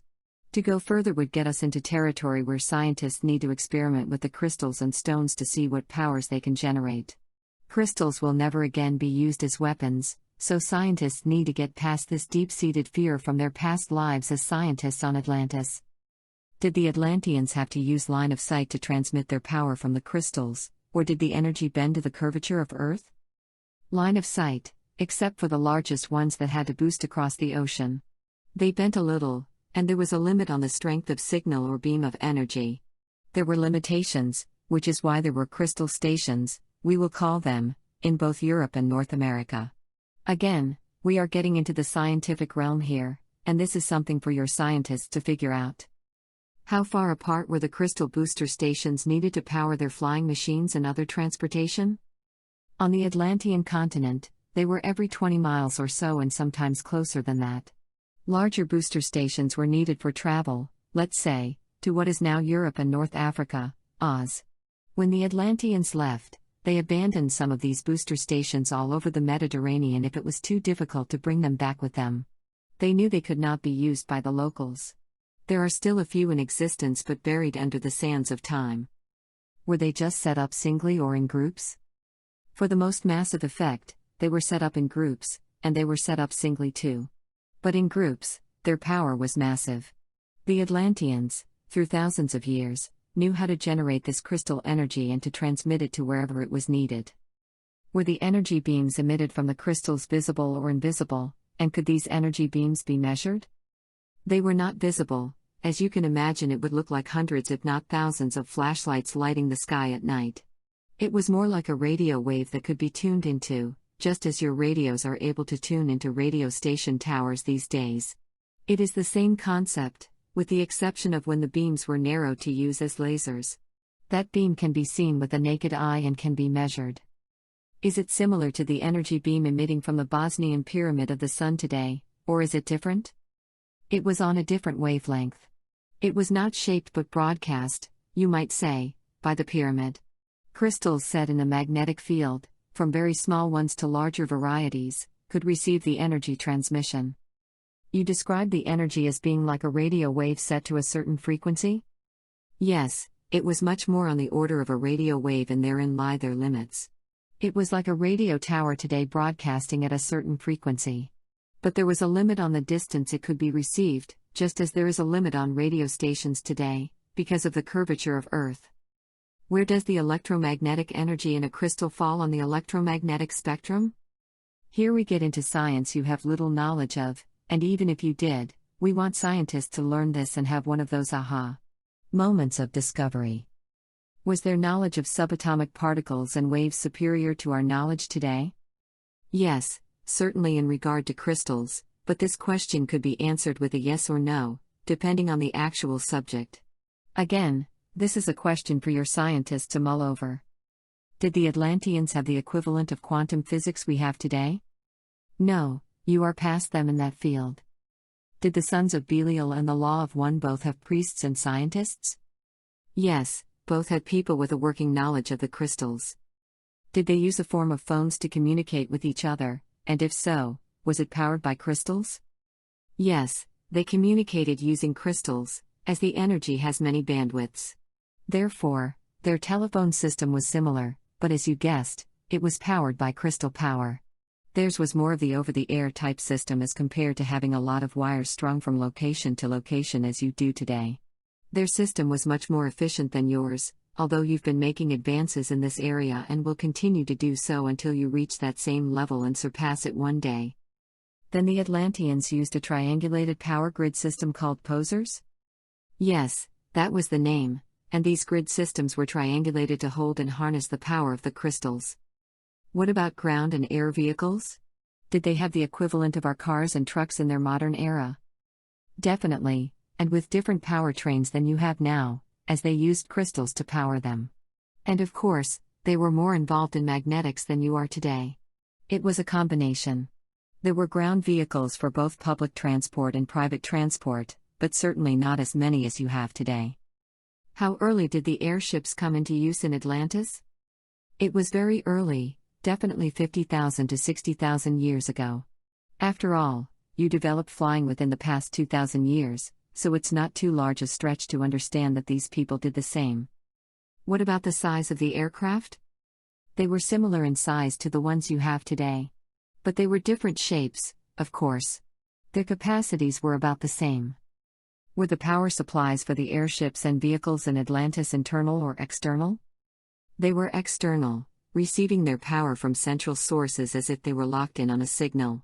It's very hard to explain in the terms you use today, but these rays of energy were sent out and the ships tapped into them. How far from the continent of Atlantis could the airships travel with this external power source? They could fly over 1,000 miles, but certainly not around the world. It was like a tether that would hold them as they reached the farthest these ships could lock onto the power source. You had said before that the Atlanteans were limited in their range of flying due to the crystals. I assume they never explored Asia? No, they did not. It was too difficult, and the Atlanteans considered it just a vast land with tribal people. Were the crystals utilized on the North American continent? They had them on all three continents, however, there were larger ones in Atlantis and North America. Still, they had auxiliary power sources in the Mediterranean too. Ancient infrastructure and free power. How were the homes, apartments, other buildings, and elevators powered? Crystal power? Of course, it was their source of power. Was this free energy, or did the people have to pay for its use? No, it was free. Each home had receptors of a sort, which brought in the crystal power generated by the huge crystals. Then there were no cables or lines of any sort to each house or dwelling? No, you would call it wireless power. After the power was received in the dwelling, how was it used for cooking and to light the family room and so forth? Devices were made very different from today's. Each device had a mini receptor to power it. Was the Atlanteans' trash disintegrated by crystal power? Yes, it was simple to take the collected garbage to giant furnaces powered by crystals and disposed of there. Did they have a similar infrastructure of water and sewage pipes as we have today? The infrastructure was quite similar to today's. I would think they had sewage disposal plants powered by crystal power. For a fact, crystal power was used. Some things never change, and one of them is the need to dispose of waste. Was their system of waste disposal better than the one we use today? Not really, as crystal power was the only difference in the way the sewage disposal plants were operated. You had previously stated that computers were mostly for governments. Was that because the average person felt they could access all of what they needed through crystals? That's a correct assumption. The crystals would be considered almost as supercomputers today. They retained information from thousands of years. Weather manipulation. Gaia, did the Atlanteans know how to control the weather at that time, or is it only in recent times that we are starting to learn how weather can be controlled? No, the Atlanteans were much more proficient than you are today in regard to weather control. They were able to use crystal power to knock down dangerous storms, which flowed across North America just as they do in present times. So they were able to have the beneficial rains and snows without the tornadic winds or hurricanes. Keep in mind they had thousands of years to work on controlling the weather. You didn't need the tornadic winds to dissipate the negative energy being generated by the conflicts between the two groups? Yes, I did, and that was another in a long list of reasons why Atlantis was destroyed. The negative energy built up over time as the conflicts grew worse and worse. They still had weather, just not as violent? That's quite correct. They were able to lessen the wind strength, and stop the rotation associated with tornadoes and hurricanes. Were there survivors from both the first and second destructions who knew how to generate energy from the crystals, or did they have to be reintroduced each time? No, there were plenty of people who understood their function, as it is fairly simple after they saw them in action one time. It was just that locating the crystals was a little difficult, especially when the second destruction occurred and much of the continent was lost. Still, there were a few, and they discovered or searched out more large crystals. Don't forget they had the ability to locate the crystals, and each of the islands had crystals of one size or another. There were enough to go around, you could say, and then there were the crystals from the Arkansas mines. Conflict and regulation. Could someone be imprisoned in a crystal? No, not imprisoned per se, but they could be incapacitated very easily by a crystal. The crystals were used as sort of a stun gun at times. There are many uses of crystals, as they were studied quite heavily, and many experiments were tried to see what all a crystal could do. They were not like lightsabers from Star Wars. These crystals had a lot of energy, though, that could be directed at people to incapacitate them. But no one was ever imprisoned inside one like the Superman movie you saw of the three criminals. Were criminals imprisoned as they are today? That's correct, but their prisons were perhaps much more humane than yours, as they had healing crystals to alter their mind patterns so that they could return to society and be useful citizens. Needless to say, they required many fewer prisons than you do today, as the population never swelled, except in war. Wasn't there much violence between the two factions? There was, but not too many committing this violence went to jail or prison. Were there ever wars over who controlled the crystals, or were they so plentiful it did not matter? That was one of the main contentions, who owned the crystals, and it came to war. Did the crystal healing centers remain after both the first and second destructions and last until the end? Yes, this was very important to them, so they were re-established quickly. Also keep in mind there was not much left of a person who had been struck by one of the ray guns. Few lived. How were the crystals in Atlantis deactivated before the final destruction? At that time, much more was known about crystals and how they worked and the energy they emanated. Therefore, it was not that difficult to activate or deactivate a crystal. It was no hocus pocus, it was the science of crystals. You as a human race have been avoiding exploring crystals, as deep down you fear using these again and destroying your civilization. I can assure you this will not ever happen again. Did the Lemurians use crystals as the Atlanteans did? No, they did not. They had a form of atomic power, not the same but similar. It was very destructive. Yes, that image I'm sending you now was a giant explosion. It tore the continent apart, although it wasn't supposed to. As the Lemurians did not have atomic power, what type of energy did they have, since you also said they did not use crystals as the Atlanteans did? Yes, they did use a form of magnetism. That's the best description I can give you, as you're not a scientist. Your scientists are not aware yet of the possibilities of using magnetics. This knowledge and the crystal knowledge have been kept from you until it was felt you would not use it to destroy yourselves again. Soon this knowledge will be allowed to be used. Crystal power throughout the universe. How many pyramids existed in Atlantis, let's say, before the second destruction? Yes, that would have been when the pyramids reached their maximum numbers. There were several thousand spread all over the continent, of all different sizes, as this was a fairly large continent, and the pyramids were of use not only by the religious sects but also to help beam the energy of the crystals. Are there other societies in the universe that utilize crystal power? Yes, a few societies do. Naturally, it all depends on whether there are crystals on the planets. Studies of other planets will take up many centuries of time. There are many planets that do not have crystals, but those that do, if the society is quite advanced, either use them now or have used them at some stage in their development in the past. Why didn't the Atlanteans wish to travel in space? Because they had their friends the ETs to offer assistance, and they did not want the expense involved to develop it with just crystal power. That power was cheap to produce while the other would tax their resources. Did the Atlanteans settle Arkansas in order to mine the crystals, and are there giant crystals beneath the surface of Arkansas that are now being activated? If so, for what purpose? Let's begin with the settlement. The Atlanteans had a presence there mining crystals, as you know they are quite plentiful, and yes, there were some giant crystals mined there. The Atlanteans had ways of detecting these crystals buried deep within the earth to pinpoint their location. When the islands of Atlantis appeared to be about to sink, some of the crystals were reburied in Arkansas, and those are the ones being activated again to assist you in bridging over to the fifth focus. They are carefully controlled by your ET friends so as not to have the same results as last time. You can still use their beneficial vibrational level to raise your level up to the fifth focus. What is the different flavor of the Arkansas crystals, and what could they do that the crystals mined on the Atlantean continent not do? Here we get into an area where your scientists will one day discover and experiment with what these crystals can do and not do. Therefore, I can only give you a little information and remind you of conversations we've had before about crystals. The Arkansas crystals are good record keepers, as we have stated before. But you have yet to discover their capabilities, so this is where a scientist should experiment to see whether they can hold light or be put into a magnetic field to see what occurs. Naturally, the larger the crystal, the more dramatic the results.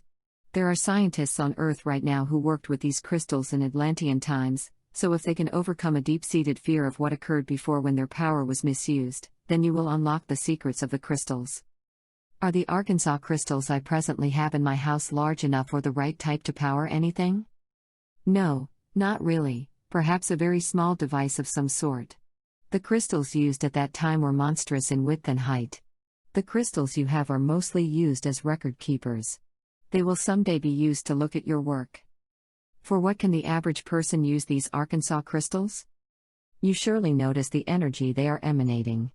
People can run their hands lightly above these crystals to feel the energy, just as you can feel the energy emanating from the red rocks of Sedona. You can touch them and receive energy. Large crystals can be put outside on your property. I would also recommend trips to the Arkansas commercial mines where they can see large crystals on display. People can find their own crystals. Are there one or more crystals in Arkansas that were just activated? Yes, that is a correct story.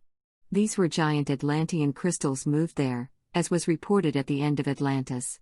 They were just activated to assist in your ascension to the next focus. What about the huge ruby crystal reported in Brazil? Again, it is used in activation. Where is the ruby red crystal located in Brazil? It's located deep in the earth and not accessible to humans at this time. It was deemed prudent to keep it out of sight by humans, also on a soul level. It's the same with the crystals underground in Arkansas and Mount Shasta, plus a couple of other places. Were rubies used as crystals in Atlantis? Yes, they were, in conjunction with the giant crystals. Is there a giant ruby crystal in the Bermuda Triangle? No, that information is incorrect. Is there any benefit in wearing rubies today? There are some benefits. There are books, as we have mentioned before, describing the benefits of each stone. Edgar Cayce, in his channeling of information about Atlantis, talked several times about the night side of life. Was he referring to atomic power or to some other energy? 5. That was a reference to the energy that was being generated by the use of the crystals. It was not atomic power, but just as destructive in the end, as it broke up cellular structures and basically disintegrated the molecules and such in both living organisms and even the ground they walked on. That's why even today there is a great inborn fear felt of all those souls who lived during those times when you could destroy yourselves the same way. This is why you have stayed away from understanding the power of crystals. Will we regain knowledge of crystal power to be used in a benevolent manner? Yes, this knowledge will be slowly filtered down, but there will be other energies, which will be even better for your purposes. But certainly you are recovering your knowledge of how crystals served you in the past. Tunnels. Theo, did the Atlanteans have giant tunnels beneath the earth? Yes, that is correct.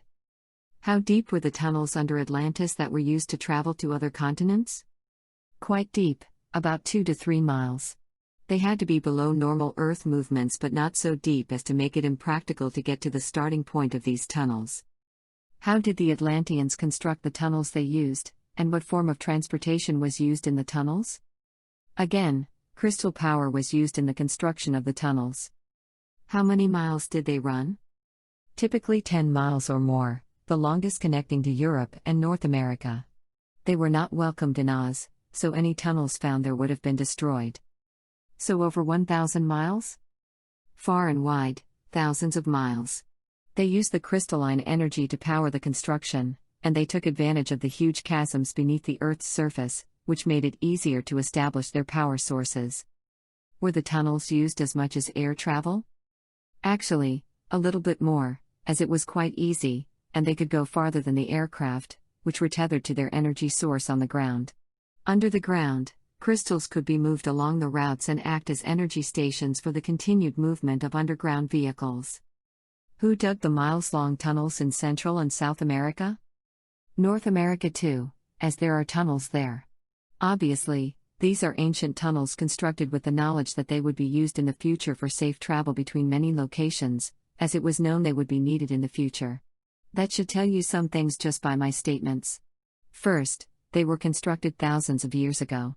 Who had that kind of knowledge and ability to see the future? It was your friendly ETs, of course.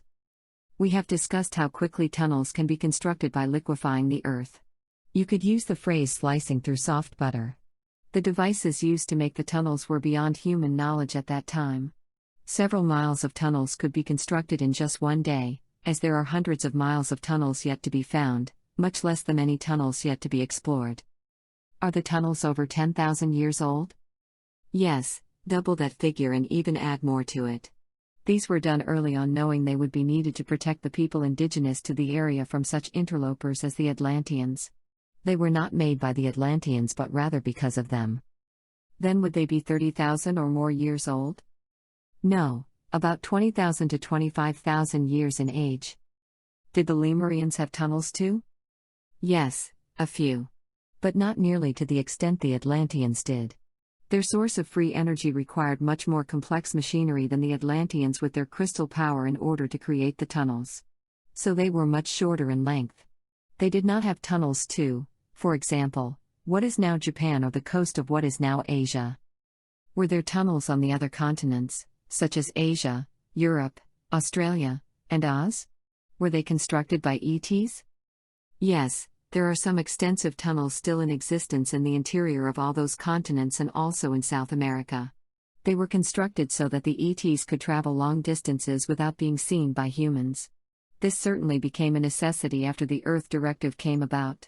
They wanted to be able to keep an eye out and to do readings and such on humans from hidden locations. Were these tunnels large enough for scout craft to fly through, or did they use some other mode of transportation in the tunnels themselves? They were constructed just wide enough for the smaller scout craft. If the craft was a little too large for the tunnel, they could temporarily enlarge the size of the tunnels for passage, closing them up behind them as they passed. This is easy work for societies as advanced technologically as these ETs were, with millions, and in some cases billions, of years of existence. Did the locals use the tunnels at times, such as the Aborigines in Australia? Yes. They felt responsible to guard the entrances and would use them if their lives were threatened. They have those stories in their verbal history. Chapter 6. The Government and the Military. Theo and Gaia. Theo, were the citizens of both continents very patriotic? That's true. This is still a lesson many people are learning today, how their governments and the opposition twist facts and invent stories to disparage their opponents and create hatred in the citizens. Then it's easy enough to have them kill each other. This is a lesson that needs to be learned by people in modern times. For example, just go back to any of the wars the United States engaged in to see how the press was manipulated so that men and women would volunteer for military service in order to have them fight for some made-up purpose. In reality, the reasons were simply that their leaders were power-hungry, or the people who controlled them wished to profit from the wars. Were there some sort of national flags in both Lemuria and Atlantis? Oh yes, banners, flags, and other forms of identification, as that is part of separating people. Did the citizens of both continents have some form of passports or identification documents? They did, depending on the time. As both continents existed for thousands of years, their governments used various forms of identification. Did either the Atlanteans or Lemurians have the high-tech capability to use nanochips for identification instead of papers and passports? No, this is an invention of modern times. As stated before, they had papers, seals, and stamps to identify their citizens. Did both the Atlanteans and Lemurians have police forces? Yes, these were necessary, but the police had much fewer crimes to investigate.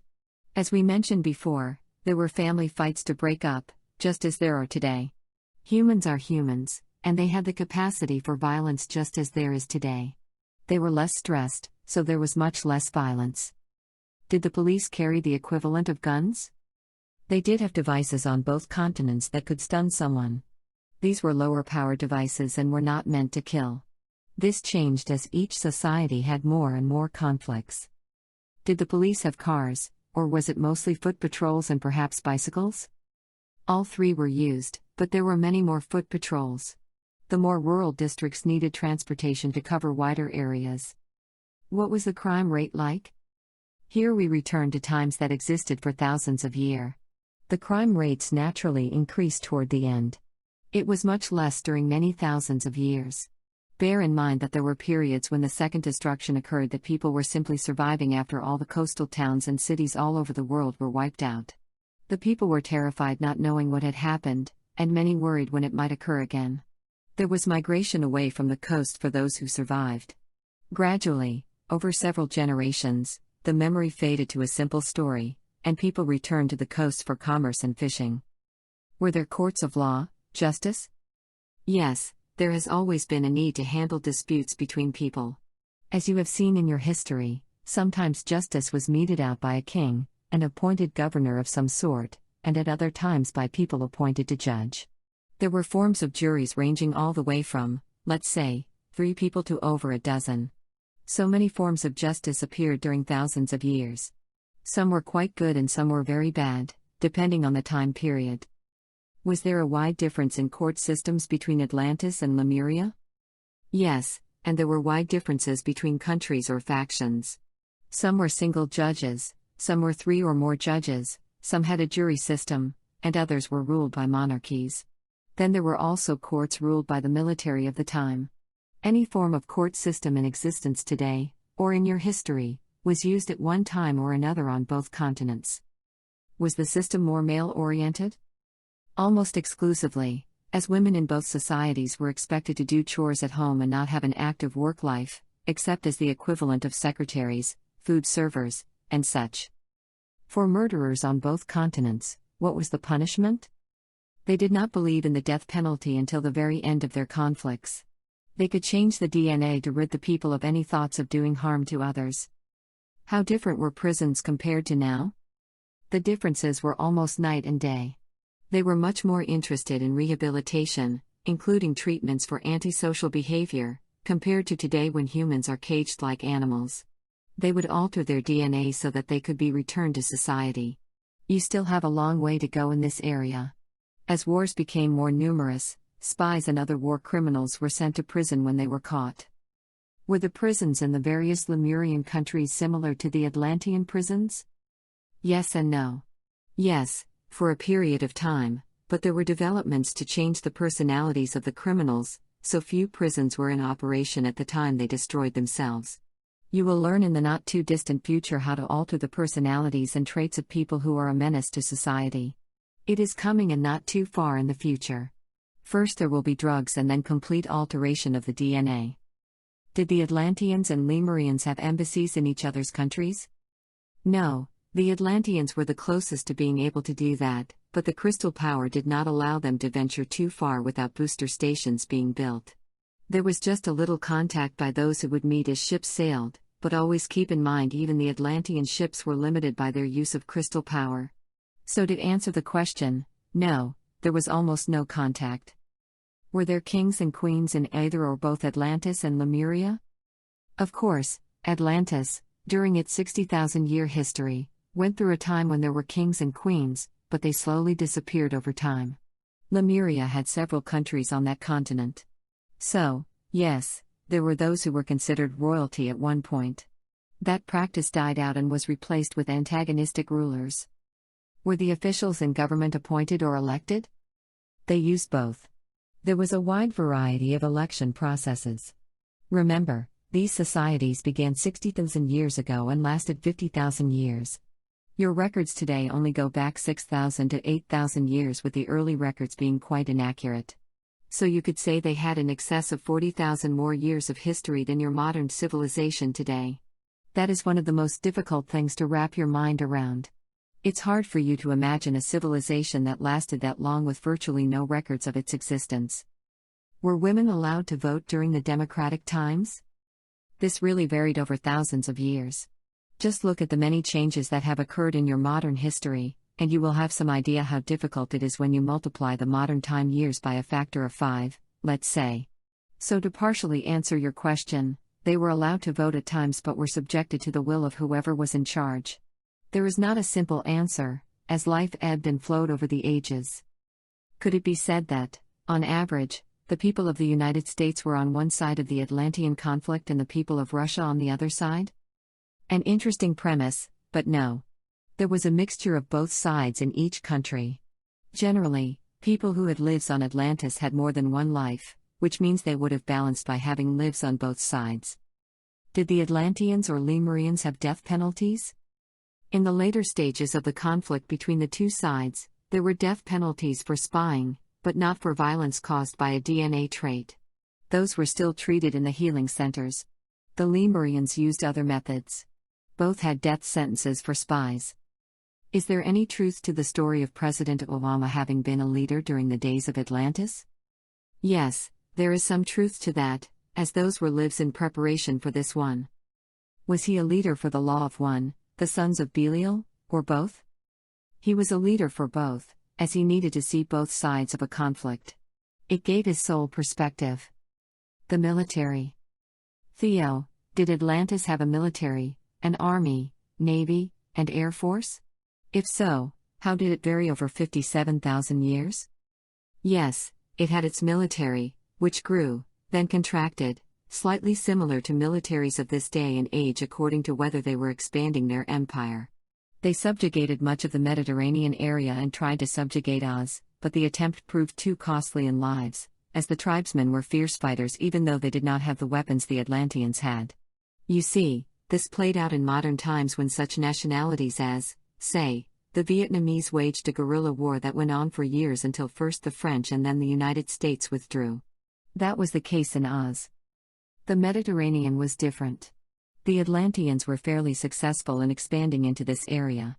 It lasted hundreds of years before they had to withdraw, as the political factions were at each other's throats.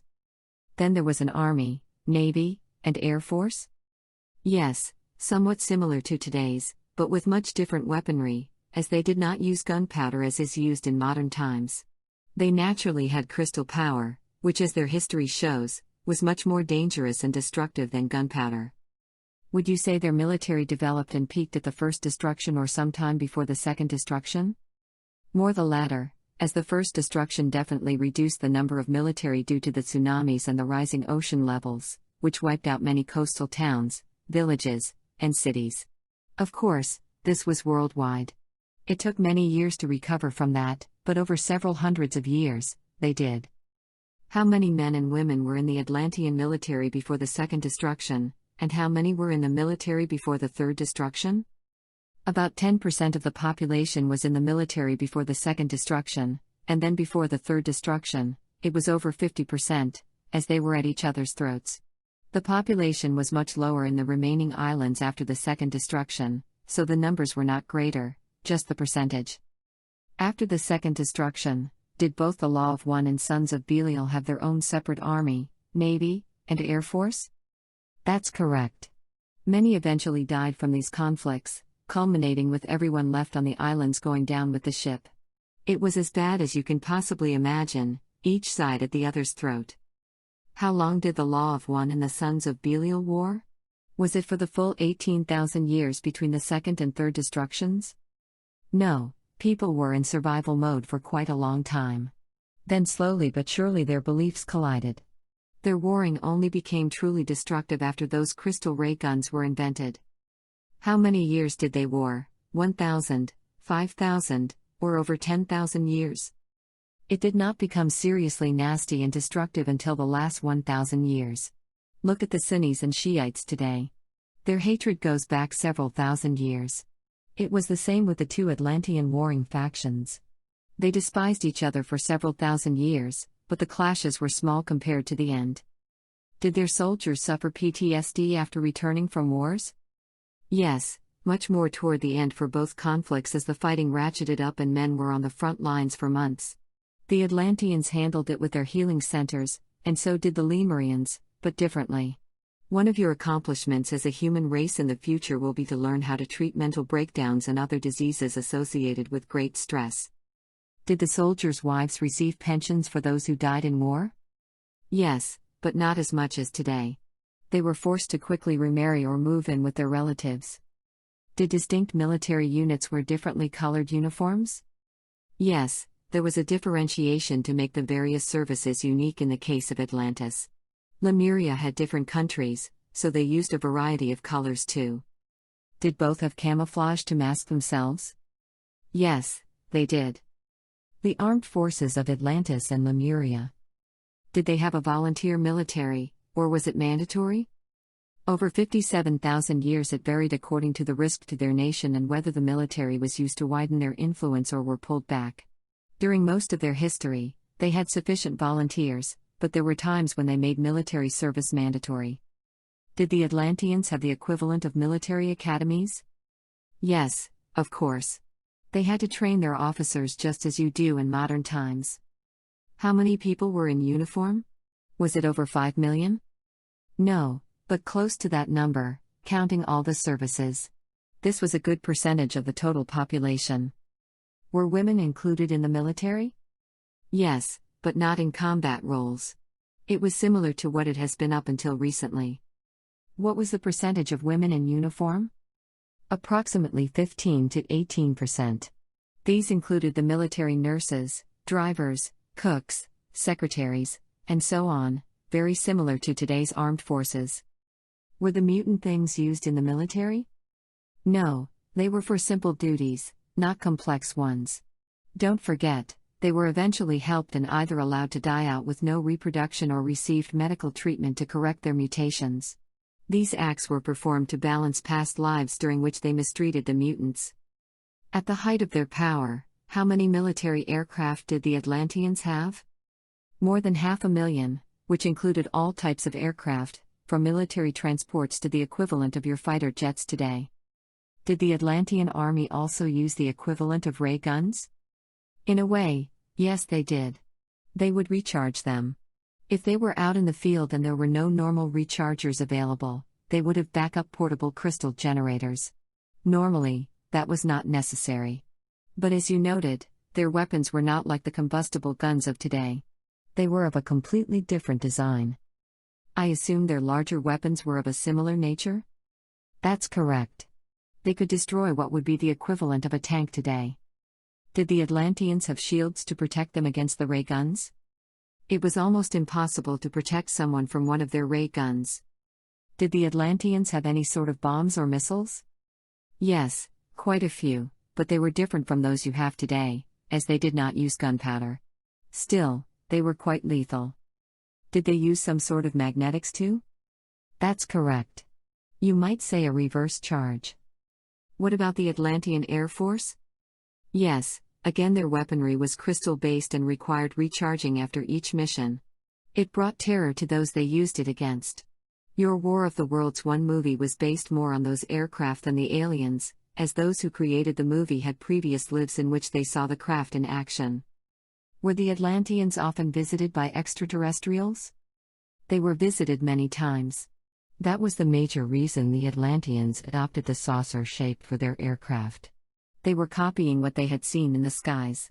They were able to carry a fairly large number of people inside the craft, depending on use. Did the Atlanteans ever achieve space travel themselves? No, not in the way you mean, more like suborbital, as they had to rely on those external power sources, which had their limits. Is it true that some or all of the Atlantean aircraft were powered by personal vril, a controllable form of energy? That is not correct. We have covered recently that you are now moving toward being able to control such things as a camera with your mind, and people with disabilities are learning how to use their minds to perform certain functions. This is what the people of Atlantis learned over several thousand years. But to say they actually powered the vehicle is a misnomer. It was only the controls. I'm sure these vehicles had different appearances over the years. Could you give me an idea of what they looked like at the beginning and then later on? Did they have the appearance of a dirigible and then later a saucer-type craft? No, from the beginning, they tried to imitate the ET craft that, as you recall, had full license to come and go as they wished until the Earth Directive was instituted. Therefore, they had round shapes overall. Did any of them have the appearance of the alien spaceships in the War of the Worlds movie you referred to above? No, not exactly, as these spaceships in the movie were curved downward and the Atlantean aircraft were more round. Did any of the Atlantean ships look like saucers as we see in photos these days? Yes, a few, but not many. Were the ships made out of metal, wood, or some type of plastic? They were metal in construction. None of them had wings? Only those that were similar to the gliders you have today as, after all, they, like you, noticed how birds fly. But it's as if they skipped a step thanks to the intervention of the ETs. You, in modern times, are approaching the time when you will use saucer-shaped craft. How many crew members were on the Atlantean fighter craft? They only needed 2. One was the pilot, and the other controlled the weapons, similar to today in which the co-pilots are in charge of weapons. Were the laser guns contained in the interior of the craft or on the exterior? They were located in the interior. They had thousands of years to perfect their placement. Did the Atlanteans have parachutes? Quite so. They wished to survive if one of their craft was in trouble. They did not use them for sport. Did all the countries on the Lemurian continent have an army, a navy, and an air force? Yes, they did. It was necessary with so much conflict between them. Was military service in Lemuria on a volunteer basis or required? Both, throughout the 50,000 years of their existence. Remember that Lemurians were kind and gentle people for centuries before they sank into war and conflict. That changed drastically in the years leading up to the final battle. It started slowly and then became worse and worse. Many of the gentle people were led to abandon Lemuria and move to quieter surroundings on the mainland and even Japan. More people on the mainland survived, but if they lived on the coast, they perished too. They could not avoid the impending disaster even though they believed they were safe. They had no idea that the whole continent would sink into the ocean. Were women in the military in Lemuria? Yes, especially toward the end when a large percentage of the countries were conscripted to manage the front lines, their borders with the other countries.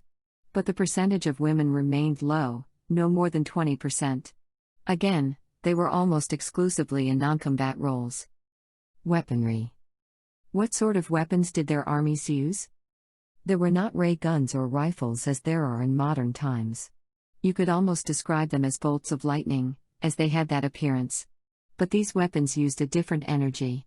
They are difficult to describe, as you have not rediscovered them yet in this time. It will soon become available to you again, however, this time for peaceful purposes. Did their guns somehow use magnetics? A close approximation of how the energy was generated. Let's leave it at that, as we could get into scientific areas in which someone will reinvent this energy or learn how to harness it in the near future. Yes, these guns, we will call them, were quite mobile. Were the aircraft on Lemuria saucer-shaped or some other shape? The same as Atlantis, as they copied what they saw in the skies in their earlier days when being constantly visited by the ETs. Did both the Atlanteans and Lemurians have a form of radar and sonar?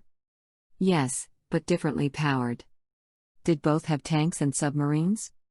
Yes, both developed these over time, nothing new there. Was a wide array of warships used? Not as much as today. Both had their warships, and both tried to utilize them as time passed. Were their naval ships mostly the same or quite different from today's ships?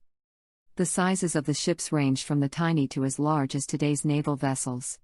After all, the creators of today's naval ships, at least a number of them, created warships during Atlantean times. Were the submersible vessels for war or just explorations or tourists? That's an interesting question. They had a variety of uses, but the major reason for them was war. They did not have contact with any undersea races or dwellers. Those were at depths that they could not achieve. That was a built-in safety factor for those who would be considered water beings. What was the fastest speed of boats back then? There were limits due to the use of the two different energies. Therefore, most boats were limited to 30 miles per hour, give or take a few miles. Things were slower paced compared to today. How large were the crews of the warships of Atlantis? No more than, say, 100 for the very largest ships. How large were they for the different countries of Lemuria? More on the same order, but a little less, a maximum of, let's say, 85. Were all countries on Lemuria at war with each other? Naturally, there were alliances, so there were combinations of the countries that sided with each other. When both the Atlanteans and Lemurians were at war, were there war correspondents and journalists who reported from the front lines? Yes, but they were controlled by whatever government saw fit to allow them access. Was Atlantis ever at war with the Lemurian people? No, actually they were not. They had internal civil wars between the two groups. Their relations with other peoples of the world were fairly quiet. They got along with others better than among themselves. Happenings outside of Atlantis and Lemuria. How did they influence the civilizations they came in contact with? Did they establish any trade agreements, or were they just in a conquering mode of operation?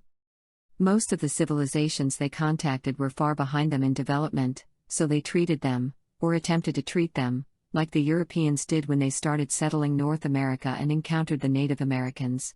They met resistance at times, and there were battles. Sometimes they would trade basic goods for what they needed. The people of Oz were fierce warriors and made up for their lack of firepower with ferociousness. The Atlanteans learned the hard way and backed off. Other groups in the Mediterranean area fought guerrilla campaigns, which eventually pushed the Atlanteans back. There was the Mediterranean Sea at that time, just at a lower level than today. So during the height of the Atlantean civilization, as well as Lemuria, were other societies on Earth as technologically advanced? For the most part, they were agricultural and they hunted, but several countries had cities, so there was some sophistication there. No one had the crystal power, and gunpowder had not been invented yet, so they were easy pickings to be conquered, even though some had sophisticated societies and scholars. How old are the paintings, purported to be the oldest in the world, discovered in the Spanish cave? 2. They date back as far as the scientists presume or have calculated, over 40,000 years. Your comment that there were simple folk populating this region is correct. When the Atlanteans came, it was as if they were dealing with African tribesmen but of a different color and race. They left them alone for the most part. They simply explored the area. Did the Atlanteans settle the island of Crete, and if so, were their descendants Minoans? No, they did not settle this area. Those from the north settled it. Did the Atlanteans extend their empire as far as the eastern shores of the Mediterranean? Yes, they did, and even then it was sparsely populated and much more tribal in nature. They saw little to cause them to establish more than an outpost in the region. It was a little more verdant than today but not something to write home about. What about Greece and that region? The Atlanteans were a little more forceful with the Greeks. Yet the Greeks were more resistant than some of the other societies in the Mediterranean. They could not win direct battles, they found out the hard way, so they would use sneak attacks, guerrilla style, you might say, which proved to be the most successful for them. And it was the same in Italy, where they also had to combat the steep terrain. What were the reasons the Atlanteans warred with the people who lived in Greece and Italy at that time? The Atlanteans wanted certain locations as satellite cities, and there was resistance by those who inhabited the area. Were these simple peasant folk? Were they able to organize, or did they have weapons to fight the Atlanteans? They were not sophisticated but clever. You would call them guerrilla fighters today. What actions did the Atlanteans take along what is now called the French Riviera? How populated was it at that time? It was sparsely populated with fishing villages and farms along the coast. There was little resistance to the Atlanteans with their superior firepower, so they did not resist as much as the Italian and Greek populations. So St. Marguerite Island near Cannes, which I visited, and its neighboring island St. Honorat were once connected to the mainland? You're correct. They made up the coastline, you see. That is a major reason why old ruins can be found there. The Atlanteans could be found up to Scandinavia. What were the results there? There was reason for the Atlanteans to adopt the name Aryan as the name of their island later. It was because the Scandinavian people were fierce fighters, and woe is the Atlantean who encountered one of the large men without his ray gun. It was better to run the other direction, given the chance. How populated was the Scandinavian area at that time? Their population had swelled to 40,000 before the second destruction. Only those who lived in the interior survived. More than 40,000? Yes, more than 40,000 but less than 50,000. One more question about the world population. You said millions were killed in the second destruction, yet places like Scandinavia had populations of less than 50,000 people. Am I not receiving this correctly? Where were these millions located? It would seem that there were limits, but when you consider the hundreds of thousands of miles of shoreline around the world, you can perhaps understand how many people gravitated to the shores of all the oceans. It all added up, I assure you. The Oz warriors. Gaia, were the Atlanteans ever at war with a race of Amazon women in Libya, and is there any truth to the story about the race of women emigrating from there through Egypt to the Black Sea? No, that story is not true. When the Atlanteans attacked and conquered the towns and cities in the Mediterranean area, there definitely were women who fought alongside the men, but they were no match for the Atlantean weapons, as they did not have the huge numbers of warriors like the areas farther to the south. That's how the Atlanteans were defeated in the other areas where there were thousands of warriors who overcame them. This was not the case on the coast of the Mediterranean, which as you know was a much smaller sea then. Therefore, to summarize, there was not a race of Amazonian women living in what is now Libya. Speaking of the whole continent of Oz, was there any commerce with them at one time, or were there always hostilities between the two because the Atlanteans wished to subjugate them? There was some commerce for such things as fruits and vegetables. There was a port, which is no longer in existence due to the ocean rising. Atlantean ships would come to port and purchase these commodities. What did they use for payment? As you guessed, mostly gold and silver. They did not give them crystals, as even then they knew their power, and their government prevented them from offering crystals as payment. Did crystals power the ships, or were they sailing ships? They were mostly sailing ships. The distance back to their home port was short, and they did not want the Oz inhabitants to become too curious as to what they used to power their ships. This all occurred before the first destruction and before the Atlanteans decided that they wanted to conquer Oz. Relations went south when the Atlanteans showed up with warships and several thousand soldiers.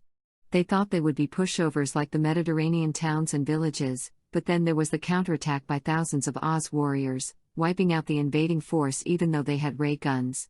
They were no match for the massive numbers of Oz warriors that threw themselves at them wave after wave.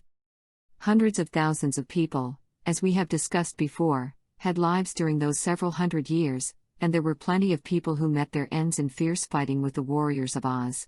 Even though they had superior weapons, those crystal-powered ray guns, they were still no match for the hundreds of Oz warriors who swarmed their armies and took no prisoners. This went on for several centuries as first one ruler and then the next would think they had a way to defeat these warriors. Eventually, they decided it was not worth the effort and left them alone. Was I killed in a battle with the Oz warriors in one or more of my Atlantean lives? Oh, yes, more than once.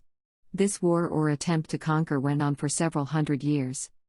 How many Atlanteans were killed in a typical battle with the warriors of Oz, and why couldn't they use their aircraft? They had their aircraft, but they were not as sophisticated as today's and were limited to daytime operations. The Oz warriors took advantage of this and attacked. A typical battle would involve over 1,000 Atlanteans, as they thought those numbers large enough, but the Oz warriors would just double or triple that number and overpower the Atlantean soldiers even though they had those ray guns. Atlantean colonization. Theo, what's the origin of the Basques? 3. These are a very ancient people who have been around since before Atlantis sank into the sea. They were simple folk at one time until the Atlanteans began to explore that area. They were a mixture of simple local tribes before the Atlanteans came and started to civilize them. It just developed from there, although they remained a close-knit people. Even the Atlanteans' efforts were not enough to change their basic makeup. Naturally, they were there when thousands of people streamed through the area migrating away from the collapse, or rather the impending collapse, of Atlantis. Were the Basques a people who had been put there originally by one of the planetary groups? Yes, that's correct. They wanted to see how people would adapt to a mountainous area. They were settled about the same time as the Atlanteans by their own ET society. As I mentioned before, they did not mix well with the Atlanteans, nor did the Atlanteans with the inhabitants of Oz.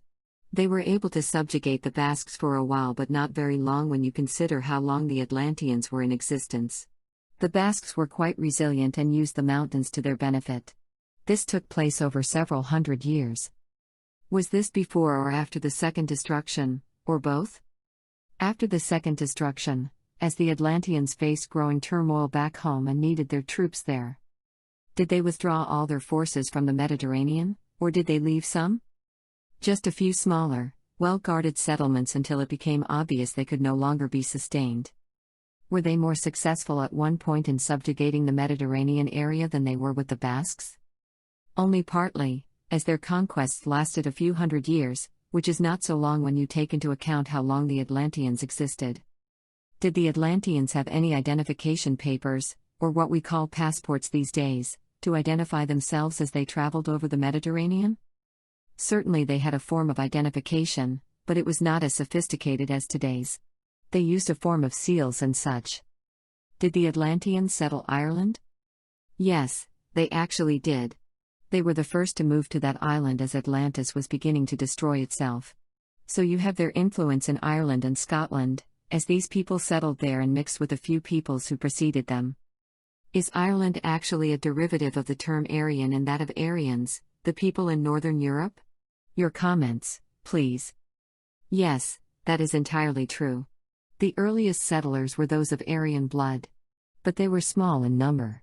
When the Atlanteans arrived, they were so much more advanced, including their weapons, that they subjugated these people fairly easily when they gave them any trouble. But the Atlanteans, to give them their due, tried to assimilate as best they could, and over time, they blended completely with the Aryans, whose genes were dominant. Atlantis had outposts, as you call them, or colonies or settlements in Europe, and there was a great influence over these peoples. The Atlanteans were seen as almost gods, as they came in modern aircraft or vessels far beyond what the average farmer or villager of that time had achieved. Did Aryan, the Atlantean island, control the islands of Og and Air? Yes, that is accurate. They controlled not only their own island but the other two as well. Is that how Ireland to this day is known as Air? That's correct. That name is a carryover of the Atlantean island's name. But was Ireland the original island of Air? No, it was not. They just brought the name with them, just as you see today many places named for European cities, towns, and even countries. It was a reminder of their beloved island that sank into the Atlantic. Did the Atlanteans have colonies in North America?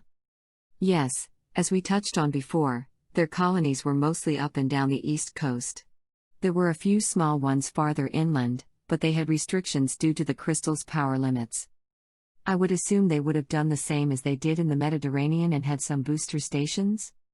Yes, but not to the extent of the Mediterranean where there were more people they could conquer in their heyday. Was one of the interior colonies located in what is now Arkansas where they mined the crystals? Yes, it was. There are mines running deep within the area there, and a few have been discovered, but kept quiet by the locals who do not wish outsiders to interfere with their simple farming lives. How large was this colony? Oh, just a few hundred people. There are few traces of them, as this was over 12,000 years ago, and any traces of their existence are mostly limited to the mines. Was this where the large crystals came from? Yes and no. The continent of Atlantis had its own crystals, but the ones in what is now Arkansas had a different flavor. They were used for different purposes. You can see the difference even today if you examine the crystals found there and in Brazil. There is a great difference in mineral content, and yes, the energy of the ones in Arkansas is quite distinctive. So back to the colonies on the North American East Coast, were these large towns or more like small villages? A combination of both, but when the second destruction occurred, all of these coastal villages and towns were just wiped off the face of the earth by tsunamis, along with the rising levels of the oceans. Even if you were to excavate underwater, little would be found compared to the great effort it would take to even find a location that might be promising. The ocean floor has built up over these many thousands of years, just as the land was built up by thousands of years of woods and grass growing and then dying, adding to the level inch by inch over hundreds and then thousands of years. Gaia, was there a group of Atlanteans who migrated to southern Colorado and, if so, how did they get there, land, air, or tunnel? The Atlanteans explored beyond the crystal mines of Arkansas, that's a given. Here it becomes a little murky. Atlanteans explored as far as Colorado, but there was never a permanent settlement there. There was no mass migration of a group of Atlanteans to southern Colorado. Those people were part of the migration of the Anasazi people who came from the northwest. The Atlanteans were not very comfortable going too much past their safety net of the crystal power. So, on one hand, the crystals gave them great power, but on the other hand, they were tethered to it. So they had limitations. Definitely there were explorers, just as there are those today who do not mind the inconveniences of not having power, but this was a small part of the population as a whole. The rest were too attached to the good life. Chapter 7. Migration to Egypt. Theo, Antura, and Gaia. Theo, in our communications over the years, you said that I was either the first or one of the first to request most benevolent outcomes, MBOs. Did a person teach me this? Did it come to me by inspiration, or did I receive it in a channeling? That's a good question. You were taught this through inspiration. You did not channel this. You were inspired, rather, I whispered in your ear that you could do this. What were the circumstances and how long ago? Oh, quite a few thousand years. Yes, this dates all the way back to your days in Atlantis when you had a group of followers. You were given a way to show them this gentle way of living. You were not caught up in the dramas of that time. You led fairly peaceful lives. So the requests for MBOs are from a long, long time ago. How many people practiced the gentle way back then? Actually, there were over 1 million people. It was quite popular with the average person, not the scientists and priests of that day. MBOs are only necessary on Earth, aren't they? Yes, you are the only veiled people in the universe, so using this special spiritual tool is wonderful. It was a great inspiration when you originally received the information in Atlantis. When I utilized or was inspired to show others the gentle way, did I also communicate with you as I am doing now in meditation? Yes, you meditated then as you do now and were able to advise your flock of the need to move when the time was right. This was a very important life for you, as you were able to have some breakthroughs on several different levels. In my flock, did we address each other as beloved brother and beloved sister? That's correct. It may sound quaint now, but your flock truly had love for one another, as your lives were so much better than all the hatred being spewed by the two warring sides.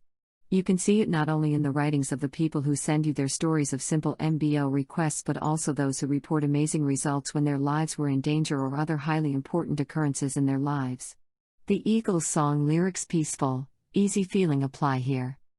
What percentage of my newsletter readers were with me in Atlantis during the first benevolent outcome life, if any? A number of your readers were with you during that life on Atlantis. Let's see if you can pick up the percentage. Yes, 48% of your readers, which is a nice percentage. This means you're attracting people who have raised their vibrations enough to align with your work of requesting benevolent outcomes. How old was I when I was inspired to create the gentle way back in Atlantis? You were in your 30s at the time. What type of employment did I have before I started the movement? You were a writer and were inspired, as we have said before. Was I already some sort of preacher or just a common man? You were what would be considered today a clergyman. So when you were inspired to create the gentle way, you already had a congregation to introduce the concept to. Then it grew from there. You were a proponent of peace at a time when the majority of the population was on one side or the other. Was my gentle way group my sole occupation, or did I have a day job? No, you were supported by contributions, similar to how clergies are supported today. Did I give talks about it? Did I have a form of church or gathering place? Certainly, you gave many talks about it. You traveled extensively and were supported by donations of a sort so that you were able to spread the word. How did I spread the word? It was as it is now, done by word of mouth, that this was something everyone could use in his or her daily life. There was less resistance compared to today, as churches seem to have much control over their parishioners. So it spread much faster, to hundreds, then thousands, and eventually to approximately 1 million people, living a gentler life, and as we have said before, not caught up in the politics and warring of the day. Therefore, yes, it took a few years, but again there were not as many obstacles as there are today. How long did it take to spread the word? It was over a period of 25 years. It spread quickly by word of mouth with many testimonies similar to today but without the hindrance of so many different religions. There were only 2 to choose from, and many people were quite unhappy with the choices.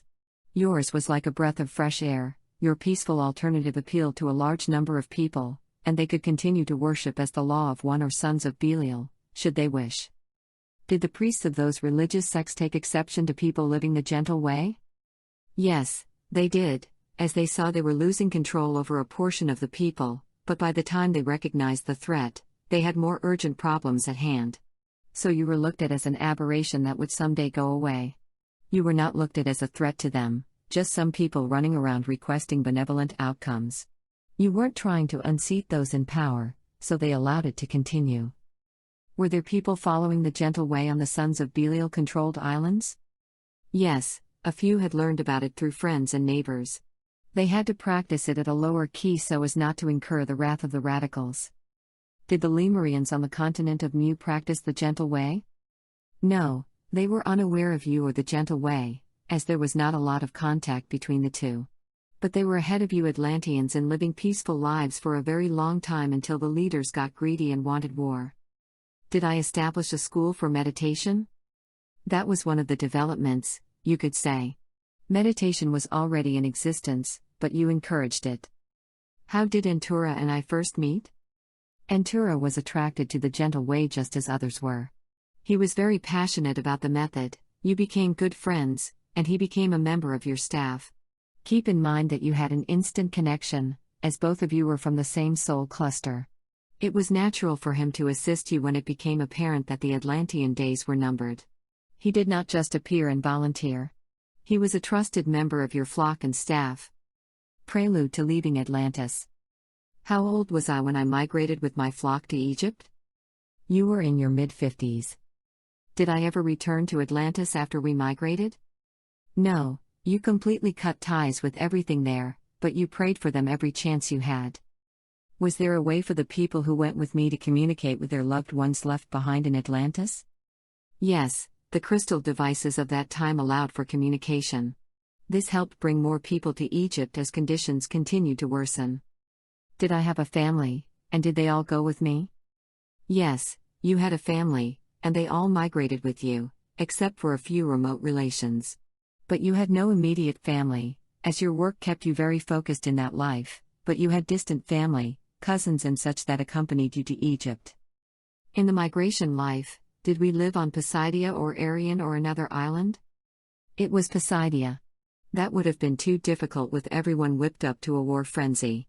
Even on Arion and those surrounding islands, There were people who practiced the gentle way, just as there are people in many locations starting to live the gentle way now.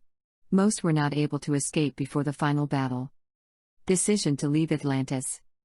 Did I have a life at the end of Atlantis, and if so, did I perish or leave? You left some time before the end of Atlantis with your flock. Why did I decide to leave Atlantis?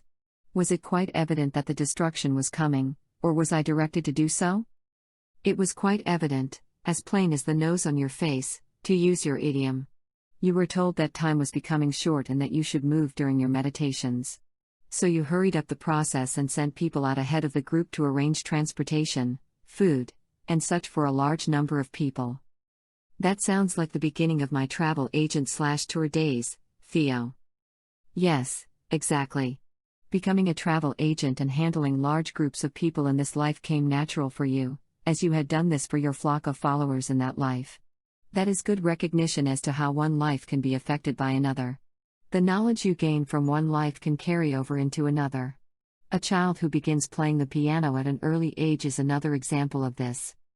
Describe the time 200 years before the last islands of the Atlantean continent sank. Chaotic would be the best description. The law of one and sons of Belial were at each other's throats. There were also a number of earthquakes rumbling things. Were there earth tremors all the time, say, similar to what Japan and New Zealand experience now? Yes, and even worse. There were constant movements. It was a daily occurrence that everyone just learned to live with, but Gaia was giving ample warning that the continent was not safe, as parts of it had already sunk into the ocean, so the residents understood what could happen at any time. Yet they continued fighting and warring with each other right up until the end. What route did I take? Through Spain to Egypt, as that was a very fertile place then. Later it would change to a very dry country. Then Egypt was a tropical environment when we arrived? Yes, it was. It gradually became desert over a period of several thousand years. Why did we choose Egypt and not one of the other closer regions such as what is now France or Italy or Spain? You were guided to bring your flock to Egypt for a number of reasons. First, the climate at that time made it easy to feed everyone. Then there were other people in those regions you mentioned. There would have been conflicts. You were absolutely tired of any conflicts and wanted a peaceful existence after all the warring you saw on Atlantis. I guided you through your soul to move to that location for a peaceful life and to set up the future for the Egyptian priesthood and the many Egyptian kings and queens to come. This very complex migration had a great impact on the future of that part of the world. When did the migration from Atlantis begin, how long did it last, and how many people migrated? That's a fine question. It began over the last few hundred years of Atlantis's existence, as many people could not take the constant warring and the breaking up of the continent that was well underway. Many people migrated, several million souls left the continent, but there were hardliners who fought to the very end and went down with the ship, so to speak. Therefore, the period of the migration was spread out over a number of generations. This was not an overnight occurrence. There must have been chaos during that time. Absolutely. Chaos reigned supreme as the sons of Belial and the law of one ward. How many people were left? Several million remained, but these numbers dwindled considerably toward the end, as it became quite clear it was hopeless. So I understand that I had decided to leave due to all this turmoil. Was I actually aware that the island's days were numbered, or did I just wish to escape all the fighting? You could see the direction events were going. You were told in your meditations and dreams that Atlantis's days were numbered, and you began a search for the best place to resettle. What is now Portugal and France were considered, but it was already populated, which would have created conflicts over the land. Then you turned your attention to a much less settled and very verdant area, the African coast. There were smaller villages and towns in that area, but there seemed to be plenty of room. Then Adama showed up to take you there for a scouting trip, and that's when you made your decision. After that, it was a matter of logistics. Antura assisted. Did Antura travel with me when Adama took me on the scouting trip? Yes, he was a close confidant and was by your side, as you wished to have his input. Egypt or bust. Was I able to communicate with you by this time? Yes, in a way. We would give you messages in your meditation. Did I leave with my flock just before the third destruction? It was really a significant time, 200 years before the final destruction. That would seem close in comparison, but it was certainly long before that when you were able to make the crossing to Spain and on to Egypt in an orderly fashion, as compared to those who waited longer when many died trying to flee at the last possible moment. How many months or years did it take to plan the move, inform everyone of my plans, and give a deadline on making the decision to leave or not? It took a couple of years. After all, you had to notify about 1 million people of your plans, and they had to decide whether to join you or not. For many, it was a difficult decision because their families did not share the same beliefs they did. People were all wrapped up supporting one side or the other. How did I relay this information to my gentle way flock, to use your expression? You got in touch with them in myriad ways, as communication was quite advanced at that time. So you used the equivalent of telephones, word of mouth, and your speaking engagements. It also made the news of the day, and many said, "Good riddance." So those who were not followers publicly knew this? Yes, and there was some animosity, as you can imagine, since they felt you were abandoning the fight. On the other hand, there were many who bid good riddance so that they could take over the houses and dwellings and anything else left behind. There were what are called fire sales in modern times. Antura, how much were we able to take with us? It was not as if you had a bunch of moving vans to transport all your possessions. Everyone was limited to what could easily be carried by hand and small, wheeled carriers slightly similar to those wheeled racks to carry luggage. So you all moved with virtually the clothes on your backs, to use a popular phrase. How many people migrated with us from Atlantis to Egypt? A few hundred or a few thousand? 25,000 migrated with you. Certainly much less than 10% of the people who practiced requesting benevolent outcomes in their lives. Some of your flock had already migrated before you decided to pull up stakes, and many could not leave their families, so they stayed behind. They lived out their lives on Atlantis before it actually sank into the sea. Some would send their children to join you, so there was a continuous trickle until it was too late. A few hundred more came later. Then, at the last minute, a few hundred more came, but it was a mixture of people of the two beliefs, or factions. Their grandchildren's children were not so fortunate. Yes, it was down the line, as we moved some 200 years before it finally sank. Therefore, the flock that migrated was much smaller than the number of people who practiced the gentle way, and it took a couple of years to move everyone. But of course you were living the gentle way, and things would seemingly magically happen to assist you in moving this large group of people out of harm's way. That was a life of high achievement, good karma, we shall say. The route to Egypt. Theo, how many Atlanteans eventually resettled in Egypt? Over 100,000 Atlanteans eventually migrated to Egypt. It was not very populated, so it easily absorbed the people who did not arrive all at once but rather in waves. Your group was one of the first to resettle, and it was fairly large. There were other groups who came later as things continued to worsen. Why did we travel through Spain and not fly or go directly to Egypt? It was because there was a limit to the range those flying machines could travel due to their need to be locked onto the external power sources. Spain was at the outer boundaries of their range, so some of you first flew to Spain and then went overland and by ships to the coast. It was quite a long procession if you can imagine a wave of people traveling together down to the coast. They had to be fed, and various types of transportation were used in this migration. You had people who went out ahead to arrange such things. On another day, I received a slightly different answer. When my flock and I left Atlantis, did we travel by boat, air, or tunnel? Most of you actually traveled by tunnel to what is now Portugal, as that was a busy highway. From there, you went overland, crossing Spain, and then on to Africa. Then I asked for clarification. Theo, you have said that we went by air and by tunnel and possibly by ground to Egypt. Explain exactly how we got there. You had to use a variety of transportation. First, you used the tunnel, as that was a very fast and easy way to reach Portugal and then Spain. Here is where it will be a little difficult for you. The flock split up. Some went overland, some went by air, and some went by ground. It depended on your flock's interests. You allowed them complete free will. You did not dictate to them how they had to travel. Some wanted to explore that area a little more. You had made the recommendation as to what you felt was the best place to begin again, but you always allowed for a difference of opinion. They came to Egypt over a period of time, which made it somewhat easier to start building houses, or rather apartment-type buildings, and of course your flock, certainly had the capability to do a lot of work themselves. There was great sadness at having to move away from their beloved Atlantis, but people knew it was just a matter of time. There were frequent earthquakes, and of course, the governments were quite unstable too. Therefore, they moved by almost any and all means possible, as there were too many for just one mode of transportation. The capacity of these systems was not large enough to handle such a large group. Yes, it was sort of like you're saying, by land, by air, and by sea. Was the Egyptian migration the same as if we moved to a third world country? It was quite similar. The Egyptians had a very fertile but not too densely populated land, so many Atlanteans could settle there. However, they were not nearly as far along in their scientific development.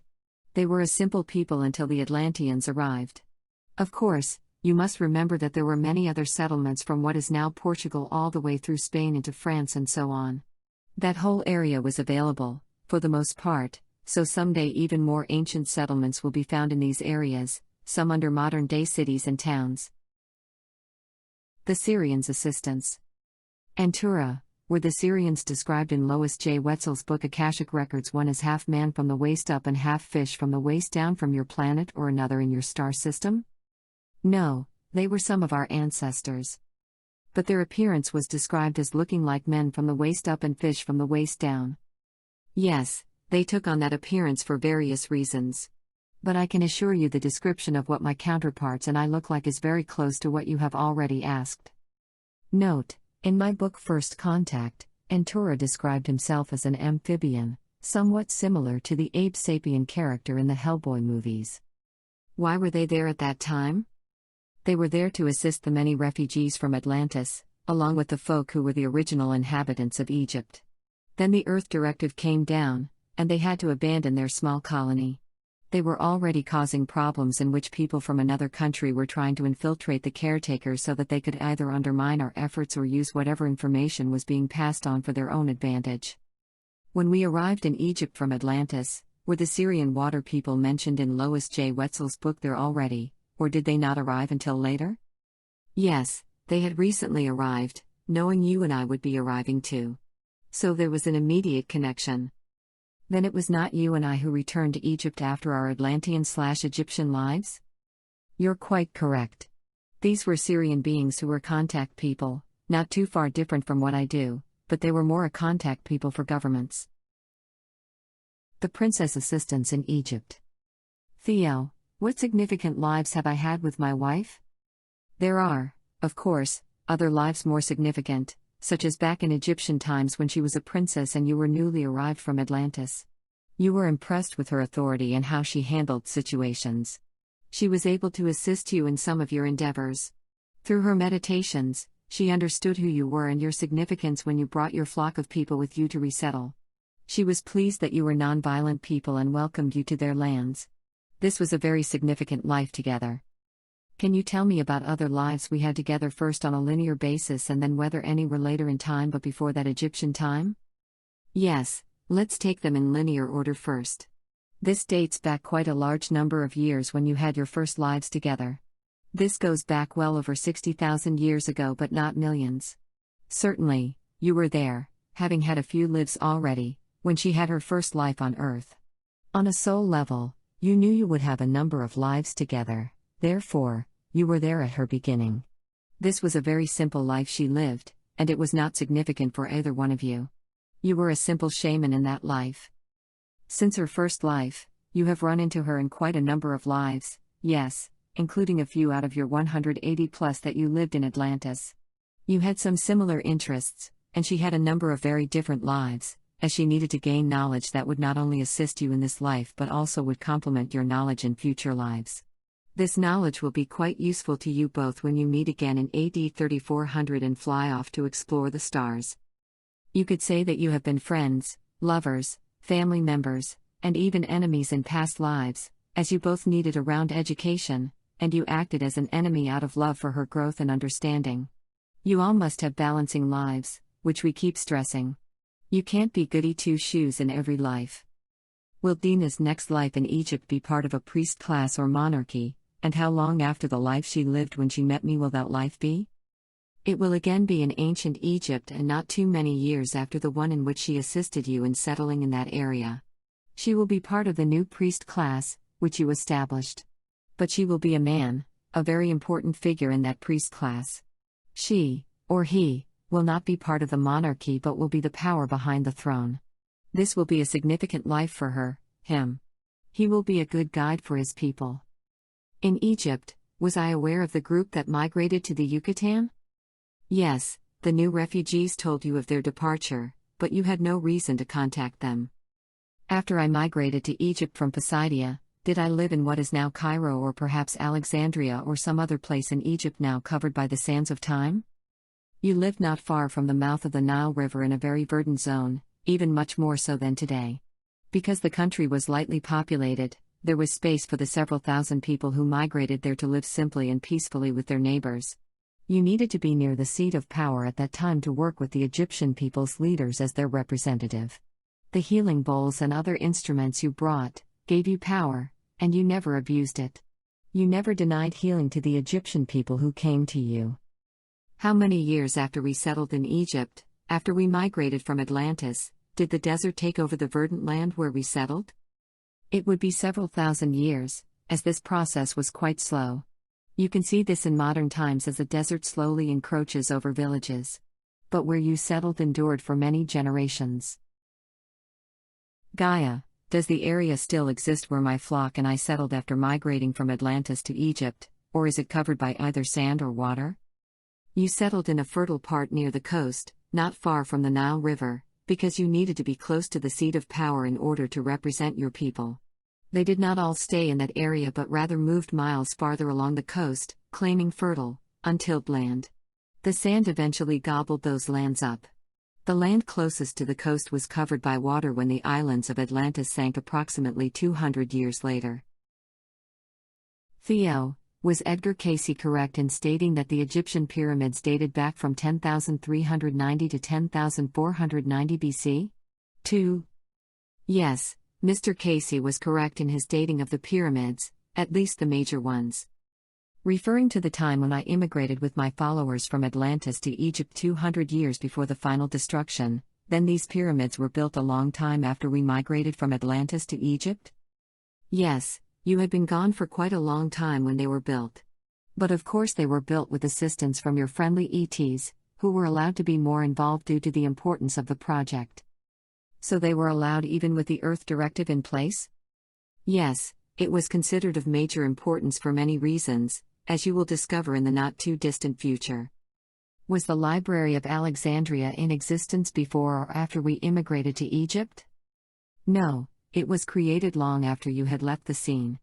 There were records contained in them about your immigration and that of others from Atlantis. In fact, the whole history of Atlantis was contained there. Why was it allowed to be destroyed? There were a number of reasons, including that it was decided you needed to have mysteries to solve. Having that library in existence answered too many questions about the world history and about the involvement of ETs. It was felt you needed to start anew with few records of your existence prior to the forming of the great religions of the world, again, all part of the soul's learning, the quest to know. The things were long gone by that time, were they not? They were gone for literally thousands of years. It is hard for people in this time, when you only have records going back about 6,000 years, to understand that the Atlantean people existed and flourished for over 50,000 years before they destroyed themselves. That is a long time. As I have mentioned before, you have not yet achieved some scientific developments even though you have already surpassed others. There seems to be a contradiction in information. Edgar Cayce said there were healing temples in Egypt, which were used to heal people and the things. 3. That would mean they still existed after the third destruction. Please explain. Mr. Cayce was incorrect with that part of his reception. You were a healer when you came to Egypt, having smuggled out a healing bowl with you. Eventually, the priest system was established, and there were places the people could go to receive healings. You and your flock had initially taught the priests how to heal, and it became something only the priest class knew how to do, as it could be dangerous for people to try to heal not knowing the proper techniques. Much was eventually lost over thousands of years. Were the healing bowls we used back in Atlantean times similar to those used today in Tibet, the brass ones? No, only the shape. The bowls used back then had true mystical properties, which were elevated through verbal chants and mental concentration. The bowls could be rotated, so we are speaking of some really unique bowls. The Spinning Ball and Pyramid Book in Ancient Egypt. What can you tell me about a spinning ball above a shallow bowl that one of my readers, Bruce, saw in meditation being operated by an Egyptian priest? He said that it came from Atlantis. Why would I have been familiar with it? Yes, you were quite familiar with these, as you were the one who brought them out of Atlantis to Egypt. They were not supposed to have left Atlantis, but you brought this with you and your flock immigrated to Egypt before Atlantis sunk below the surface of the Atlantic Ocean. You used the ball and bowl for healing purposes, and they were passed down through your sons, who were considered priests, as they had powers left over from the Atlantis days. You helped create the priest class of Egypt. What is the meaning of a glowing, golden pyramid book in another of Bruce's visions? Ah, this is a good vision. The book is quite special and had to do with the early priesthood in Egypt. You used it extensively, as there were many chants and other rituals you have not discovered in this life you were able to use back then to assist your flock and those who came to you for help. Its very shape, pyramid, gave it great energy. Where did it come from? It was given to you by a friendly ET who saw your work and dedication. Is it still in existence? Yes, but well guarded, as the people who have it know of its power but are not able to interpret it sufficiently to use the rituals correctly in a benevolent manner.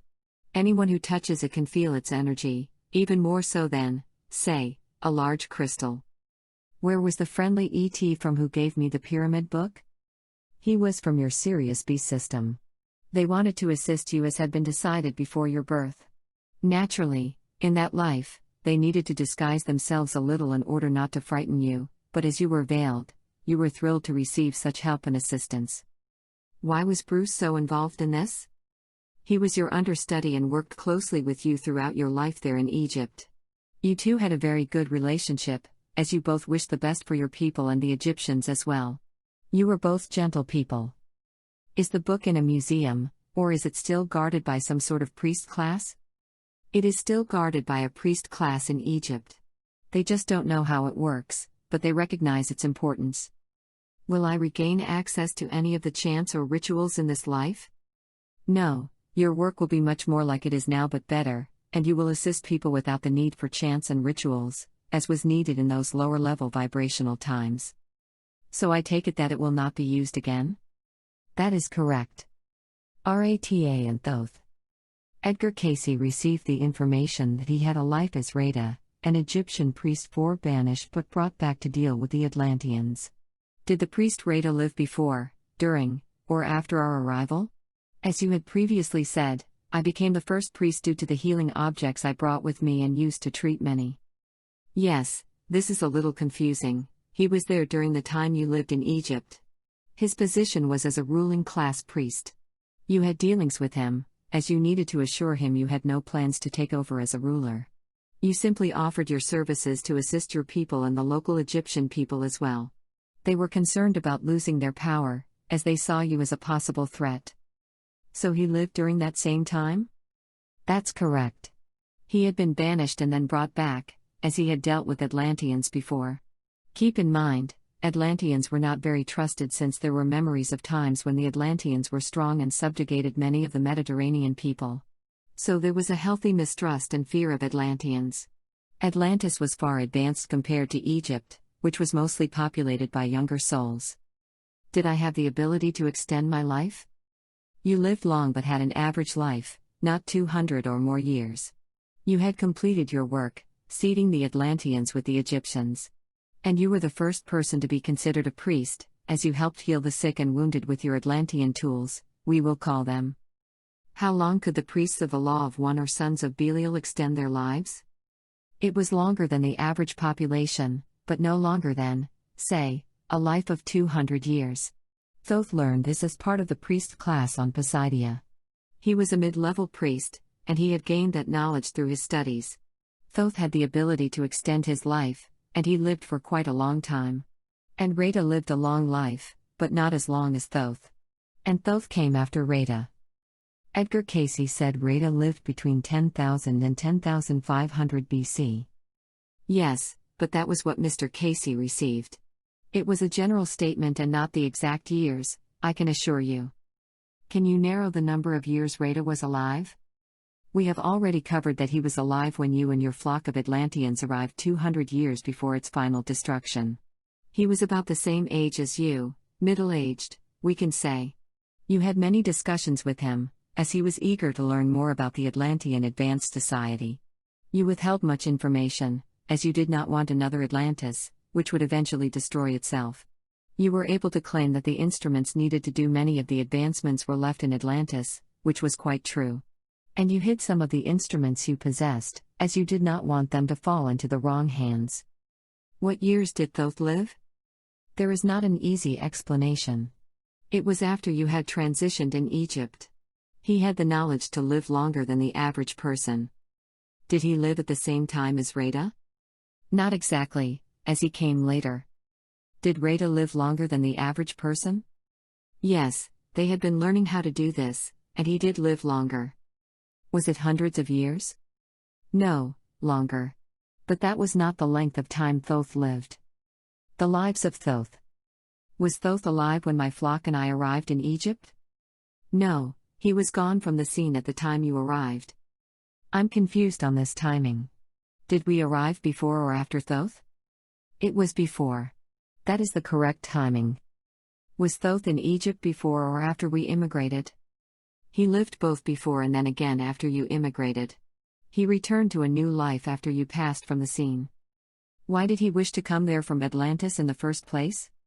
He recognized the potential there, as he, like you, was able to see that the islands of Atlantis were headed to destruction and oblivion. Then he fell in love with the country as it appeared at that time and found it easy to manipulate the locals. Figure 7.1, an example of Thoth depicted in Egyptian art. What was the longest Thoth lived in either of his two lives? The second would be his longest life. It was approximately 200 years, much longer than the average lifespan at that time. Then it was not about 400 to 500 years? No, not nearly that long.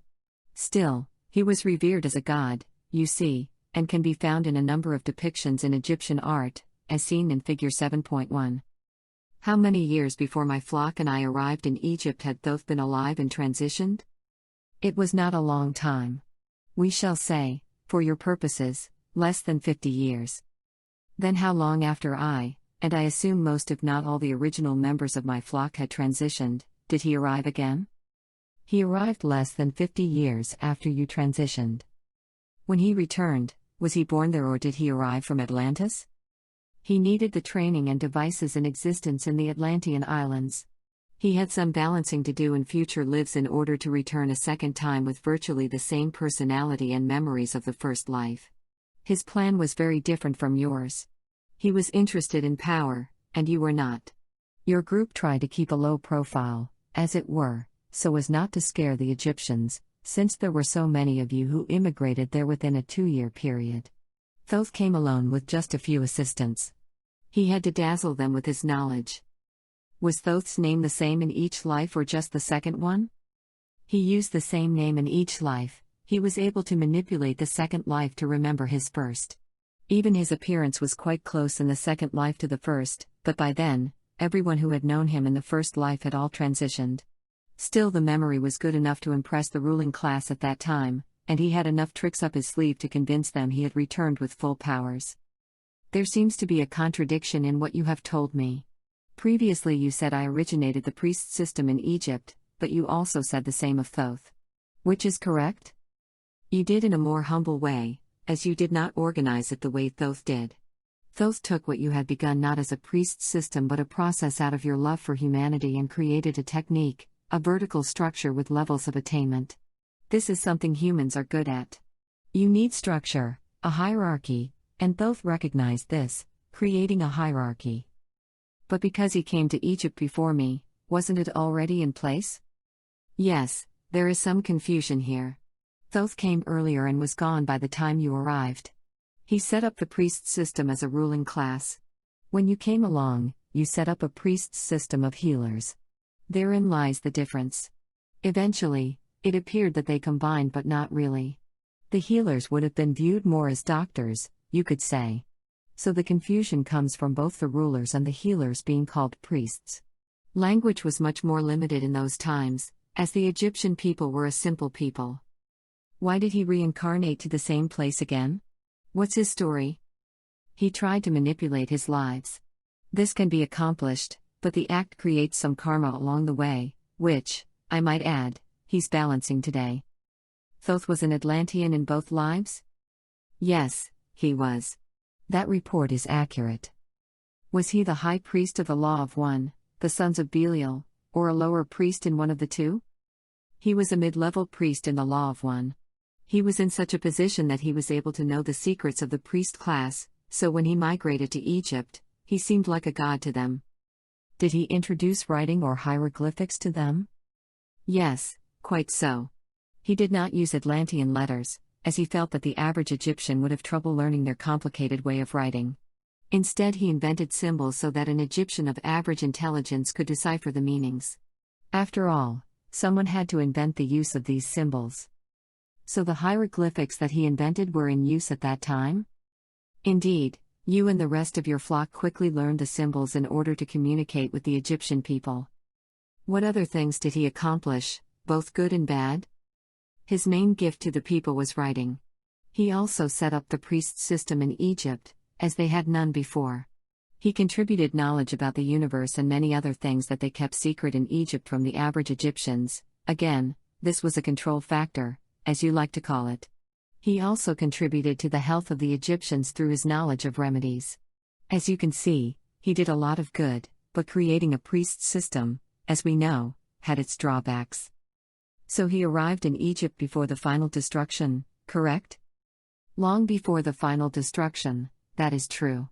But he could see the handwriting on the wall, as you say, and migrated to a place he would be treated as a king. Did he pass on this information to his followers in Egypt? Part of it. He did not want to lose his power, so he kept much of the information to himself. Was Thoth still alive when the Atlantean island sank, and if so, how did he handle the survivors who made their way to Egypt? He was still alive and very much in charge. The survivors who made it there with barely the clothes on their backs were in no position to usurp Thoth's authority, whether they were the Law of One or sons of Belial. They recognized what a disastrous series of events had occurred, and all they wanted was to find a safe haven. They simply blended into the population.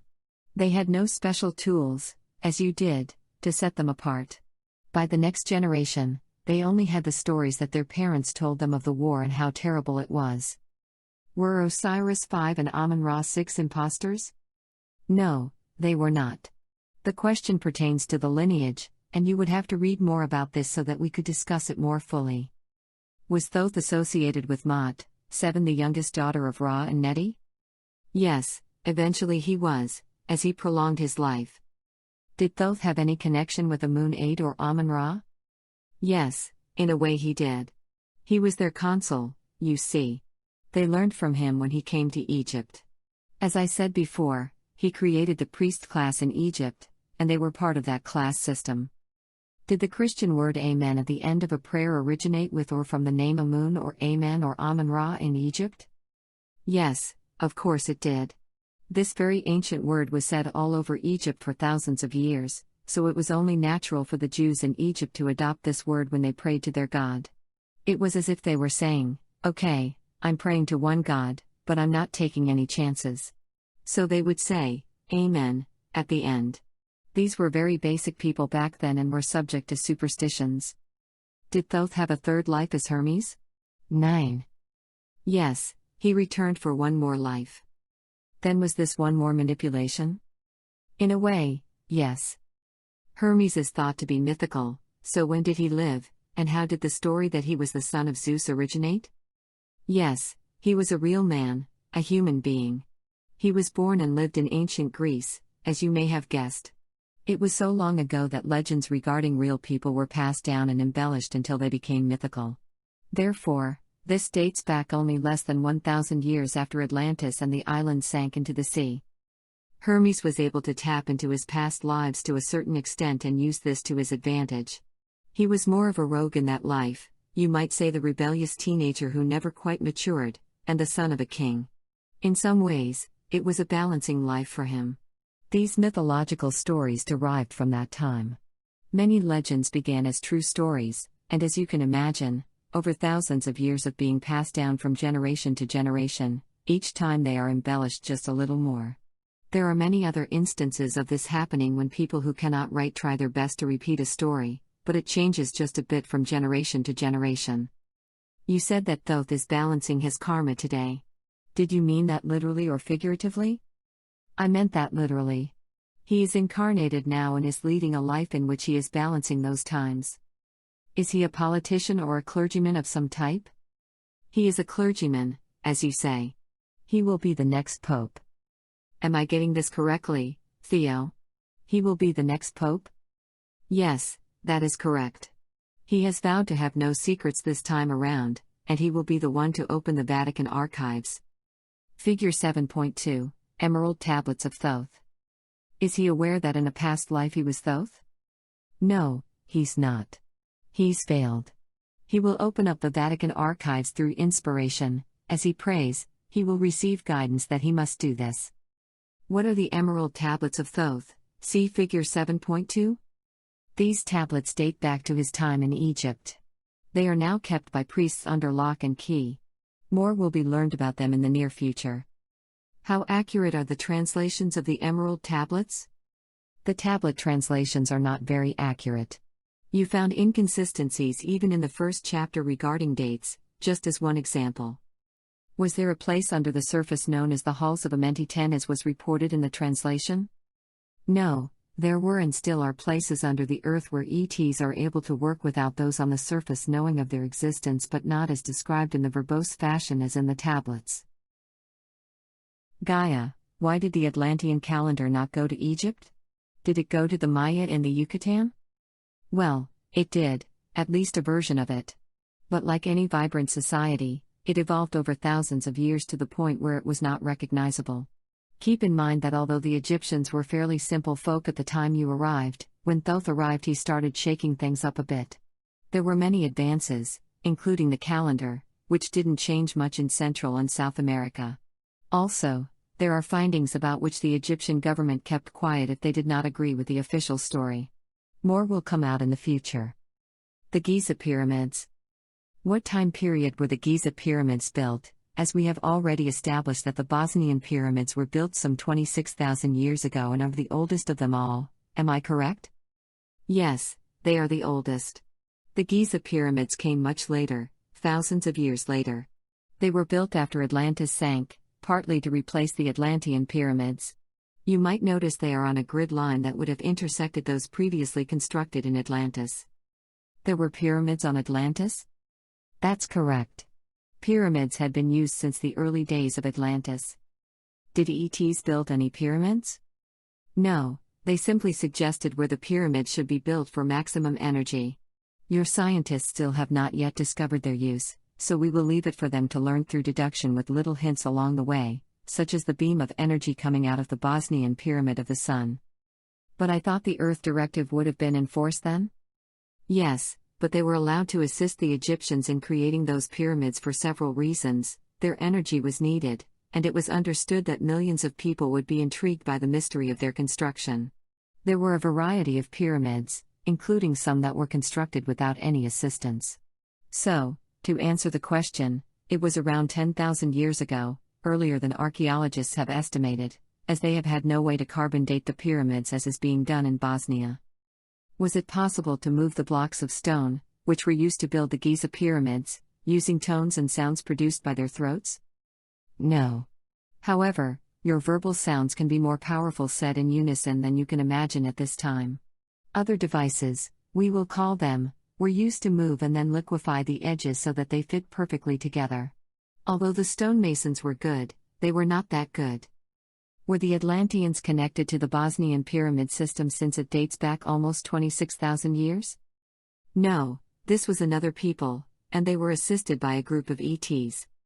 Was Egypt known as Kent in ancient times? Yes, It was known this way long ago, thousands of years ago. The name Egypt was adopted long after the Atlantean islands sank into the sea. Did the Atlanteans build any of the pyramids in Egypt? No, this was done long after the Atlantean islands sank into the sea. Did the Atlanteans build the Sphinx? No, they did not build it. This is a mystery that will one day be solved. Did the Giza pyramids exist when my group arrived from Atlantis, or was it well after my life there? The pyramids were built well after you passed. Did I have anything to do with the Giza pyramids? Yes, you in fact did have something to do with their construction, many thousands of years ago. You were involved in their planning but not their implementation. You knew where they needed to be built and the angles they would need to do their energy work. Then it was not the life I had when I took my flock, as you called them, to Egypt from Atlantis? No, it was another life, one we have not discussed before. You had several lives there. Was I a priest of some sort or simply some sort of architect? You were a priest with the ability to receive these concepts and put them on paper. You guided the architects, we'll say, for clarity. What years were involved? It was over 10,000 years ago. Ancient Egyptian Mysteries. Theo, is the Egyptian Book of the Dead 11 significant, and has all of it been discovered, or are there parts still left undiscovered? It is significant to scholars and archaeologists, and there is still more to be revealed, as some discoveries have yet to be announced. Is the book older than they estimate? The information in it is much older. Those records are still buried in the sands of the Sahara Desert. Does the information date back all the way to the time I was there or arrived there with my flock, approximately 12,700 years ago? No, it came much later, several thousand years, as knowledge gave way to superstition and belief in, or the imagination of, what lay ahead for those who transitioned. When will more of it be revealed? Not for some time, as the carbon dating would put it back well before the time when Earth was created according to the Muslim religion. What, if anything, did Dr. Shaheen 12 of Cairo University discover in or beneath the Giza pyramids? He made some excellent discoveries that must be kept quiet until there is acceptance by the general population that Earth was created and people inhabited Earth for millions of years instead of thousands as their Muslim religion states. Many of these finds will be amazing to see, and this will occur sooner rather than later. Was the discovery alien or extraterrestrial in nature? No, far older than the estimated ages. Are Egyptian officials hiding any recent findings on the Giza Plateau? Yes. There are a few that would cause riots in the streets by those fundamentalists who do not wish to accept the idea that people have existed for hundreds of thousands of years more than their holy book says. When the Quran was originally written, and this goes for your Bible too, it was much simpler times, and it was inconceivable that people had existed on earth for millions of years. Even now in the 21st century, as finds are made further and further back, you revise your history almost every year. Egypt was easily inhabited 500,000 years ago, but the officials, as I have said before, would be in danger of losing their lives to point out or publish their findings of civilizations being discovered beyond recorded history. This will greatly change in the future after the arrival of the Pleiadians. So, yes, there are finds made all the time that have to be kept under wraps, you see. When and who built the many miles of underground tunnels in Egypt between the pyramids? This is one of the great mysteries for those who know about them. Were they built long after my flock and I had transitioned? They were constructed quite long after. Many generations had passed. So it was not Thoth's doing. He had a hand in the initial tunnels, but they grew over thousands of years. The priests and pharaohs wanted to be able to move undetected under the surface from one place to another. Were they built by normal digging? Or did people have the ability to move the dirt through some sort of chants and rituals? Exactly, you still have not yet learned in modern times the power of the spoken voice. This dates back to your early days in Egypt, but your chants and such were intended to heal people. This sounds strange today that it will be hard for people to accept. But how else would miles and miles of tunnels exist with no great piles of earth sitting above ground? Where did this earth go? It was moved aside and not removed. Had they used slaves to dig these tunnels, there would have been some sort of records kept, such as shelter and so forth. There are none, so one must ask, how were they created? It was not done by any sort of digging machines or lasers. You can find these same sorts of tunnels in the Bosnian pyramid complex too, as you have read. 13. The Bosnians post their findings about the tunnels, whereas the Egyptians do not. The Egyptians have chosen to keep these secret as long as possible, but the day will come in the future when they will be revealed, sparking great discussions and theories as to how they were built. Yes, your National Geographic magazine will have a field day. How could King Tut's DNA be 99.5% Western European? Because they will find that over millions of years there were migrations in which people came down and settled in Egypt, along with migrations from the east.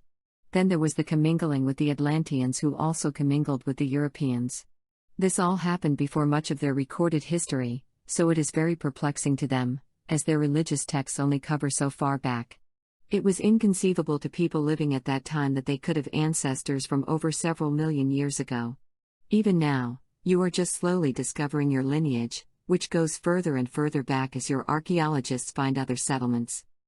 Your archaeologists still have not discovered some of the other major settlements along the coast, as the sands cover them. The Egyptians of King Tut's time are predominant in the DNA from these cultures who had migrated to fertile lands as they explored. How was Tutankhamun as a king during his reign in Egypt? He was average, pretty well in the middle of the road, so he was not despised.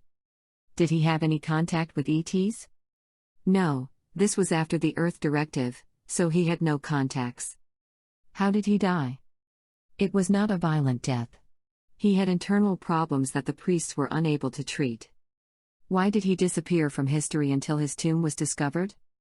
Because he was not a vicious ruler nor did he have great accomplishments to be written about. Chapter 8. The Fall of Atlantis. Gaia and Theo. Gaia, how many times have humans destroyed themselves? Can you list them for me? Atlantis and Lemuria were 4, that much you know. Before those destructions, there were 2 others. One was alluded to before. It was the time when humans inhabited Antarctica and did not heed my warnings to move, and they died when I changed the poles. Even the Atlanteans and Lemurians had no records of that destruction or an even earlier destruction of a smaller population with the same circumstances. Those are alluded to in the stories of gods who lived and fought each other. Did Edgar Cayce accurately receive the descriptions of the 3 major Atlantis continent destructions? 1.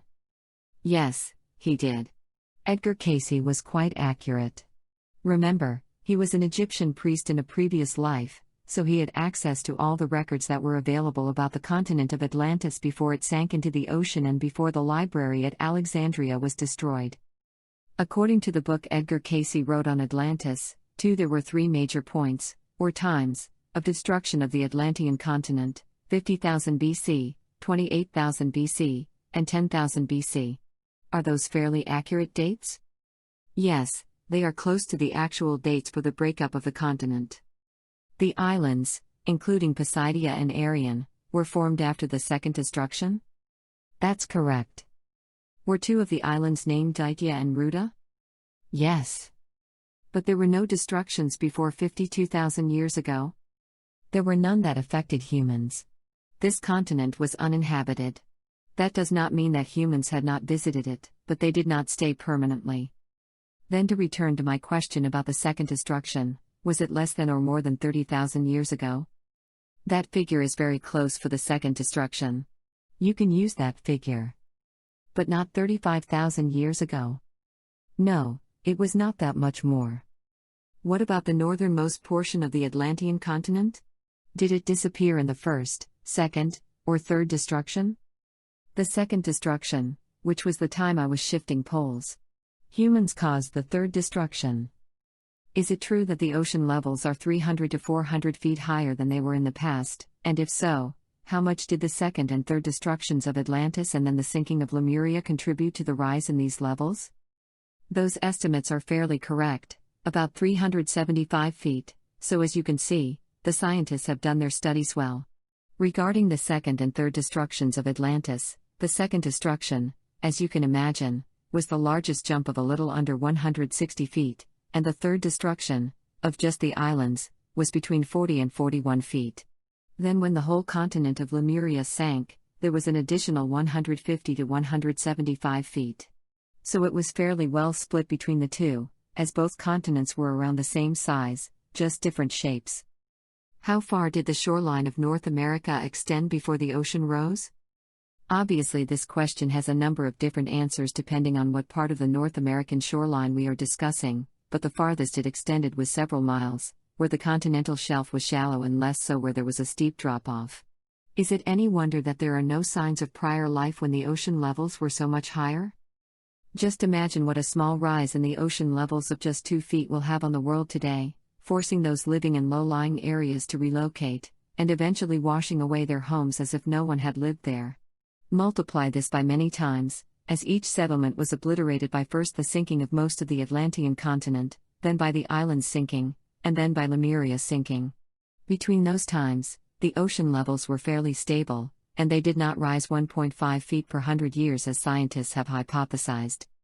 Did Atlantis and Lemuria have to be destroyed? In a way, yes, as your souls needed to understand the great consequences of your actions.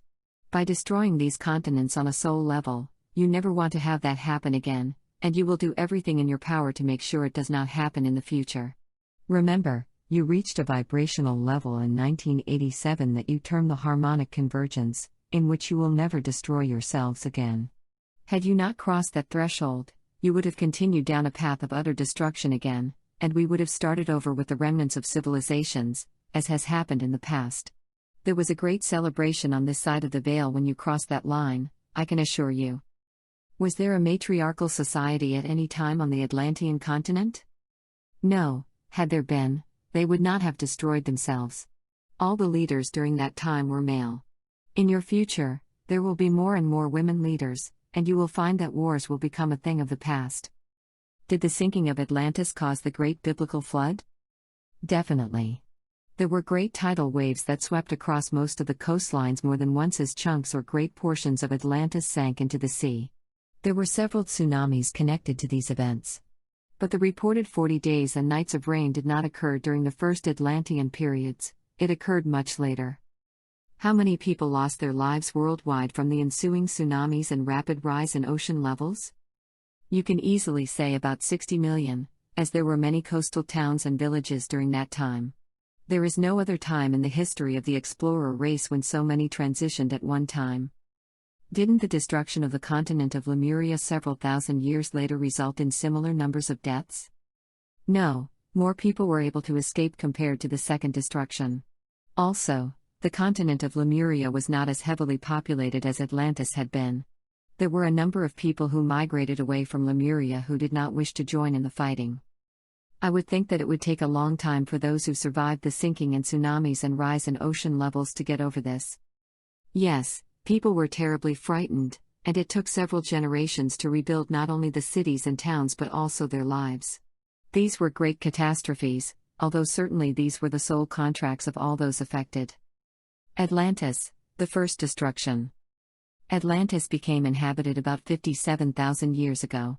Then came the first of the 3 destructions around 50,000 BC. It had been inhabited for 5,000 years and grown to a population of approximately 1 million people. Gaia, what caused the first destruction of Atlantis? Was it a natural disaster or human-made? The first one was a natural disaster. Was it a shift of the poles? Exactly.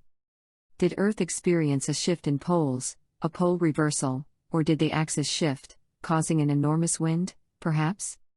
Yes, I understand it is confusing, since you are not a geologist who has studied these events. Again, we are speaking of the first destruction. There was a shift in poles, which was dramatic, as it occurred in one movement and not gradually as is happening now. I needed that shift in poles immediately to clear off a lot of what was called the civilized world at that time. But it was not a shift in the axis. The actual movement of the poles caused frigid temperatures and winds and such to move to areas that had not experienced this. So Earth itself did not wobble and suddenly tilt. The axis remains pretty much where it was before the shifting of the poles. How populated was Atlantis at the time of the first destruction? The colonies seated on the continent had all thrived and, by that time, melded together, even through the typical wars for territory. The number was slightly under 1 million. Not a huge population yet. I would have thought the population would have been higher, as they had over 5,000 years of growth before this happened. Yes, They did. Life was hard for many, many years, and lifespans were short due to the harsh conditions. It took quite some time before their numbers could increase, so the 1 million figure is correct. Had Atlantis discovered crystal power yet? Quite so, and that allowed them to jumpstart their growth and influence. Don't forget that your ET uncles and aunts, who had shown them this free energy source, were also aiding them. Little did the ETs know it would be turned into such a destructive power in the future. Was the continent of Lemuria inhabited at that time? Very few Adam and Eve model humans existed there. They came later. When you shifted the poles in the first destruction of Atlantis, did any part of the continent experience an ice age, and did any of the 1 million inhabitants perish in the shift? The continent did not experience an ice age, as it was located a little to the south of the freezing line, and the ocean currents circled the continent, which became somewhat distorted when I shifted the poles. So, no, there was no ice age for them. They experienced some very turbulent weather, which lasted several years. Regarding whether anyone perished on this continent when I shifted the poles, yes, there were deaths on the coasts as the water surged. A few thousand people died at that time and then more in the violent storms that followed. The numbers lost were nowhere near the numbers that other parts of the world experienced when suddenly the temperature dropped below zero. They were not able to find shelter quickly enough to survive. Were there dinosaurs and other similar beasts alive on Earth before the first destruction of Atlantis and after Atlantis settled and had progressed scientifically? They were a major problem at that time all over the world. The dinosaurs were still alive, but they were not on the Atlantean continent. The only reason your scientists have not discovered this is they were alive where the oceans have covered their remnants. It was because of the dinosaurs they had the big council, or meeting, in Atlantis in which leaders from all over that world were picked up by the Atlanteans and brought there to discuss how to get rid of the beasts, which were a great danger to the humans. Of course, the poles shifted before anything major could be accomplished, and for the most part, they disappeared, along with millions of people. Which societies took part in the meeting about the dinosaur problem? The Atlanteans were limited in how far they could reach, being tethered as they were to the crystal power. Therefore, amend the statement about contacting other societies of humans to just those in Europe and along the Mediterranean shores. They left most of the continent of Oz alone, as those people were tribesmen and not worth the trouble it was thought to include. Those tribesmen looked at the red-skinned Atlanteans as invaders, so the Atlanteans made a hasty retreat. This animosity continued for thousands of years, as the Atlanteans tried numerous times to conquer Oz, and each attempt was met with failure. Did Earth's population shrink drastically at that time? Yes, to much less than half, even almost a fourth of what it had been. Atlantis lost people on the coastal cities, as we said, but much of its interior was not affected, except by storms that were caused by the changes. Why the poles shifted? Why didn't the ETs assist the Atlanteans in the first destruction when the poles shifted? Or did they? Yes, they assisted the Atlanteans as best they could, without altering their soul contracts, as, keep in mind, everyone has soul contracts to experience all Earth has to offer. How far did the poles shift? Several hundred miles or thousands of miles? For your purposes, use the figure of a few thousand miles. It was a major shift. The poles shifted to where they are today. So the poles did not turn upside down? No, but the tilt of Earth shifted. Regarding the shift of the poles, was this a shift of the poles or a shift of the axis? That's confusing. In this case, the poles shifted several thousand miles. That caused me to have new north and south poles, from almost 0 to the present 23. You can imagine, or possibly you and the readers cannot even imagine, the destruction that occurred as a whole continent was suddenly at 50 F. The seas slopped over the coasts, inundating the surrounding areas. It was a mess. Why was this needed? In order to prepare Earth as it is now, as there was great farsightedness as to which continents would have what conditions. It was needed for the Earth experiment. I needed to cover parts of the Earth where there had been ancient societies well before Atlantis and Lemuria. As I mentioned before, there are no records of these societies, and I needed to finish covering them. Did all continents experience this great shaking as Earth tilted on its axis? Exactly. This was why there was the first destruction of Atlantis. Yet all the continents experienced the same thing, some much worse, such as Antarctica, than others. So this showed the small probabilities for the Atlanteans to make it to the harmonic convergence level? Can I conclude that their vibrational levels would not make it, or was it too early at that time to tell? No, there were indications that even with thousands of more lives, the population would not raise their vibrational levels sufficiently. But it was decided to take it as far as it would go since there were many experiences the souls could have that would help in later lives. You were one of those examples, Tom, as you had many lives there and were able to experience much that all souls must experience. So bear in mind that time is an illusion and all those lives you lived in Atlantis are still taking place. It is extremely complicated to understand when you must think in a linear fashion. So there will be no more shifts of your poles or axis or both?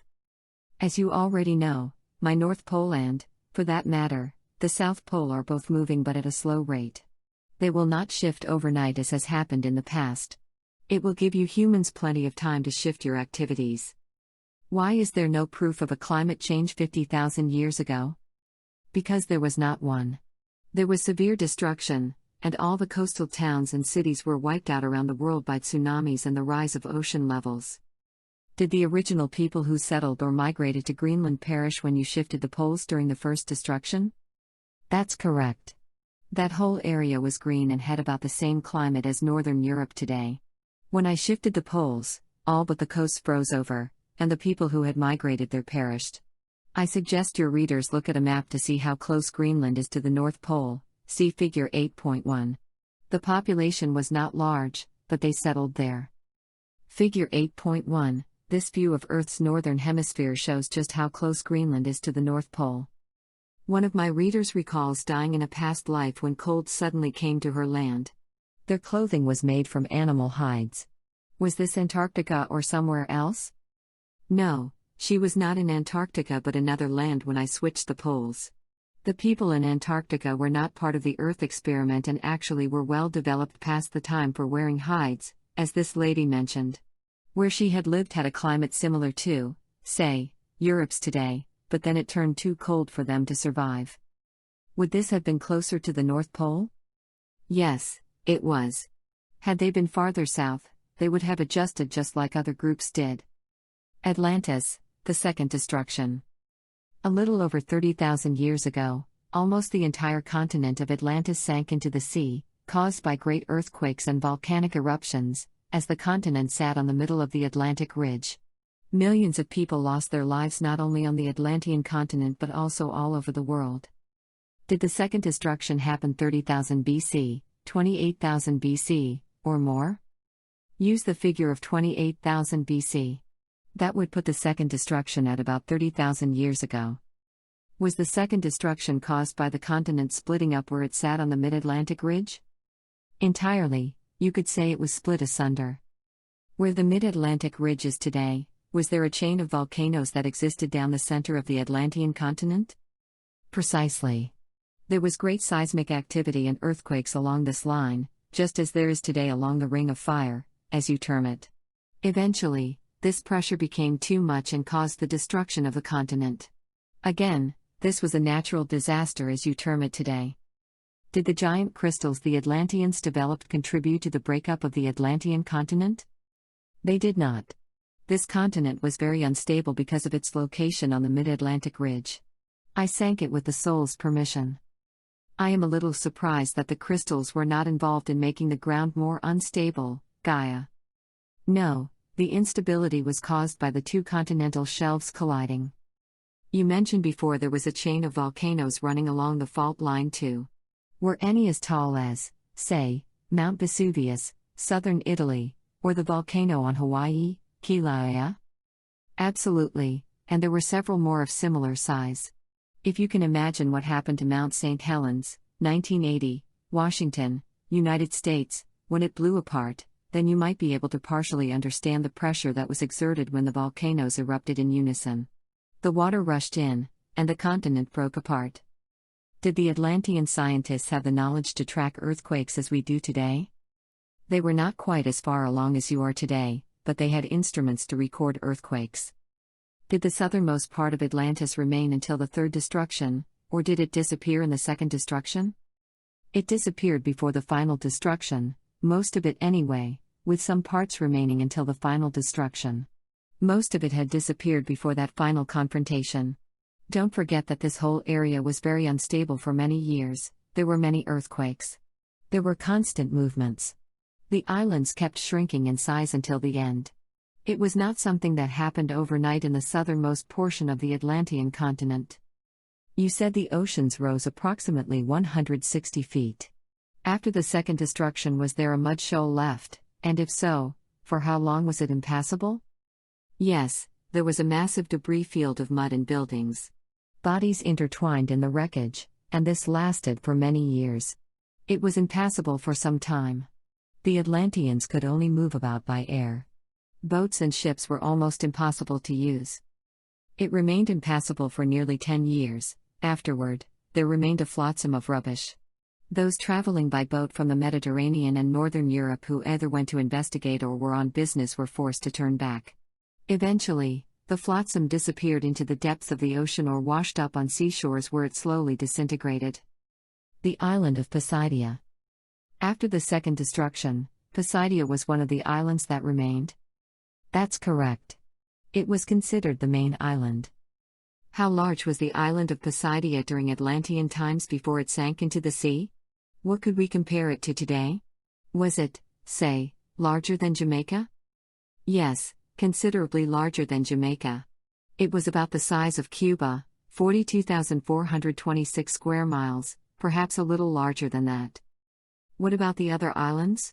Were they all fairly close together or were they scattered? They were fairly scattered. Poseidia was a northern island. How large was the island where the sons of Belial lived? Not as large as Poseidia, perhaps 1/2 to 2/3 as large. The sons of Belial occupied several islands, so you might say things equaled out. Those islands were located in the south. Were any of the other islands named Gadiras, Ampiers, Eraiman, or Anticton? Yes, these were names of several of the islands, which related to the legends Plato had read and heard about. Where did Plato obtain his information? He had old manuscripts, you see, which he never revealed. Did the second destruction cause a worldwide freeze? Most assuredly. Weather systems were disrupted, which caused severe weather. Were the Atlantean islands in a sort of cluster after the second destruction or in a chain ranging down to the south? Somewhat of a cluster. 3 of the islands were far to the south, so they were not really inhabited, as don't forget, it took many years to recover when the continent broke apart. Had they been farther apart, there might have been a chance for them to continue without attacking each other, but as you can imagine, nothing happens by coincidence. The islands were meant to be within close enough proximity to have to adjust to each other's beliefs. They found it impossible, leading to their destruction. You will not make that same mistake again. You will learn to live together. This might seem impossible to you today, but I can assure you that it will happen. Did the Lemurians know when Atlantis sank? Yes, it was quite easy to know, due to the tsunamis that traveled around the world. However, by the time the tsunamis reached them, there was much less energy. This was accompanied by the ocean level quickly rising, not like how I plan and do an inch at a time now in modern times. Was this because of the ocean levels, small tsunamis, or did they have the capability, such as we would, to hear about something happening from our news broadcasts? All of the above. They had the capability at that time of communication, and suddenly there was none. Then came the ocean, and even though they were half a planet away, they felt the effects as the waves crashed about. As quite a bit of the Atlantean continent sank in the second destruction, I would think that the major increase in ocean levels came at that time. You're correct, but what was left by then was a very large island and several smaller ones. When they all sank, it displaced a great amount of water, so the combination of the rise in ocean levels, by several feet, plus the tsunamis created by the sinking affected the whole world, including Lemuria. How far south of Poseidia were the islands occupied by the sons of Belial, including Arion? Not a huge distance, several hundred miles. It was within the range of the aircraft of that time. That is why the remaining islands were not as occupied, as they were far to the south away from all the others. How close to Spain was the island of Poseidia, 1,000 miles, 1,500 miles, or more? It was a little more.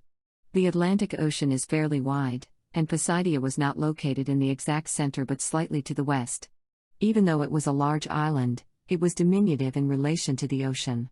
If you transposed Cuba, let's say, and rounded the shape, that would give you an idea of its size. Speaking of islands, Gaia, I wish to verify information previously received. Are the Canary Islands and Bermuda remnants of the Atlantean continent? That is correct. So were they part of the islands that made up those occupied after the second destruction?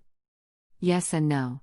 The Canary Islands were not occupied at that time, with the exception of what you would determine as outposts and crystal boosting stations. Bermuda was different. It was at least a partial remnant of one of the islands remaining after the second destruction.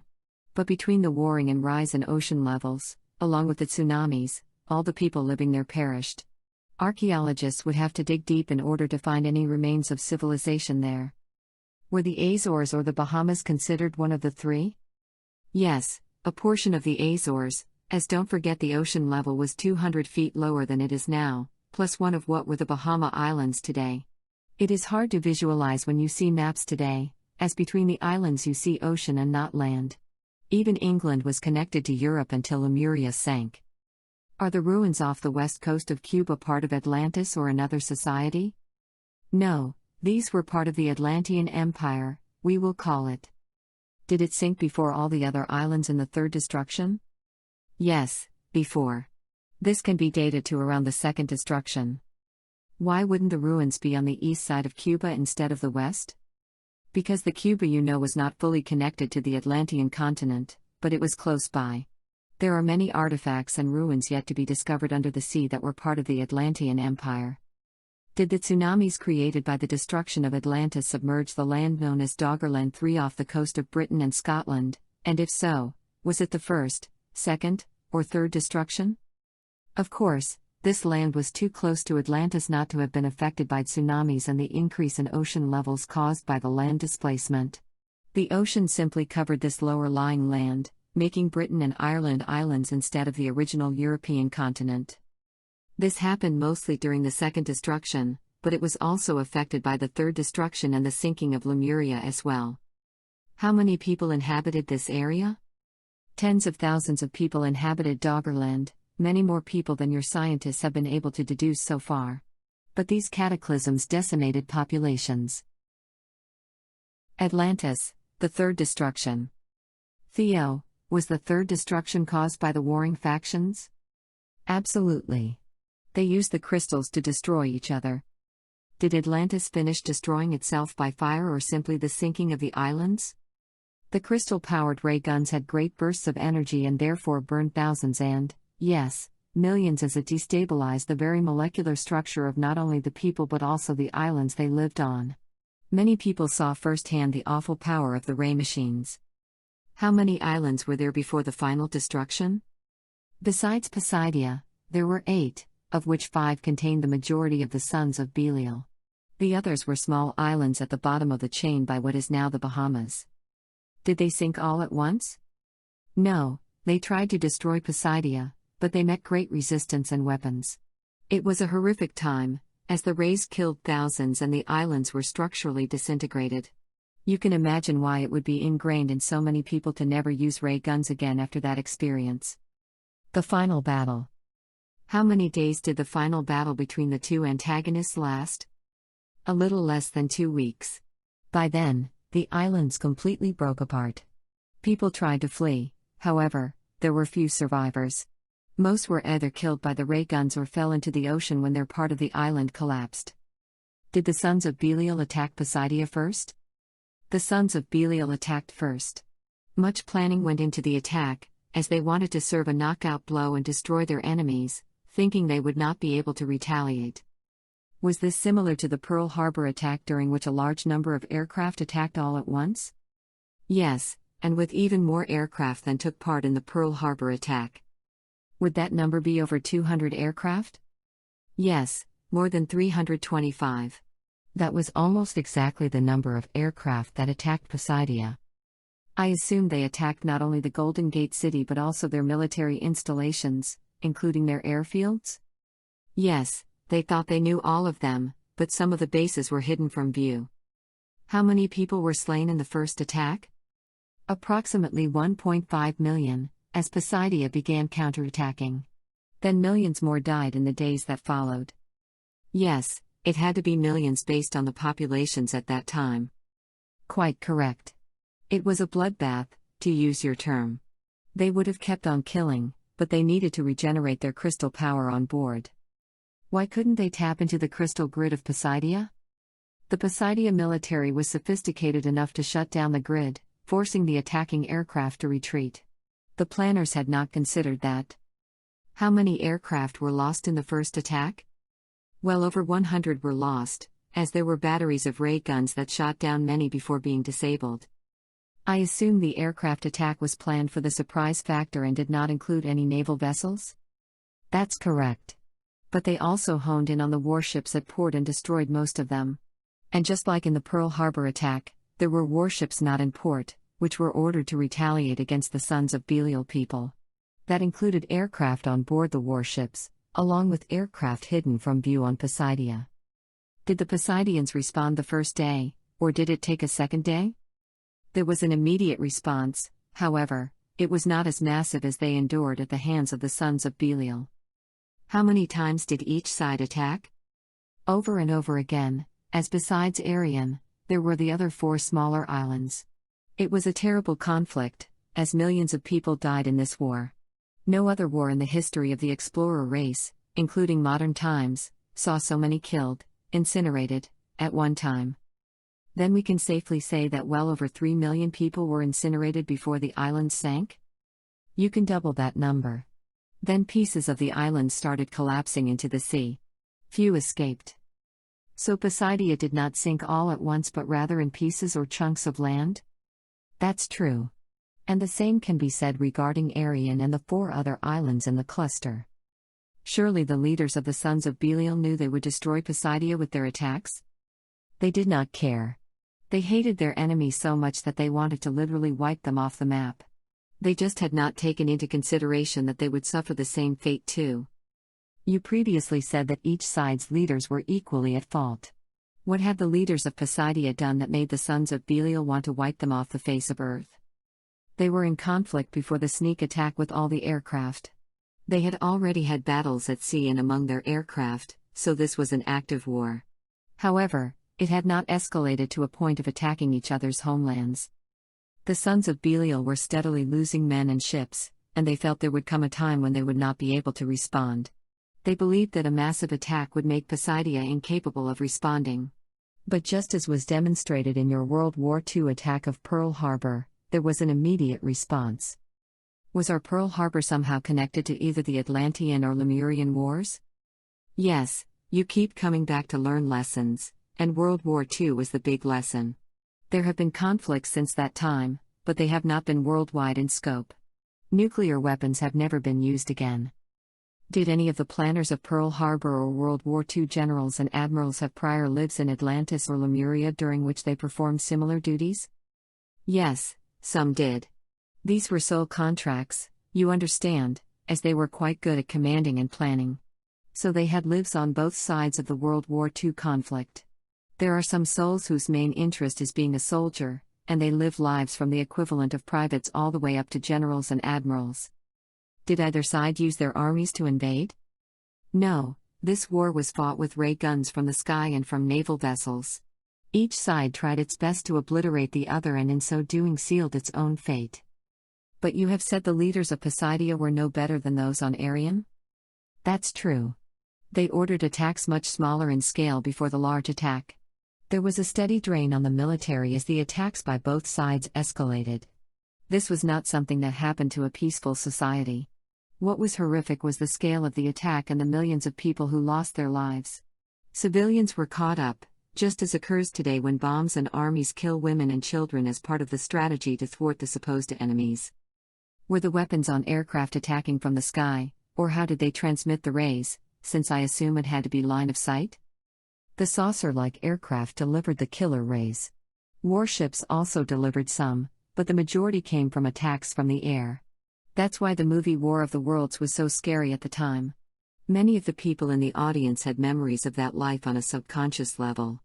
As you recall, The aliens in that movie used death rays, but on a much smaller scale than did the Atlanteans. Gaia, were the Atlantean islands totally disintegrated or just destabilized to the point that they sank? And was the destruction accomplished by heat, sound, magnetic destruction, or what? There was not total destruction by these giant ray devices, but the land turned liquid on the surface, causing destabilization of the land surface as the molecules were torn apart. This is the best way I can describe it at your stage of development. But was this heat, sound, or magnetism in some form? It was a combination of heat and magnetism. That's as close as I wish to describe it for you. Theo, how many people were able to escape the final sinking of the Atlantean islands, and did those islands sink all at once or over a period of time? Bear in mind that the warring factions had the giant crystals and were able to use them as giant weapons of destruction. They used them on each other, so the islands sank within a fairly short time of each other. The wars, and the severe earthquakes that resulted, weakened their underground structures. To answer your question, those who stayed perished. There were a few thousand who were able to leave, but that was very few compared to the original size of the population. I assume many of these airships and such were lost as they tried to escape at the very end? Oh, quite a few crashed as they lost their power source. Those people waited too long and paid the price, so to speak. But of course their contracts were over. What a horrific war when you get into the dirty details. Yes, it was, the worst in the history of the planet. Was Florida underwater at the time of the Atlantis destructions? Yes, it was at times during those 50,000 years. It was a low-lying area of land and was washed over by the destructions. When did it become dry land? After the third, and final, destruction. How high did the waters rise after the third destruction? About 40 feet. These were islands that sank, not whole continents, but still the displacement of 6 islands sinking in the ocean would be as if a large island, such as Japan, sank. Ancient Maya. Gaia, what percentage of understanding and knowing the history of the Mayan civilization have archaeologists uncovered so far? Ah, an interesting question. Obviously, from the constant discovery of Mayan ruins deep in the jungles of the Yucatan and down to Central America, there is much more to find and learn about 30%. The Mayan civilization is much older than previously thought, and archaeologists are just scratching the surface of their older settlements. The Grand Pyramids and cities came much later. There will be many discoveries that are more significant in the next 10 years, and even more for years to come as more ruins of early settlements are found. Then there was the influence of the Atlanteans who resettled there as the islands of the continent began warring. Did the Maya come from Atlantis? There were a number of Atlanteans who resettled in that part of the world. They melded fairly well with the local populace, as they were far above them in technical skills. Over time, this was lost to future generations. But to answer the question, there were already people living there, which the Atlanteans eventually commingled with and added their DNA to. How many Atlanteans migrated to Mexico and Central America before it sank? Was it over 100,000? Was it over 500,000? It was more than that number, about 600,000 to 700,000, but over a period of 200 to 300 years, so they were absorbed fairly easily into a large amount of territory. Did the Mayan calendar originate in Atlantis? That's correct. The Atlanteans taught them about the stars and planets and cycles, as the Atlanteans had been around for 50,000 years. Again, I point out how much you have accomplished as Earth societies in just the past 6,000 years. They had almost 10 times as much time to build on. Plus they had a lot of contact with your ET friends until it was decided they were on a path to complete destruction. There must have also been some migration to Oz toward the end of Atlantis. Not much, as the people were not very friendly toward each other, so they tended to migrate in other directions. Were there some areas that retained some spiritual purity in Atlantis toward the end? Yes, there were still people who practiced the gentle way all the way to the end of Atlantis, as I might remind your readers that they could not all follow you to Egypt due to family obligations. That would certainly be the largest group of people who were not caught up in the hatred and greed spawned by the two groups. Didn't I have a life during which I went down or drowned in the final collapse of the Atlantean islands? Yes, you did. That was one of those lives you lived to balance, or atone, for your misdeeds that caused the continent of Mu to disappear, you, along with several other leaders. It was not your act alone. Was I a child, or had I reached adulthood yet? You were a child, and this was simply one of your balancing lives after your life on Lemuria. How did the sinking of the Atlantean islands affect the ocean currents? Actually, not as much as when the continent broke apart, you see. Before then, the ocean current from the south ran along both the North American and Atlantean coasts, as they were fairly parallel to each other, and warmed both. So that coast had milder weather than the coast facing Europe, as the current went around the northern coast of Atlantis and curved down again. After the main part of the continent broke apart, there was a period where the currents were fairly erratic as the islands split the currents. After the islands sank, the currents slowly formed to what they are today. Did the sinking cause the Ice Age? Yes, in a way. The warm air did not block the Arctic blasts, therefore, snow and ice built up, but not to the extent it had many thousands of years before. Did either the Law of One or Sons of Belial have settlements on the North American continent before the final battle? Each definitely had settlements, but they kept completely separate. As you were told before, when these islands destroyed themselves, most settlements were wiped out by tsunamis. Those who were living farther inland rebounded for a time until the continent of Lemuria sank, and they were wiped out when the waters rose over 170 feet all over the world. People migrating from Asia over several thousands of years eventually repopulated the coasts. Were the Vikings descendants of the Atlanteans, or were they plopped there by an ET society? It was much more the latter. They were a nomadic people who existed before the final destruction of Atlantis, and they were almost wiped out by the tsunamis generated when the Atlantean islands disappeared. Only those who were on higher ground survived. So you're saying that tsunamis reached all the way past Europe to Scandinavia? Yes, of course. Massive waves were born from the sinking, and these tsunamis circled the globe. Obviously, the farther away from the Atlantic, the less damage was caused, as the tsunamis lost their energy. But Scandinavia was not that far away if you look at it on a map. Certainly, the lands closest to the Atlantean islands took the brunt, and millions of coastal people died. Chapter 9. Lemuria. Gaia, Theo, and Antura. Gaia. Were the Lemurians and Atlanteans always separate, or were they once together? They were always separate. They were seated at slightly different times and by different off-worlders. Their makeup and mindset were different from the Atlanteans. They were much more spiritually in tune with nature compared to the Atlanteans, who were of a much more scientific bent. The Lemurians allowed and accepted the Atlanteans as they were, but because of their differences, they generally went their own ways, having just diplomatic ties rather than a great mixing of cultures. The Atlanteans looked at the Lemurians as rather quaint and strange people. They sort of looked down their noses at them. Mu and Lemuria are one and the same? Yes, the continent is Mu and the people who live there are Lemurians. It's as if you said the Murians, you see. Are the names Mu and Lemuria interchangeable? That's correct. Lemuria is the more formal name. Was Mu located in the Pacific Ocean? Yes, it was surrounded by the Pacific Ocean. Was there more than one country on the continent? Yes, actually several, which was part of the problem, you see.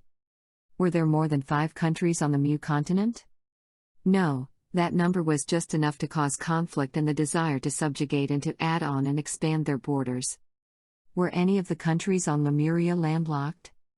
No. All had their own coastline. As this was a smaller continent, the coastal area built up first, similar to your Australia today, and slowly expanded into the interior. Unlike Australia, it had few dry places, as they received much more rain than Australia does today. I use Australia as a comparison, as we have previously said Lemuria was slightly larger than the Australian continent of today. Was Lemuria a female-dominated country? Was it mostly rural?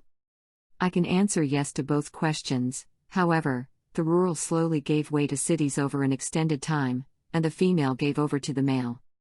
As they eventually destroyed themselves, was there a height of their existence when they were a loving people before they deteriorated into warring with each other? Yes, just a few thousand years before their decline. The decline happened slowly, as these were normal people with karma that built up over many lifetimes, because there had to be balancing, just as was the case for Atlantis. Were there several forms of government, kings and queens, dictators, democracies? Yes, yes, and yes. There were all those and a parliament-type government too. They had quite a variety on that continent because of the number of different countries. Did the people speak different languages in each country? Yes, of course. This was one of the problems they had, the inability to accept each other's cultures and traditions. Each country thought its ways were the best. Were there multiple religions? Yes, another difference that was part of the problem, which you had to readdress in your times in order to solve the problem of multiple beliefs. You were not able to solve that problem back then. Did any Lemurians lead ethereal lives? Yes, but only at the start. MU's relations. Theo, in the past you have told me that Lemuria was inhabited several million years ago, but then you used the figure of 50,000 years of inhabitation. Why the great disparity? There were a number of early experiments done on that continent, but they were later abandoned. Then a second wave, if you will, of inhabitants were installed approximately 50,000 years ago, about 13,000 years after Atlantis was seeded. The land of Mu lasted about 5,000 years after Atlantis sank into the sea. Was the continent of Mu connected to Japan before it sank? It was much earlier. But when the main portion of the Atlantean continent sank, the ocean rose 160 feet, and when the islands destroyed themselves, it rose another 40 feet. Therefore it was no longer connected. Was Korea connected to Japan? Quite so. Again, the connection was lost at the same time as was the Japan Mu one. Did any Mu country subjugate Japan or Korea? There were forays into both lands, but it was more for trade with the local people. Bear in mind that for thousands of years, the Mu were gentle and loving people. Live and let live was their motto, you could say. Then it turned nasty in those last few hundred years. Their attention was turned toward each other and not to those lands. So there were people who migrated there to escape the wars and animosity. Did Mu sink 7,000 years ago? Closer to 7,500 years. Using the figure given to you before of it sinking 5,000 years after the Atlantean island sank is a good approximate figure. Was the continent of Mu ever below sea level except for mountains surrounding it at any time? No, that was a misconception. Before the continent of Atlantis sank, its shores, just like those all over the world, were 150 feet above the sea. When the Atlantean continent sank, it lost all of its shoreline below that line. Then when the Atlantean island sank, it lost another 40 feet of shoreline. They lost several million people, just as the rest of the world did, and they had to rebuild towns and cities. There was not a specific event, as the Atlanteans experienced, before their wars? No, the Lemurians lead an idyllic existence for several thousand years before the slow but sure decline took place. It was just seemingly small things that divided the people into countries. You could compare it to parts of Asia or Africa or even Europe, where countries were created according to their beliefs. The people all had a similar appearance, so race was not an issue. Beliefs and governments and greed cast a shadow over the continent and eventually caused their demise. In Chapter 2, you stated that the Lemurians visited Hawaii, as that was a peaceful place away from the hatred growing between the two factions. Were there beach resorts on the island, and if so, how did they keep the two sides apart? It was quite simple, the beach resorts were limited to one or the other. There was absolutely no mixing of the two factions. Their religious beliefs were too strong, including what they would wear to the beach. The people were well aware of where the other factions' resorts were located, and people were forbidden to contact them. When Atlantis' second destruction occurred, these beach resorts were wiped off the map as the ocean rose over 150 feet. Then there was no time for vacations, as centuries passed with the people having to recover from losing all the continent's coastal towns and villages, along with the loss of millions of people. I would have thought that the resorts were at such an early stage that the animosity would not have been so great. It was much less later, so it was more that they were of different beliefs. There was a simmering cultural difference mostly kept in control. It was just felt that because of these differences the beach resorts would be kept separate. This was long before the animosity grew to hatred and war. Did people see the end coming in Mu as I did in Atlantis and migrate away? Yes, they did. That's how Asia and Japan became populated. Small groups migrated there and integrated with those who already existed. But this was different from Atlantis in a way. Most of the population stayed, not knowing that their leaders would trigger their doomsday bombs. But to return to your original question, yes, a few thousand years before their demise it was an idyllic, almost utopian existence. They just were not able to sustain it. Speaking of the population, did Lemuria have a larger population than Atlantis? Yes, before that continent's destruction, the number of people swelled to over 40 million, and the population of Atlantis was just over 25 million before the second destruction. The population of Atlantis was greatly reduced before slowly building up again, but it never rebounded completely. Lemuria did not have the same problem that the Atlanteans had, living on a very unstable landmass on top of the mid-Atlantic ridge. Then the Atlantean population was over 25 million but nowhere near the 40 million living on Lemuria? Not even close. As I pointed out before, families had fewer children on both continents. Large families will be a thing of the past one day here in modern times. What was the average size of the families? 4 to 6 was the average size. It partially depended on religion, just as it does today. The Lemurian way of life. What was the Lemurian skin tone like?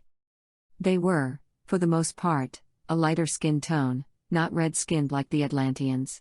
They were browner in color. To answer your next question, they did not have multiple races, only one. Were they Asian in appearance or Caucasian? More Asian. Was the average height of the Mu people the same as the Atlanteans? Yes, perhaps a slight difference but not too much. Did the Elven One race originate on the continent of Mu? No, it did not. This race of beings was more centered in Europe, but their colonies were scattered all over the world, of course in a different focus. The Creator, may I remind you, loves variety and felt that humans needed to interact at times with these people. Did one or more societies in Lemuria use tones for their names? Yes, there was a particular sect that chose tones or musical notes for their names. This was not widespread, but a particular group of people explored sounds. Do the Lemurian crystals, as they are called, have ties to Lemuria? They is a type of crystal that resonates at a certain pitch or level. Therefore, this vibrational level is connected in a way to modern society. Gaia, how many crystal skulls have been discovered so far? More than 5? No, the number is less. There are skulls that are modern copies. So keep the number down at 3 to 4. Was the crime rate in Lemuria the same as today's? The crime rate was much lower, even in the end. The people lead pretty normal lives, with the exception of the leaders who whipped up their citizens' passions and hatred of the other countries, just as is done today. How advanced were the people? Did they have air travel, as an example? Yes, but not the same as the Atlanteans. They were fairly well progressed but different. They were powered by energy different from today's. Their aircraft was fairly close in speed to the Atlanteans, about 200 to 300 miles per hour. Theo, in Chapter 5 you stated that the Lemurians used a power source different from the Atlanteans. Was it a power source we have discovered and used or another? It is another one. Again, due to the longevity of these two societies, there are energies you have not yet discovered, just as it took those two societies time to discover it during their 50,000 years of existence. Then it was not atomic power, was it? Correct. It used magnetics, but not in the same way as the Atlanteans did to power up their crystals. It is a power source you will soon discover. How many people could their aircraft hold? They carried very few. They were mostly used by the military, so certainly most of the craft carried fewer than 10 people. How did they travel during the days of Mu? Did they transport by portals? No, it was much more conventional. They had trains and other forms of public transport for the typical family to use. How fast did their trains travel?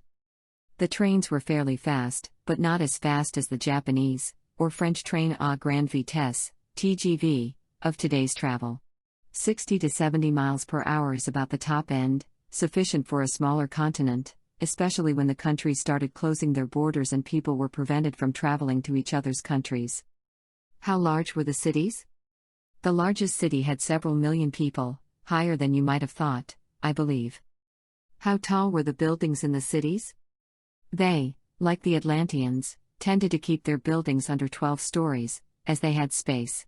They were not as densely populated as you are now. Did they live in houses or apartments or both? They lived in both. It depended on whether they lived inside or outside the cities, you see. The houses certainly were not as grand as those today, simpler cottages, you would call them. Did the inhabitants of Mu have what we consider bathrooms in their buildings and houses? Yes, of course, although there were areas on the continent that were definitely more rural in nature. But Lemurians had sanitary systems. They were quite advanced with over 50,000 years of inhabitation, just as the Atlanteans had. But greed, corruption, and power did them in, just as it did the Atlanteans. They could not live together, so that's why you, meaning society as a whole, have these same challenges today, which you are slowly but surely solving.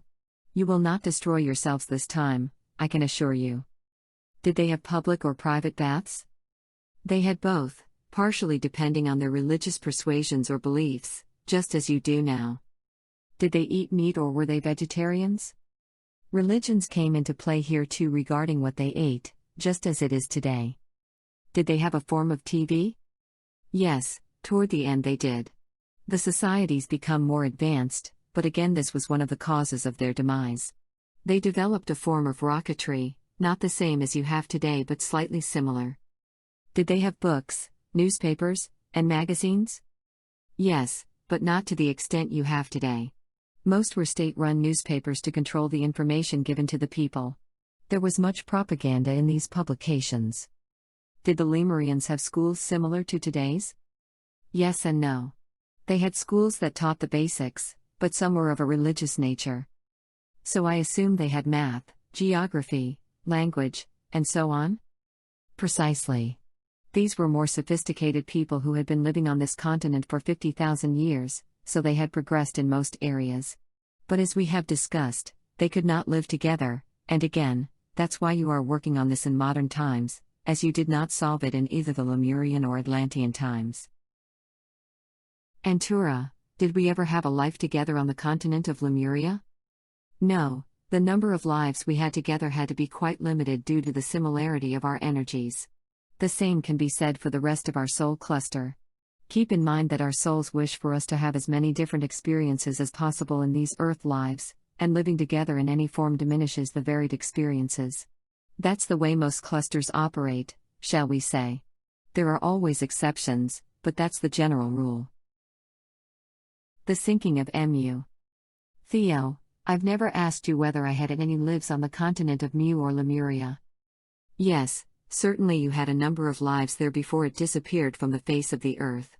You were quite instrumental in causing its demise. I was one of the bad guys, then? That's quite correct, my friend. It took you many lives to correct, or balance, the scales. Remember, you have to be both for your soul's knowledge.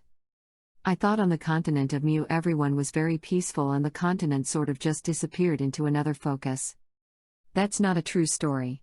They had their conflicts just as the Atlanteans did.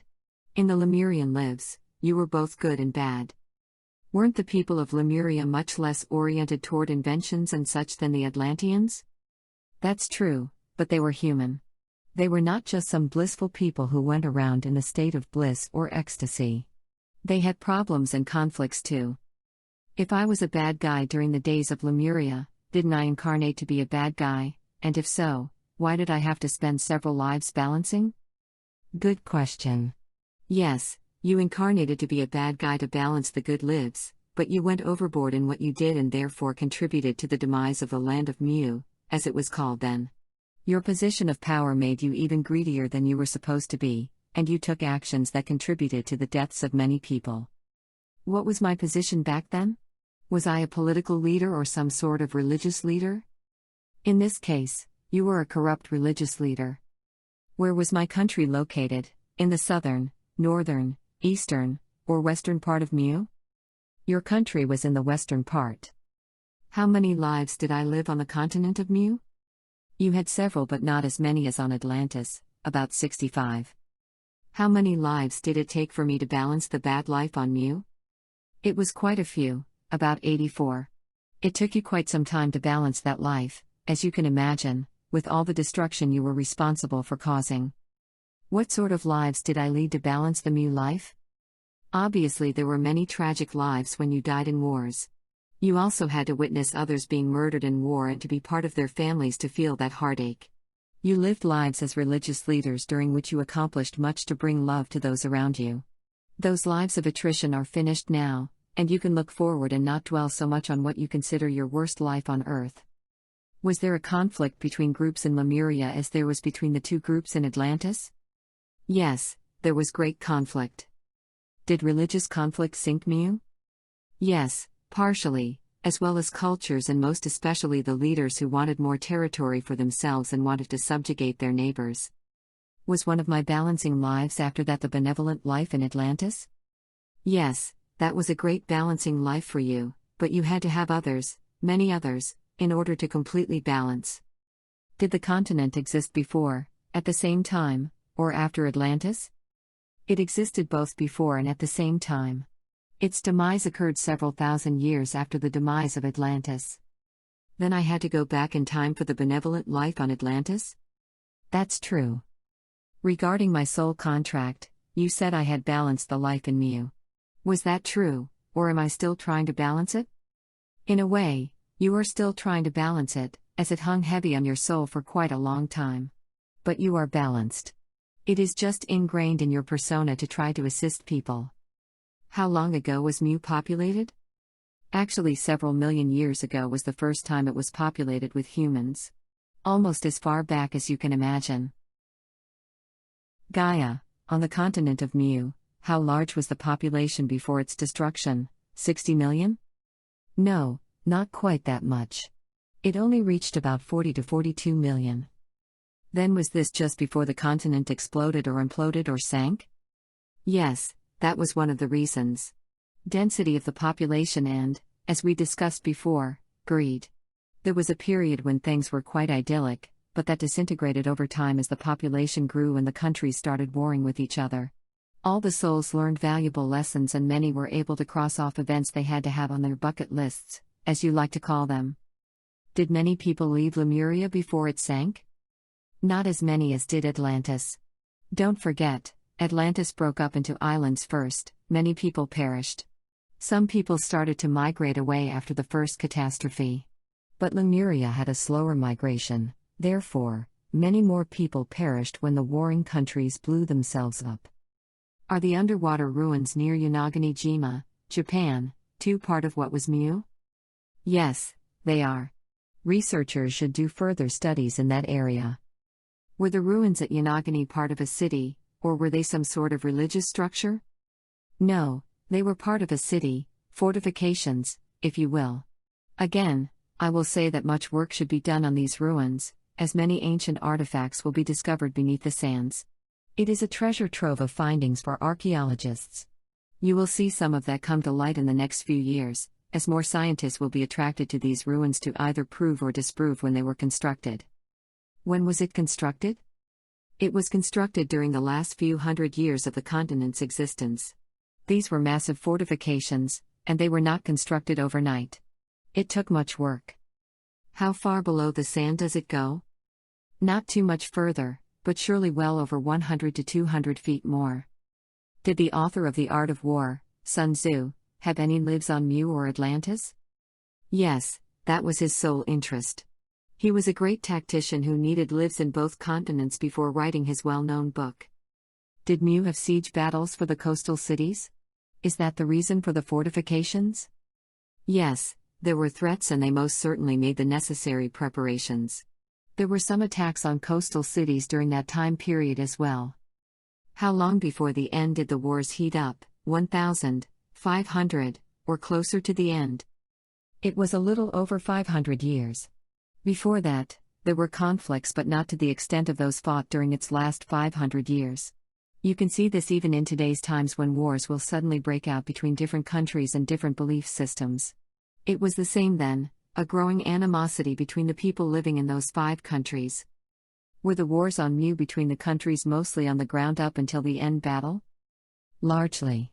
There were some dog fights, we will term them, if any aircraft ventured into the other country's airspace, but it was mostly light infantry with some armored vehicles and what we'll call artillery, but not the same as today. Were any missiles used? No, those were restricted, as they were quite powerful. Was there any use of biological or chemical weapons? No, that was truly verboten. Those have only been used in modern times. Did all the Mu countries have an infantry, a navy, an armory, and an air force, plus I assume some form of air defense? Yes, they had all these in the later stages before the final battle. The final battle for Lemuria. What events led up to the last battle for the Lemurians? It was slightly similar to the Atlantean debacle, as all the countries were connected with no water in between, save rivers and mountains. These were natural boundaries, and they served to keep the warring factions apart. There were constant skirmishes and smaller battles going on in those last days. Diplomacy was tried by all sides but to no avail. They could barely agree on what day it was, similar to negotiations today in which each side is rigid in their beliefs. Each wanted the others to disappear. This resulted in much hatred between the countries, and there was no end in sight. How large were the bombs, or was there just one fired by my country at the other? And were they as large as the atom bombs dropped on Hiroshima and Nagasaki? They were even larger. Bear in mind, these people used a different form of energy than you do today. How were the bombs delivered, aircraft or missiles or in some other way? It was quite standard. They just dropped them on the targets. How many did we send? 2, which you believe they would have no capability of defending. You were right on that score, but the other countries sent a massive retaliation, and then you retaliated again. By this time, many of the cities in each country were destroyed, and with the use of the superbombs, we will call them, came the destabilization of the continent. Great pieces of the continent began falling into the sea. They were more powerful than anything you've seen in modern times. Today, you cannot imagine how terrible this conflict was. It was even worse than the final Battle of Poseidia. How many people died in the first attack, the 2 bombs in Lemuria? Yes, just like what had occurred 5,000 years earlier on the Atlantean islands, well over 1 million people perished. Did they drop the 2 bombs on one country or 2? On 2 that were aligned with each other. You had previously said there were 5 countries that made up the Mu continent, is that correct? That's correct. Did they all retaliate against the first country, or was one or more aligned with the people who dropped the bombs? No, there were no countries aligned directly with the first perpetrator. 1 or 2 of the countries had tried to remain neutral, but when the first country attacked, they were sucked into the war. The war quickly caused the breaking up of the continent with these massive bombs cracking Earth's crust. You might say the whole continent shook and shuddered with a dying gasp. Then the waters rushed in, as you can imagine. How long did it take for the continent to split apart? Not long, just a few days. The continent could not sustain its stability, as the bombs were so much larger than those used against Japan at the end of World War II. There were huge earthquakes, much larger than any seen in modern times, and the continent began to split up with first one section then another and another dropping into the sea. Enormous tsunamis were created that washed over what was left, so it was difficult for anyone to survive, but a few did, especially those who saw it coming. There were survivors? Millions of people lost their lives. There were a few survivors, and don't forget that there had been some migrations of people wishing to escape the war. They went in several directions to resettle. Why didn't we think the other side would retaliate? You underestimated the other side's ability to strike back. You and the others thought they would capitulate, but they did not. And you weren't aware they had developed weapons of mass destruction too. How long had the war or hostilities lasted when my country bombed the other 2? Quite a few years, as the build-up did not happen overnight. There were many border clashes, including the attacks from the sea. Thousands of people had already perished. Was there one explosion or a series of explosions that caused the continent to sink? There was a series of explosions, as each country tried to wipe out the other after the first country attacked. I would think those explosions would have been seen for many miles with clouds that would have swept across the oceans. You are correct. It frightened many people living in the surrounding land masses who had no idea what had just occurred. When did the continent of Mu sink, 7,000 BC or 7,000 years ago? More toward the latter date. Don't forget, Mu existed 5,000 years longer than the Atlantean islands. I know it is a little confusing, but we are using general years here as, obviously, it did not take place exactly then, but that time is good enough for your purposes. How did the sinking of the Mu continent affect the rest of the world? There were giant tsunamis, which devastated coasts all along what is considered the Ring of Fire today. Was there any event that occurred to raise the ocean levels after Mu sank? No, that was the last time the ocean levels rose a significant amount. You must understand that most of the records that were kept at that time were destroyed by the rapid rise of the ocean levels. As we discussed long ago, there were many people who lived in low-lying areas, such as the land connecting England to the European continent, who lost their lives. Then, yes, as you were going to ask, the boot of Italy connected to Oz, or Africa, as it is now called. It just happened earlier than records indicate today, as this was passed down verbally through generations, finally appearing on modern maps, such as the one in the 1500s. But that map was constructed based on very old maps that have disappeared over the ages. Even today, old parchments from just 1,500 to 2,000 years ago disintegrated unless they were kept in perfect conditions. Was Italy still connected to Oz, or Africa, until Mu sank, or had the waters already overrun the land when the third destruction of Atlantis occurred? Yes. Most of the land connection was already lost at that time. The sinking of Mu simply widened the Mediterranean to the approximate shape it is today. Would you say the estimates of the Mediterranean and the ocean levels rising approximately 1.5 feet per 100 years would be incorrect? No, those estimates were based on modern calculations that considered coastal towns, saw how deep into the sea they went, and tried to calculate when they were above sea level based on how old they thought those settlements were. It was actually much slower after that last major event of Mu sinking. Keep in mind that it was slightly larger than Australia is today, so it displaced an enormous amount of ocean. Your modern calculations are erroneous, but they will someday be corrected when you learn more about your history from ET visitations. Does the large Asian population have anything to do with Lemuria? Yes, to a certain extent it does. There were immigrants to these lands in ancient times, so there was a budding population from the beginning. Although small in number, these tiny enclaves eventually grew and spread out across the continent of Asia and elsewhere. They, the Lemurians as a whole, were the seed populations. They are even more ancient than they realize. I had previously read somewhere that the sinking of Lemuria was more about the collapse of the landmass than what I was told was because of war. Yes, there was some sinking of the landmass itself over a number of years, but the major upheaval and the resulting sinking came from the warring nations or countries using colossal bombs that fractured the very heart of this continent. So there you have it, the second sinking of a whole continent. Chapter 10. Inner Earth. Gaia, Theo, and Adama. Gaia, was there any connection between the Atlanteans and the Inner Earth? There was some connection between the two, sort of like ambassadors, but that is all.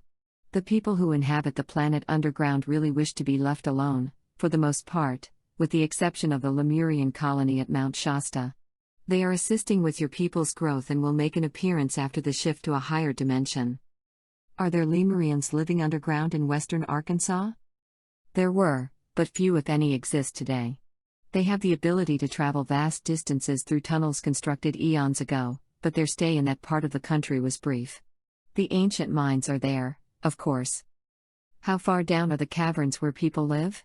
Are any third-dimensional? The caverns are at various depths, but the closest ones to the surface are down approximately 1 mile. They range from there down to 10 miles deep into my belly, I will say. There are those living lives in the third dimension, but for the most part, they are higher in focus than you, fifth-dimensional focus for the majority. Then there are a few with even higher focuses, 7th to 9th. There are a wide variety of peoples inhabiting my interior, and most wish to be left to their own pursuits, and I allow, as they are of a higher dimensional focus. Did they take over caverns that were already in existence, or did they work with you to ask for space? In most instances, they simply asked to use certain unoccupied spaces within me that had light, of which you'll discover the source one day, plus rivers, streams, lakes, and so on, needed for their sustenance. They, for the most part, live much simpler lives than you do on the surface, as they are not part of the Earth experiment.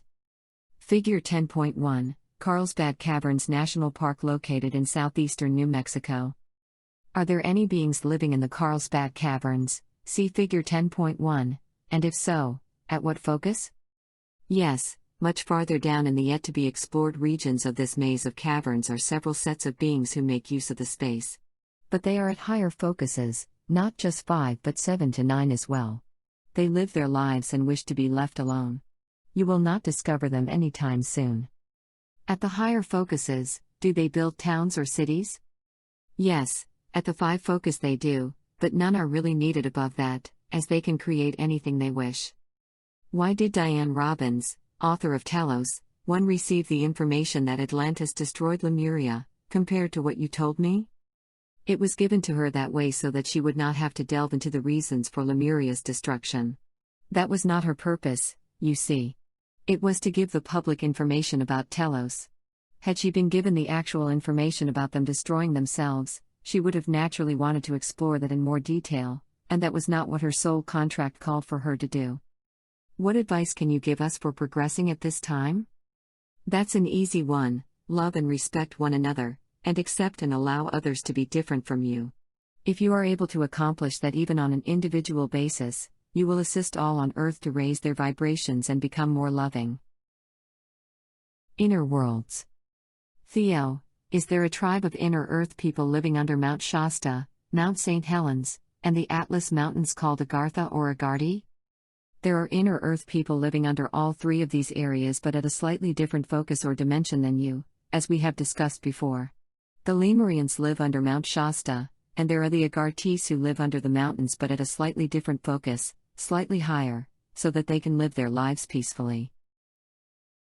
Gaia, is there such a place in the inner earth as Agartha, or is this perhaps a combination of the different inner worlds or inner societies you have spoken about before? There is some confusion here. There are over 20 societies living beneath the surface, most of them at focuses different from yours on the surface. None of them are part of the Earth experiment, and there have been just a few times when those on the surface have stumbled across them. This was not by chance, you understand, but to create mysteries to introduce you to the concept that there can be civilizations living beneath the surface of any planet you reach in the future. Agartha is but one of these societies and is forbidden from contacting you except during dream times, such as you do with the Lemurians at Mount Shasta. What about the depiction, by Gerardus Mercator in Figure 10.2, of the whole inner earth as one gigantic world unto itself? That's overdramatized. Certainly there are some enormous caverns with their own light from crystals, however, it's not as depicted in the artist's drawing. How long have the societies occupied the interior of Earth, and have any of them, except the Lemurians, lived on the surface? The figures are all different, according to which society you examine, as they came at different times. None of them were on the surface except for short periods on arrival, with the exception of the group from Lemuria. You have to understand that many societies all over the universe live underground, so this is nothing unusual for them. They were attracted to Earth because of my immense caverns with light and water and all the things they would need to live. As you travel the stars, you will encounter many societies who live underground because the conditions on the surface are too hot or too cold for life there, but the interiors can be quite pleasant. Figure 10.2, Map of the Inner World created by the Flemish geographer and cartographer Gerardus Mercator in 1569. How can the readers get in touch with these societies in the dream state? Most wish to have nothing to do with you on the surface. Only the Lemurians signed up to assist those of you who reach a certain vibrational level to conduct classes during your dream times to assist you in raising these vibrational levels. So your duty is to raise your vibrational level to that point through your actions. Naturally, this includes requesting most benevolent outcomes and benevolent prayers. Doing so assists in raising your vibrational levels. Also, show compassion and truly be gentle and nice to all you meet in this life. Earth is going through a sort of birthing process right now in adjusting to the new energies, and there is great resistance from those following a violent path, which is not sustainable in the 5th focus. Many more people will exit in the next few years. Your readers can assist in this process through requests for MBOs and constant benevolent prayers for peace, assistance to those in harm's way, and for world leaders to make decisions in the best interests of all the citizens, not for just themselves and their thirst for power. You will be successful, I promise you. Though things may appear dire at the moment, this will not last. Is it common for there to be many societies in the interior of planets, such as Venus and Mars? No, it is not common. This planet has many attributes, or assets, that make life possible compared to other planets in this solar system, even in thousands if not billions of other systems in the universe. Earth is much more unique than you know. There are a great number of other water planets in the universe, but they do not have the makeup of the interior that this planet has. There are underground lakes and rivers and streams, which you humans know just a little about. There are large caverns in my interior with their own light that is almost as bright as the sun but less intense. So the interior of this planet is just as attractive for life as the exterior is. I would assume the societies would cover the gamut of possible life forms? Yes, for the most part, that's true. Sorry to be a little vague here, but I'm asked to keep it vague by those societies who do not wish to be visited by humans based on your writings. A number do not wish to be known at all by Earth's surface dwellers, so I respect their wishes and do not allow information to be given out about their existence. They each have their own desires and experiences about what they wish to do with their lives in the interior. There are great varieties of humanoids beneath my surface, some so strange that you would have a hard time conceiving that they are Earthlings like yourself. You would think they must be alien, but they are not. To answer your next question, there are several hundred alien species here to study. It is a very crowded place, but you are not allowed to see it yet. Some will be revealed to you in the next few years, so enjoy the experiences. Are most of these societies living at the same level vibrationally as the rest of the universe compared to Earth humans who are now close to 5.02, close to the 5.3 or 5.4 for the rest of the universe? That's true. I'm glad you made the connection. They are not taking part in the Earth experiment, so they can be at the same level as their universal brothers and sisters. Theo, am I supposed to contact one or more of the underground dwellers, such as the Lemurians? Yes, they are open for contact from you. I would think the book on Atlantis and Lemuria would be the primary purpose, or no? Yes, they are willing to assist you with their history. Is the contact Adama or one of the several hundred other souls making up the group? Adama would handle the connection, as you and he have met several times in the past. He sends you his regards right now. I send mine too and wish him a good life. It looks as if I'll have to come up with some questions for him. That's fine. I assume the other timelines, upper, are already in touch? You guessed it, but don't let that stop you. He can fill in the blanks. Mount Shasta and Telos. Gaia, when I sent white light this time to Earth's interior, I thought I heard a response, thank you. Did I imagine this? No, you did not imagine the response. One of the beings in Earth's interior responded to your wish of sending light and love to them. They appreciate you thinking of them, and they wish you well too. What dimension are they on? A higher fifth dimension. Was it one of the Lemurians? Yes, exactly. You've been in touch with them before. So it was not a hard connection to make. Now that our focus has risen, will the Lemurian people who live in Mount Shasta soon be visible to us? When will that happen? Are they already visible to the upper four timelines? They are not yet visible to the upper timelines, as you call them. They will see them first, but it has not been deemed the time for them to make their appearance known, at least not publicly. They will, as was the case during your trip, come in ones and twos to explore the world and allow a few people to see them to continually keep everyone talking about them, at least in the Mount Shasta area.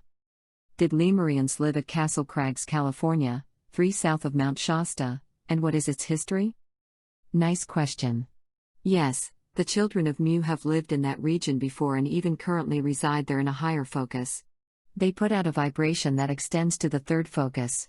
Its history extends many thousands of years back to the time when the Lemurians were active in setting up outposts or colonies. This was one of the places they were drawn to. Will the Lemurians make a public appearance similar to the ETs, or will they remain at a slightly higher focus?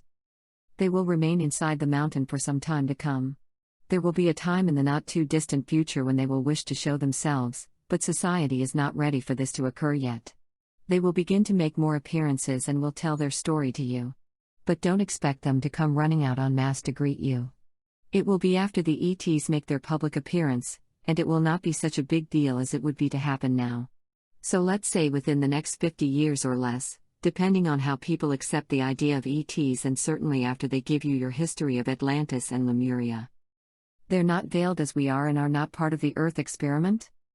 That's correct. Are they in touch with ETs? Yes, they're in touch all the time. Theo, when did the Lemurians leave Mu for Mount Shasta? They left not long before the two factions blew up the continent. These were gentle people who could see where things were headed, and they were advised in their meditations to leave. How many migrated? Just very few migrated. Not more than 100 or so souls made the trip. Were they in the fifth or the third focus when they moved? They were in the third focus when they migrated. Through energy work, they raised their focus to the fifth focus. They were quite adept at energy work and were ahead of the rest of the Lemurians in this area. It is somewhat the same now. You have certain people who vibrate at a higher level than the rest of the population. These people, as we have discussed before, are yogis and other spiritual men and women, such as shamans, who can access the fifth focus at will. But it takes much work and a lifetime of dedication to achieve such results. What is the size of their population in the fifth focus now in, or under, Mount Shasta? They have kept their population at a steady few hundred. As you are about to ask, they have extremely long lives at their level of the fifth focus, and they are not taking part in the Earth experiment, so they do not have the stress and difficult lives that you as a human have. I'm speaking about Earth humans as a whole. They are not the only ones living on this planet who are not taking part in the Earth experiment. As you have been told before, there are over 20 groups in Earth's interior who live at different focuses and are not part of the Earth experiment. They should be of no concern to you, as in many cases, they do not even have human form. Gaia welcomes these people, as they contribute in their own way. Is Lemurian DNA different from Earth humans? It definitely is quite different. They do not have the genes that cause diseases like the Earth population does. They handled any problems with genes long ago through energy work. What is their home planet? They are not from one of the Federation planets. They assist us in energy work by holding energy classes during your sleep time, for those who wish to take them. But interacting physically with humans is a ways down the road. It will just be a little at a time, as they are able to lower their frequency to this one when they so desire to walk among you. They are quite tall. Yes, both the females and males are around 7 feet tall. But what about the instance when I spoke with a woman who was married at a Cryon Summer Light Conference, June 17 to 19, 2005, at Mount Shasta, who was told a Lemurian appeared at the foot of her bed one night and asked her to marry on that stage? Yes, this was part of their assistance to us by creating an energy for all those who were in that audience at that time.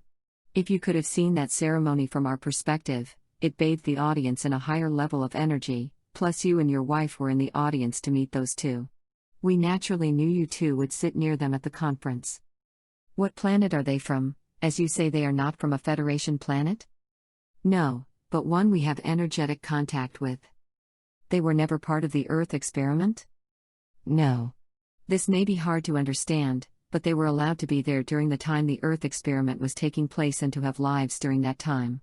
They chose not to enter the program and agreed, on a soul level, to assist humans in the future who wish to learn about energy work, as they are, and were, well versed in these abilities. You could compare it to a group of shamans and women.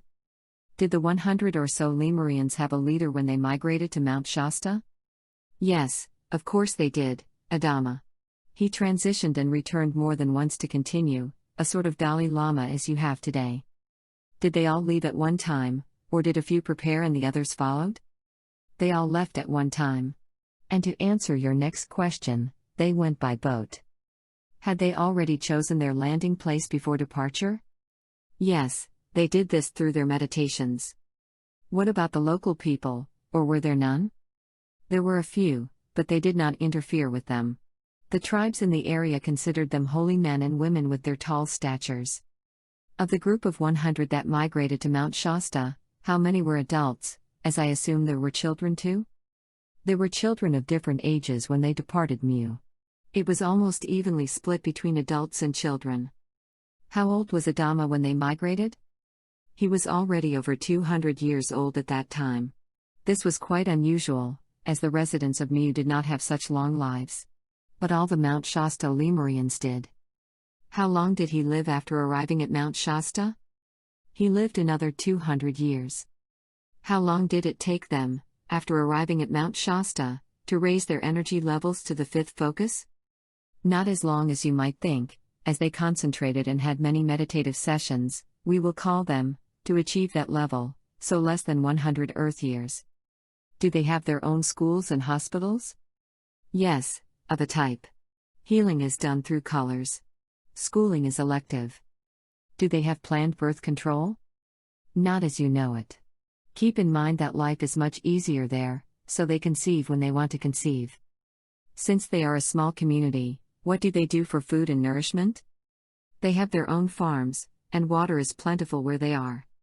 What about clothes? Their clothes are lovingly made by those who enjoy that service. What do they do for recreation? They play simple games. Keep in mind, they teach classes for those in the third dimension who visit them during their sleep time. This keeps them very busy. Also, they do not need currency. Do they have spaceships? No. If they wish, a scout craft can be provided at their disposal for any length of time, but this is only when they wish to explore. They also interact at times with people in the third dimension who live in or visit Mount Shasta. How did they keep up with the progress of humans after they arrived? That was easy. They simply went into meditative states, and they could keep track of your long return back to your present-day level. The Earth Experiment. Okay, now I wish to speak with Adama. Adama here. Good morning. Good morning, or day, to you, Adama. Nice to make the connection again. Yes, I've been waiting for this day for some time. As you heard, your higher timeline selves have already been in touch, so it is good to make the connection with you. Great. Sorry I was so slow. No problem. You are admired for your willingness and determination to cut through the energy levels, we will call them.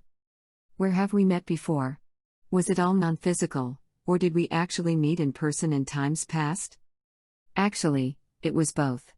We met in the olden days, in your lives in Atlantis, and then of course in a couple of lives on the continent of Mu. I'm surprised we would have met during my times on Atlantis. How was that accomplished? It was quite easy, as I had the ability to visit Atlantis. It was not so much that you visited me, you see. A vehicle was presented to me for my use when I needed it. I would simply put out the call and one of the ET vehicles would pick me up. How did you know about me? It was quite easy, as I tuned into your meditations and saw the good work you were doing, especially in the life you had when you were inspired to create the gentle way. That was a very significant life for you. Therefore, I reintroduced myself to you, as we had met in a life there once before. As you know, my lives are quite a bit longer than the typical Earth life, so I can span generations. Were the lives on Mu times when I was just the bad guy, or did I have lives during which I would have been classified as a good guy? That's a good question. No, you had lives as both a good and, we say using your language, a bad guy. I understand you still feel a sense of shame, but it was part of your soul contract, and like millions of others, you strayed off the path, your soul contract. How long before Mu sank into the sea did you and your group leave Lemuria? It was quite some time, about 300, as I know numbers can be a little difficult for you. But that would have been well before I was born. Yes, but again, I have access to transportation when I need it. Adama, everyone living on Mu was involved with the Earth experiment except your group, am I correct? Quite correct. All continued with the Earth experiment after the continent disappeared from the face of Earth. How were you and your people able to be on Earth during the time of the Earth experiment and not be caught up in it or become part of it, as I think you are the first and only people I've heard who were not? Yes, it was because we agreed to assist those souls who needed to work or study during their sleep time. We perform a service that you and many others have taken advantage of. To more fully answer your question, we communicated with the Creator's emissaries who told us this service would be needed and asked whether we would be interested in assisting. As Theo and Gaia have told you before, when Creator asks you to do something, you can refuse, but we don't know of anyone who has. Then you were on a planet already in this universe? Oh yes, we were small in number but had these interests and capabilities. How were you able to be birthed on Earth? It was not an immaculate conception. A few others and I came with human-type bodies first and slowly developed the population. Were you and your people always quite tall? Yes, fairly close to the height we have now, which as you know is around 7 feet. You really stood out in the crowd back in the Lemurian days, then. It was understood and accepted that we were there for a purpose, and we were known as very peaceful people.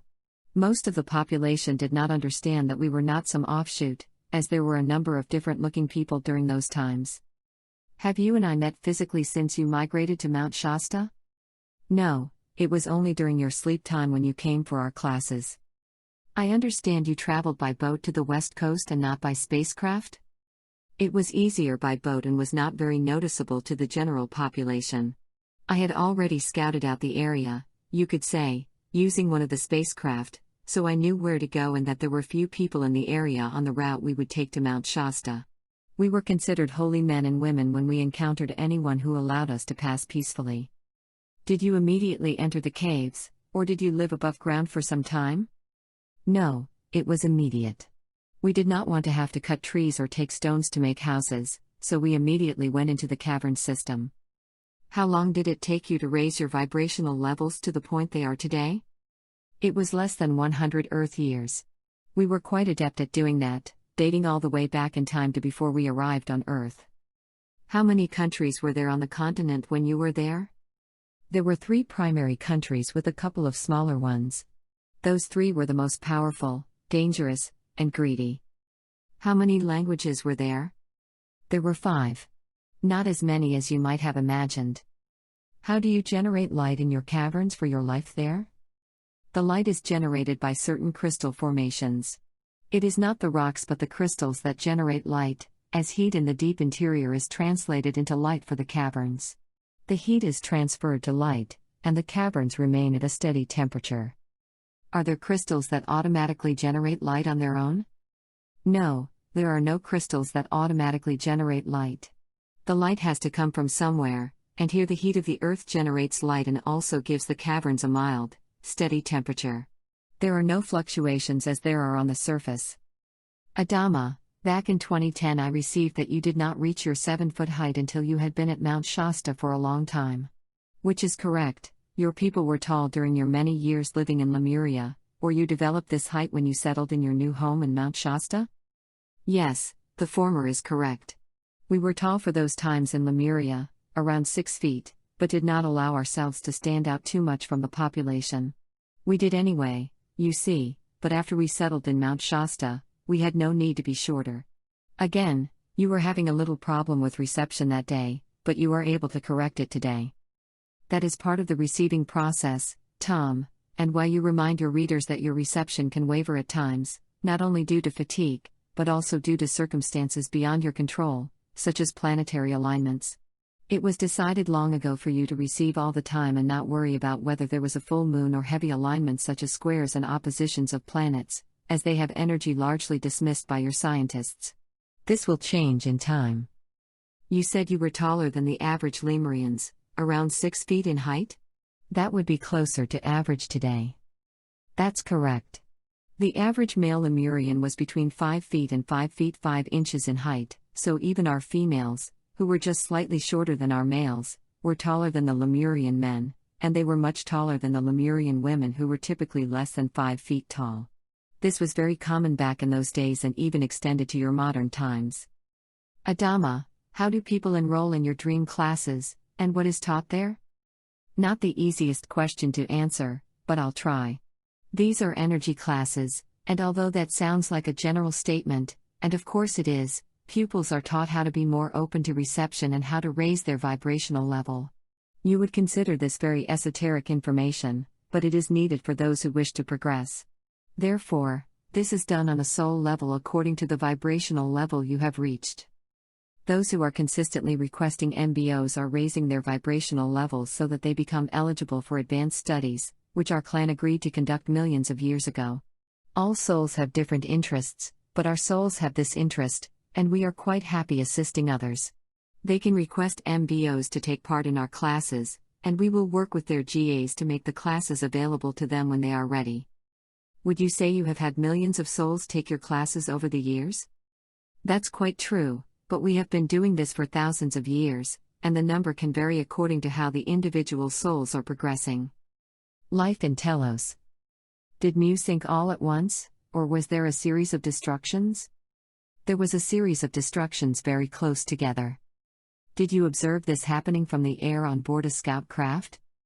Yes, I did, as I was informed it was taking place, and I called for a ship to be made available to me. It was a scene I will not soon forget. Neither I nor anyone in my group had ever seen such destruction. How long did the destruction take? It took just a few short days. Not in one day, but certainly much less than 1 month, just a few days, since it was as if dominoes were falling, to use your terminology. Adama was your first incarnation on Earth on the continent of Mu, and when was this? Yes, we never had lives anywhere on Earth before we came to Mu. It was earlier than 40,000 BC, as keep in mind Mu was populated well before that and our group appeared not too long after that, perhaps 1,000 years or so that we could be accepted, even with our strange appearance. Did you reincarnate again shortly before the time Mu sank, or how old were you in Earth years then? I did not need to regenerate my body. I was still young in Earth years at that time.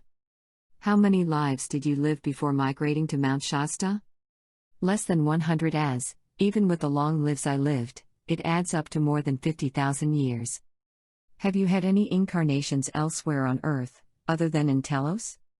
No, this is the duty we volunteered for, and there is no need for us to be caught up in the Earth experiment of having lives as you do. What did we discuss when you visited me in the gentle way life on Atlantis? It was for me to warn you that events were transpiring that would result in the rest of the continent, what was left of it, you see, sinking. Why wouldn't I have received that in meditation? You received that information, but I was able to suggest a place for you to take your flock, as Theo has called it, and of course that was Egypt. I simply suggested a direction, and you agreed. Did you take me up in the ET ship to show me? Yes, I did. I'm glad you made that connection. We had a quick scouting trip, you could call it, to see where you would go. We weren't gone but a few hours. Santa Cruz Island, off the coast of California, was once known as Lemuria, or Lemu, by the Indians. Did they know of Mu's existence, or was that a coincidence or just a similar name? No, there were some refugees, we will call them, who made their way there. They were few in number and did not last long. When I was an American Indian shaman in the mid-1600s, did I study with you? Yes, you might call yourself one of my regulars, as that was a significant life of study for you. Why are your classes not something I would have already learned in my lives as a spiritual leader on the water world? Good question. The simplest explanation is because we offer advanced studies not even taught or known on your home world. This is knowledge you are able to access when you return to your home planet. This is difficult for me to explain to you since you have no remembrance of what you knew back then. Trust me when I tell you we have added to your knowledge, which you will be able to access at any time in future lives not only on Earth but also on your home planet. That is the service we provide. Did you meet with any of the priests or leaders of Atlantis, and if so, what was the purpose and results? Yes, we tried to convince them that their actions would continue to lead to their destruction, but they refused to believe me. They were very obstinate men who have already been described to you as selfish and greedy. We thought it was worth the effort as I visited both factions, but I came away knowing I had had little effect on their thinking of that time. What are your future plans for assisting humanity? We are performing what we came to do, and that is assisting the explorer race during your sleep time. How often do the citizens of Telos interact with the humans who live around Mount Shasta? There is a slow but steady stream of contact. Some of the Mount Shasta area citizens have seen and spoken with us numerous times, but they do not publicize this. Then there are the tourists who see a couple of 7-foot people and think they must play basketball somewhere. Is it true several extinct species of animals live with you in Telos?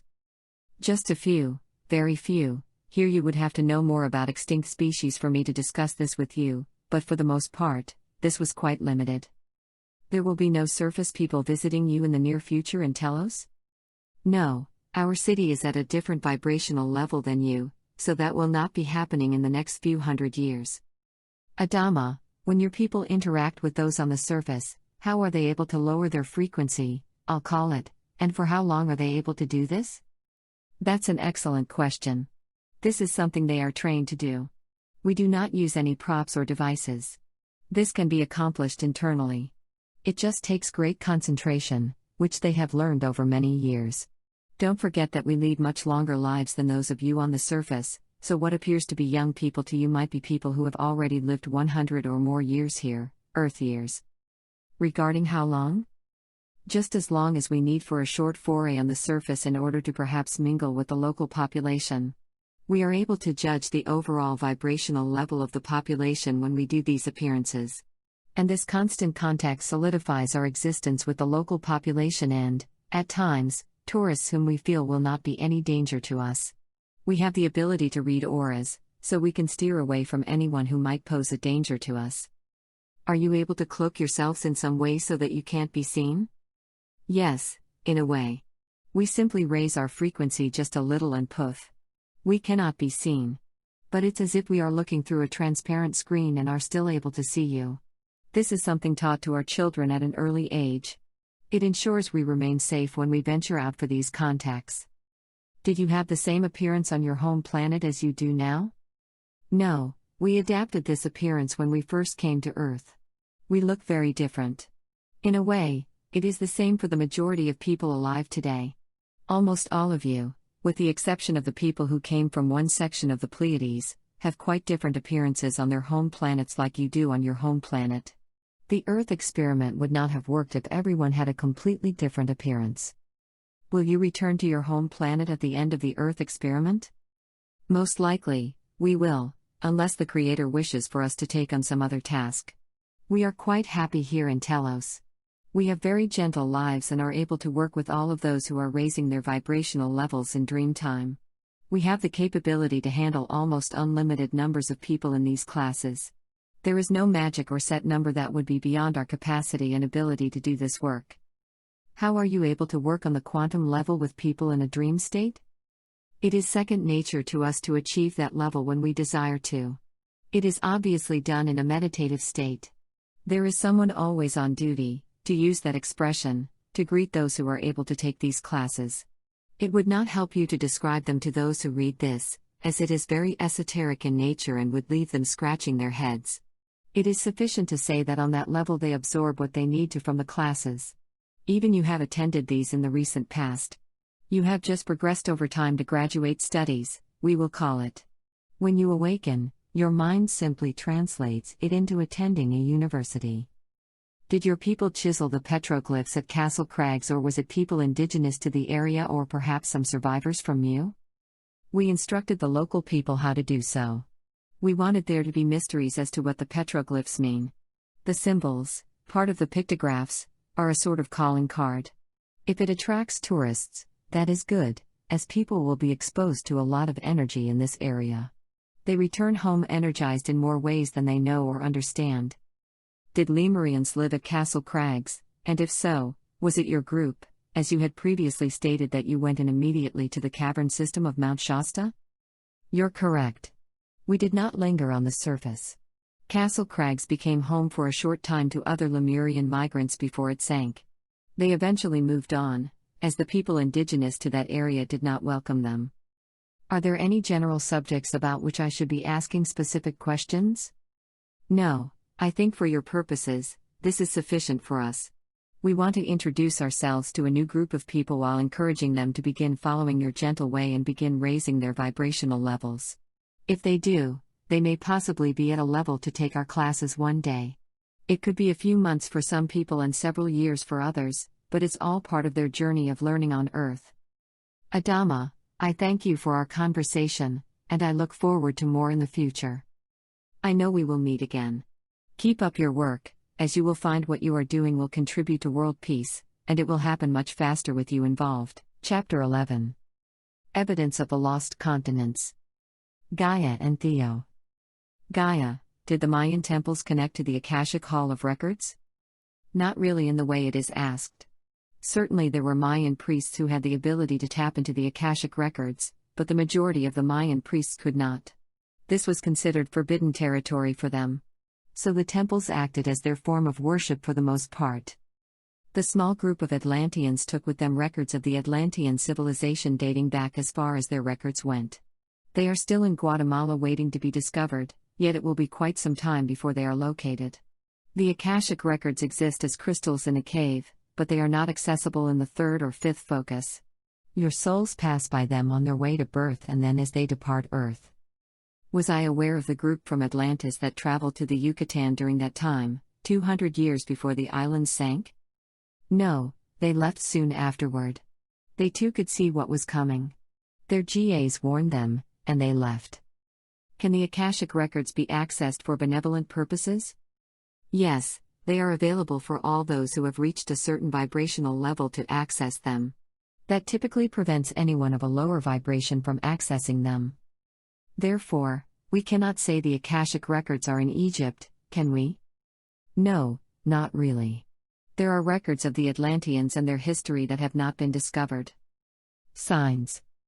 Where did Plato learn about Atlantis, from manuscripts or just verbally? The records he viewed had been kept elsewhere when he discovered them. One day these records will be discovered. They are stored in an archive, they are buried among a number of others. A researcher will find them one day. Did Plato or his father or grandfather bring back manuscripts recounting the Atlantean times from travels to Egypt? It was his grandfather. He brought them back, fascinated with the story, but Plato was the one to write about it, based on a limited number of manuscripts available for his review. Then the documents are not in the Vatican archives, are they? No, they're in another in Greece. I read that in my life as Strabo, from 64 BC to AD 24, one that I believed the stories about Atlantis. Did I find manuscripts or records of some type, which I wrote about in the history of the world, that have been lost in time?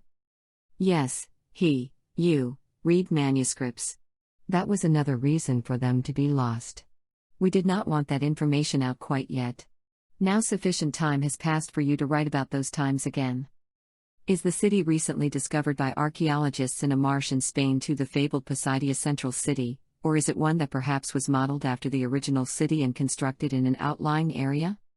This city they have discovered was modeled after the central city, just as here in the United States you have several capitals and even houses or mansions modeled after the Washington, D.C. Capitol building and the White House.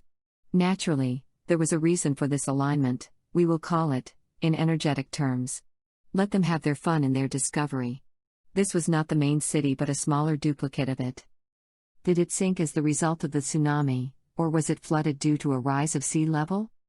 A combination, as certainly there was a great tsunami caused by the sinking of the remnants of the continent, plus the sea level rose appreciably. Ruins off the coast of Cuba were discovered recently. Did the ruins off Cuba's west coast sink or get flooded after the second or third destruction of Atlantis or after the sinking of Mu? It was after the second destruction when the waters rose 150 feet or so. Then they were covered with more water in the next two events, but there were few survivors after the first event. They were right on the coast at that time, so there were few survivors who were living closer to the interior. Almost all lived somewhere on the coast. Why are there not more traces of Atlantean technology? Is it being withheld? Not really. Bear in mind that this continent existed over 28,000 years ago, and look at what it takes to excavate towns and villages that existed only 3,000 years ago, as you can see when watching Nova. 3. Everything is covered in dirt over centuries, so much is hidden below the surface of the earth. But a few remnants of their civilization are starting to appear, such as the one in the marshlands of Spain. There will be more discoveries, but most will never be found. When were batteries used in Mesopotamia, and how did they learn to use them? A good question. They were used quite a few thousand years ago, and this knowledge had been passed down from generation to generation even at the time these particular batteries were discovered. Naturally, this knowledge originated in Atlantis, but when the continent sank, only those away from the coasts of Europe and Africa survived. So it was mostly farm folk who survived, and the knowledge of the electricity was passed down, eventually disappearing. Was the Bimini Road off the coast of Nassau human-made, and if so, was it constructed during the Atlantean times? Most agree that this road, yes, It was a road, was constructed during Atlantean times. It was at the far reaches of this continent, but they had developed this area to a certain extent. There were some villages in the area, long since covered by the ocean, that will probably never be found. So it is another of the enigmas for people to ponder and explore. You need these mysteries to slowly learn about how old and how long humans have inhabited Earth, millions of years. Is Easter Island a remnant of Lemuria? No, not exactly. It was on the outer band of an island chain. It was visited many times by the Lemurians, and it also had its own population. Do the Hawaiians date all the way back to Lemuria? Yes, in a way, but more from a point of view when other islanders visited them who were direct descendants. Please comment on the symbols found on the columns in Italy. Were they made up, Atlantean, or ET? No. The builder was channeling the Atlantean times, and the symbols were from then. Was the cold period known as Younger Dryas for around 12,900 BC caused by the last islands of Atlantis sinking? Yes. Although it took just a little time for these events to manifest after the sinking, it caused the weather systems to be interrupted and changed, and the oceans rose from the displacement of the islands. It caused the weather systems to change course and eventually cold air to be released from the Arctic, dropping the average temperatures for those years. Naturally, when that occurs, you have snowpack that does not melt, causing the temperatures to drop further to the south. This was quite evident to your meteorologists and geologists. Did the sinking of the continent of Mu cause the mid-Holocene optimum 5 around 7000 BC to 5000 BC? When you have a great displacement of land anywhere in the world, it disrupts ocean currents and air currents, and the sea levels rise dramatically. There has to be a cause and effect from this kind of displacement, so it resulted in a period known to your scientists as the mid-Holocene optimum. You will see smaller examples of this as your oceans rise the 2 feet I promised. It will change the weather patterns around the world. There will be cooler temperatures as more rain is generated. What were the Beigong Pipe 6 used for in China, which seem very ancient? It's an interesting question that seems quite unsolvable. Advanced societies slowly disappeared from China. I am referring to the continent of Mu, which had mining interests in this area. The pipes were used for these purposes, but what was being mined, I will leave for future archaeologists to determine.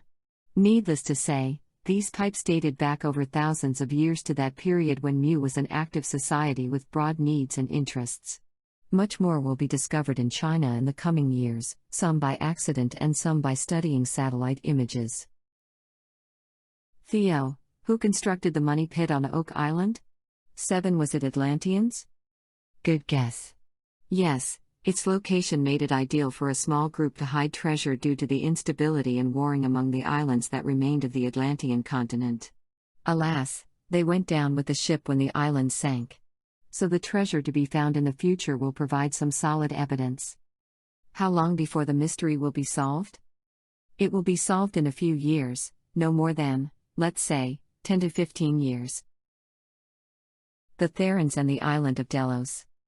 Gaia, were the Therans descendants from the Atlantean colony or continent? Yes, some of them were. At one point, the Atlanteans had a colony in the area, not necessarily Thera. When Atlantis was going through the throes of war and destruction, there were those who said, enough is enough, and they left Atlantis. Some of them migrated to what is now known as Santorini, 8 just as your group migrated to Egypt. The Therans were already there, and they reluctantly accepted the Atlanteans who professed they were in no way interested in taking over the island. Did they predate the Minoan civilization? 9. Yes, somewhat. This was another group who added the Atlanteans. Were the Terran females on an equal basis with the males? Yes, at that time they were. Later, over a long period, this equality eroded. Did the Therans influence other civilizations? Yes, to a certain extent, but they were influenced by other civilizations too, you see, as there was great trading back and forth around the Mediterranean area. So there was certainly a little mixing going on over the years. Was the island of Delos 10 occupied before 500 BC, and if so, how much earlier? Yes, quite a bit earlier. It dates back to the days of Atlantis, so quite a few thousand years of being inhabited. It's just that they have not dug deep enough in the ruins to discover an even earlier time. As you saw when you and your wife, Dina, visited the island, dirt has slowly covered up much of the island over thousands of years. As you read about your life as Strabo, you visited Delos several times and wrote about it. You even wrote about its history, but those writings have been lost forever. The port of Delos runs into the Mediterranean and then under it. Was there another time when the Mediterranean rose up to cover the port after Atlantis? Of course. It was Lemuria, which lasted 5,000 years more than Atlantis and caused the waters to rise almost a couple hundred feet more when it sank. Again, hundreds of thousands of people lost their lives all around the world due to the sudden sinking of the continent. So there was not some other event that caused the Mediterranean to rise after Lemuria? No, there was a slow rise after that simply due to silt being deposited from rivers flowing into the sea but only inches. What about when a large portion of Thera sank into the sea? Yes, that contributed to it but not to the extent of Lemuria's sinking. What percentage of the present population of Earth has had Atlantean lives? A rather large percentage, about 64%. You should also ask what percentage of the population had lives on the continent of Mu, and the answer is almost the same, 62%. Both continents destroyed themselves, so there are plenty of souls around that had previous lives on either or both of them to ensure it does not happen again. That includes you, my friend. Are the majority of people who had lives on Mu now having lives in Asia? Yes. The majority of people who have had lives on the continent of Mu are in Asia, since that was the closest land mass near Mu for those who left before the final destruction. Millions of them also went down with the ship, as you say. Mu's population was less than that of Atlantis at its peak, as Mu was settled later than Atlantis. What percentage lives on both continents? About 70%. I wish to clear up figures previously given to me. Are there 3 billion people on Earth now who have had lives on Atlantis or Lemuria, or is it more like 64% of the Earth's population? Yes. The higher figures are correct. Keep in mind that in over 50,000 years for both continents, millions and millions of people lived and died. Some had just a few lives during those times, and others had many, although your 187 lives on Atlantis is at the upper limits, for sure. There are no records now, so it is extremely difficult for people to imagine that there were thriving societies, highly advanced ones such as Atlantis. Just in the past few years, modern societies have passed them in knowledge, and there are still subjects, such as the use of crystals, which you have yet to discover. You have been able to accomplish this vast advancement because time was sped up for you.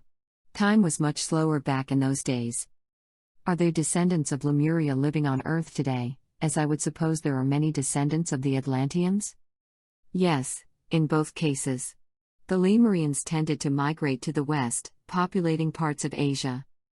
I wish to verify if it is possible for someone to have his or her next life back on the continent of Atlantis, even though it no longer exists. That's quite so. Not many people today have lives that far back after this one, fewer than 10%, but if a life there is needed for a particular lesson, then off the soul fragment goes to live it.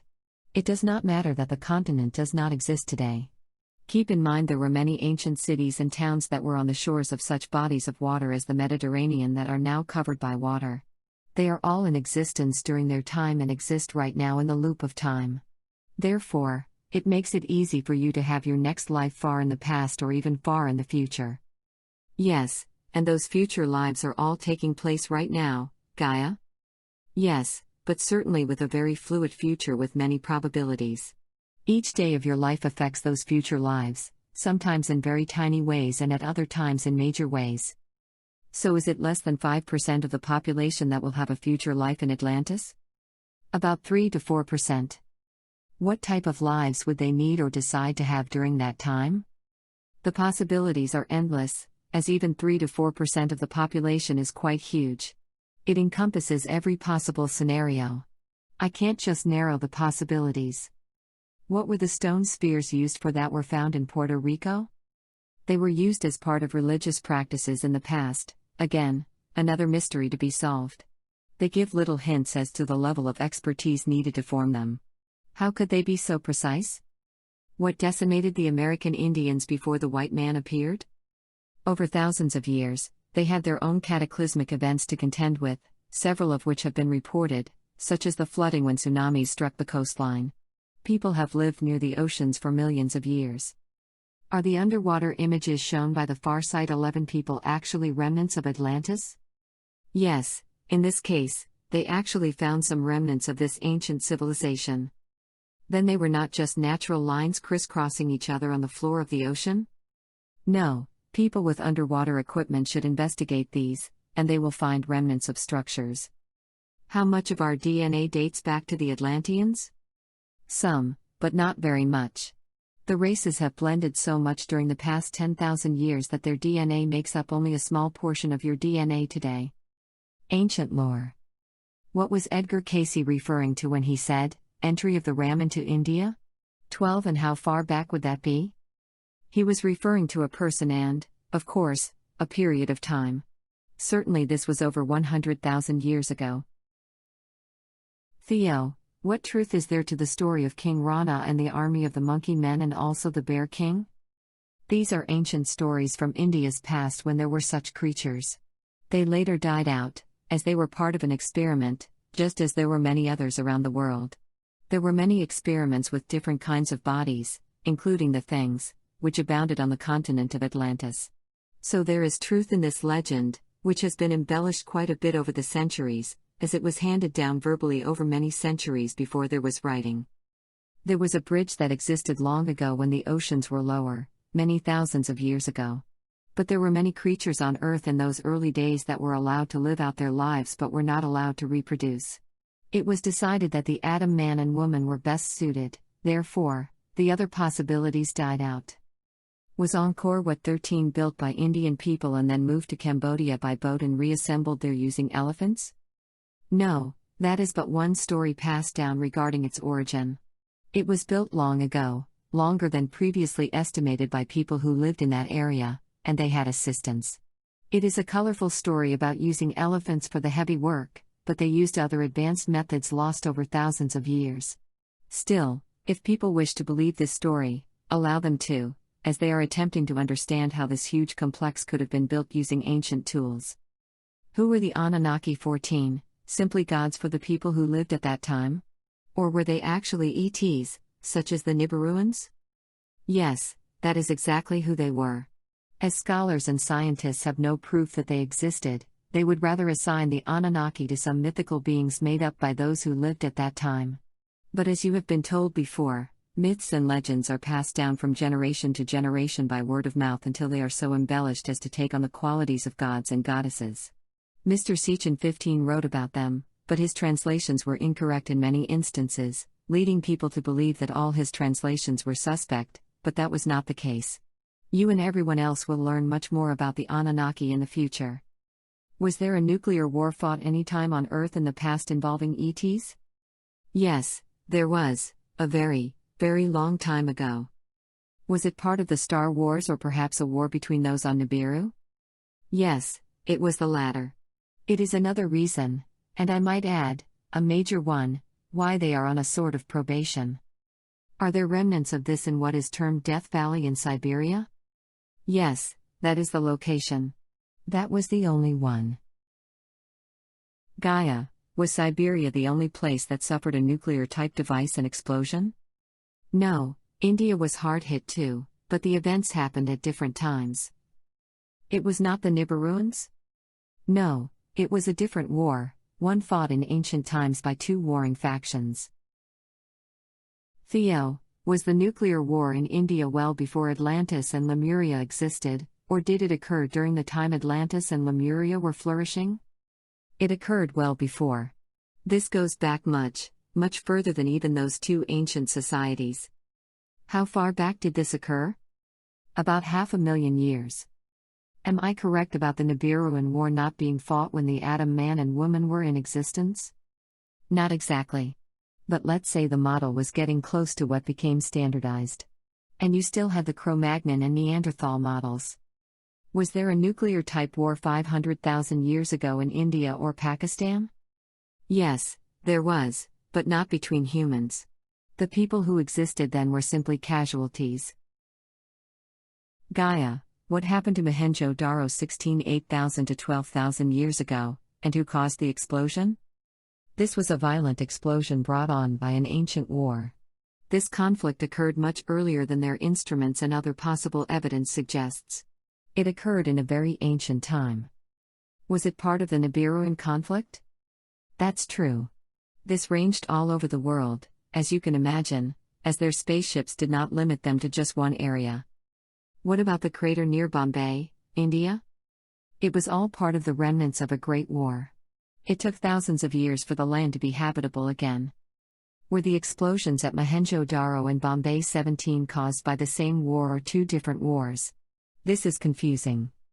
The explosions were caused by two different wars thousands of years apart. Mohenjo-Daro was part and parcel of the Nibiruan War and the Bombay crater was part of the 18-Day War. 18. I thought you said previously that there was only the nuclear-type blast in Siberia. There was more than that explosion, as the two feuding brothers traveled far and wide. They killed millions of people back then, and they were not the Adam man and woman. Then 18,000 years ago, you had the 18-Day War between the two families, which caused great destruction. It was at the height of their development. That area was demolished to the point of survival mode for several hundred years as it slowly recovered. But the story of the 18-Day War, as was written about in the Mahabharata, 19 has lived to the present day. It was a very ancient war, dating back much further than any scholar has estimated. This legend was based on a true story. Was the 18-Day War a recount of some sort of nuclear-type devices being used? Yes. This was a bitterly fought battle and large weapons had been created at that time. It is why there is still scarring on the landscape in India after 18,000 years. Millions died in this great war. Did any of the three continents, Atlantis, Mu, or Oz, send people to fight in the 18-Day War in India? No, none of the three were drawn into that war. The warring factions had developed superweapons, and there was no need to bring in fighting forces from the other continents. It was what you would call an internal affair. What was the main inspiration for the concept of the Hindu gods Brahma, creator, Vishnu, preserver, and Shiva, destroyer? Was it ETs or someone's inspiration or simply an evolving religion? The Hindu Trimurti 20 was originally very loosely based on ET contacts, but it evolved over thousands of years. Is Vishnu an aspect of the creator, an embellished human, or an ET? Here we do get into religious beliefs, and we say to allow whatever belief someone has about a higher power. But the Earth Directive was in force then, so there should have been little influence? Yes, but when you look at India's location, you'll see a place where there was a seeding of people not really caught up in the Lemurian influence but rather their own influences. There were wars dating back thousands of years. The ETs had to assist in cleaning up the mess. They were regarded as gods at that time. Their religion took on these aspects and simply grew. Was Krishna a real person? Yes, he was. How long ago did he live? Long before there were modern writings about him. Was it more than 6,000 BC or less? More, as India was seeded about the same time as the rest of the world with the Adam man and woman models.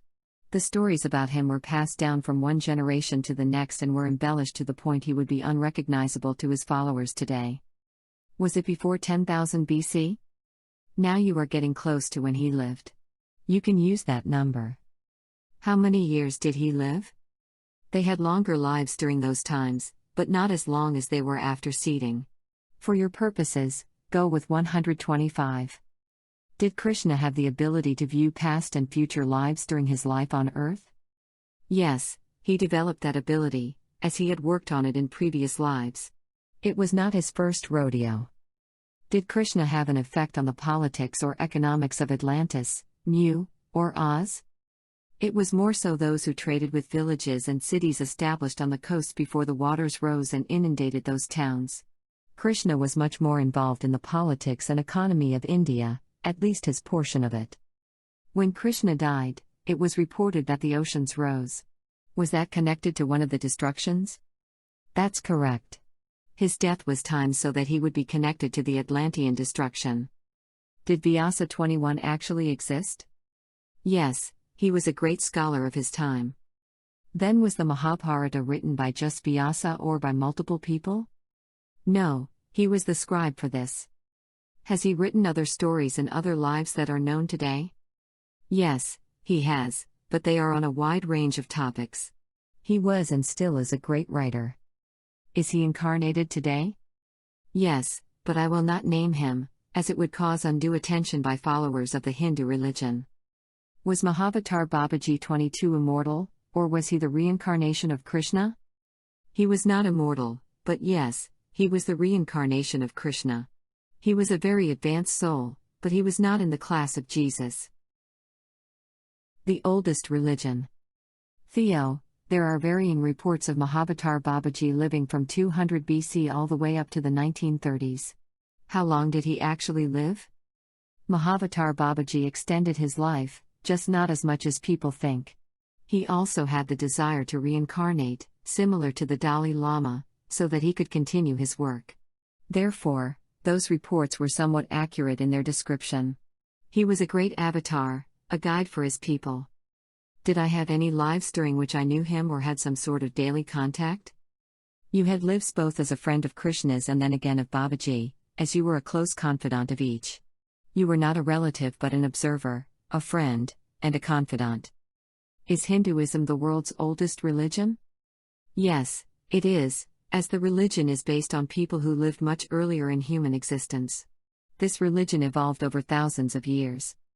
Was there the concept of Hinduism in either Atlantis or Lemuria? There were some very slight similarities in Lemuria, but this religion grew over thousands of years after Mu sank. I must point out that every type of religion has been explored over thousands and thousands of years. Did the Atlanteans or the Lemurians have contact with the ancient Vedic people? This contact came more from the Lemurian side, as they were closer geographically. The Atlanteans did not have flying machines, due to the lack of crystal boosters that could travel that far. In reality, this helped the three groups exist and operate on their own without much outside influence. Someone sent me a Hindu text speaking about a time long ago when there was no hate, jealousy, violence, or disease, and no one labored because, I suppose, we could manifest everything we wanted or needed. So will we return to those times? And I have to ask, when were those times? This is a very ancient text from and about people who lived even much earlier than the lands of Mu and Atlantis. These people lived at a much higher focus, so there could be a time when this happens again but not for thousands of years, as even in the fifth focus you will need to have many lessons before reaching this level of existence. Then the Earth experiment will be concluded.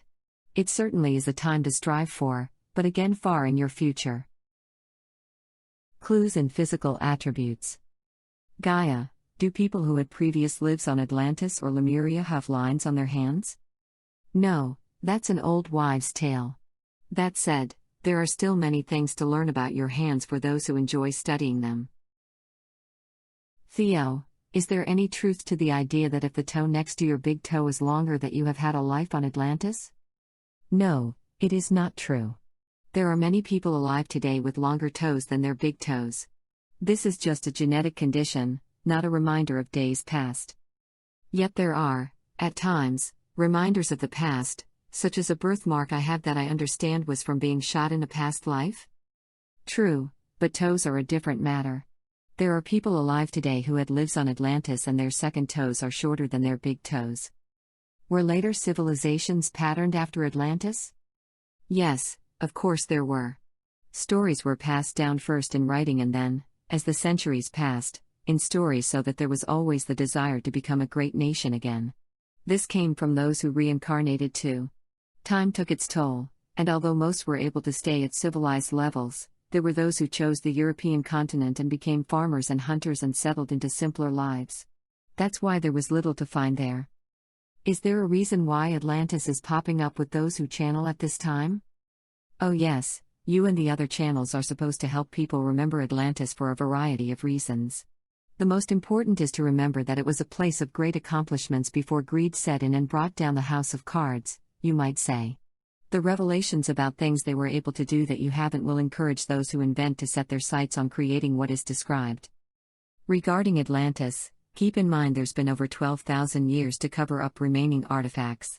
Just as a small example, go to Bath, England, where there's a Roman bath, now quite a few feet below ground, that was level on the surface.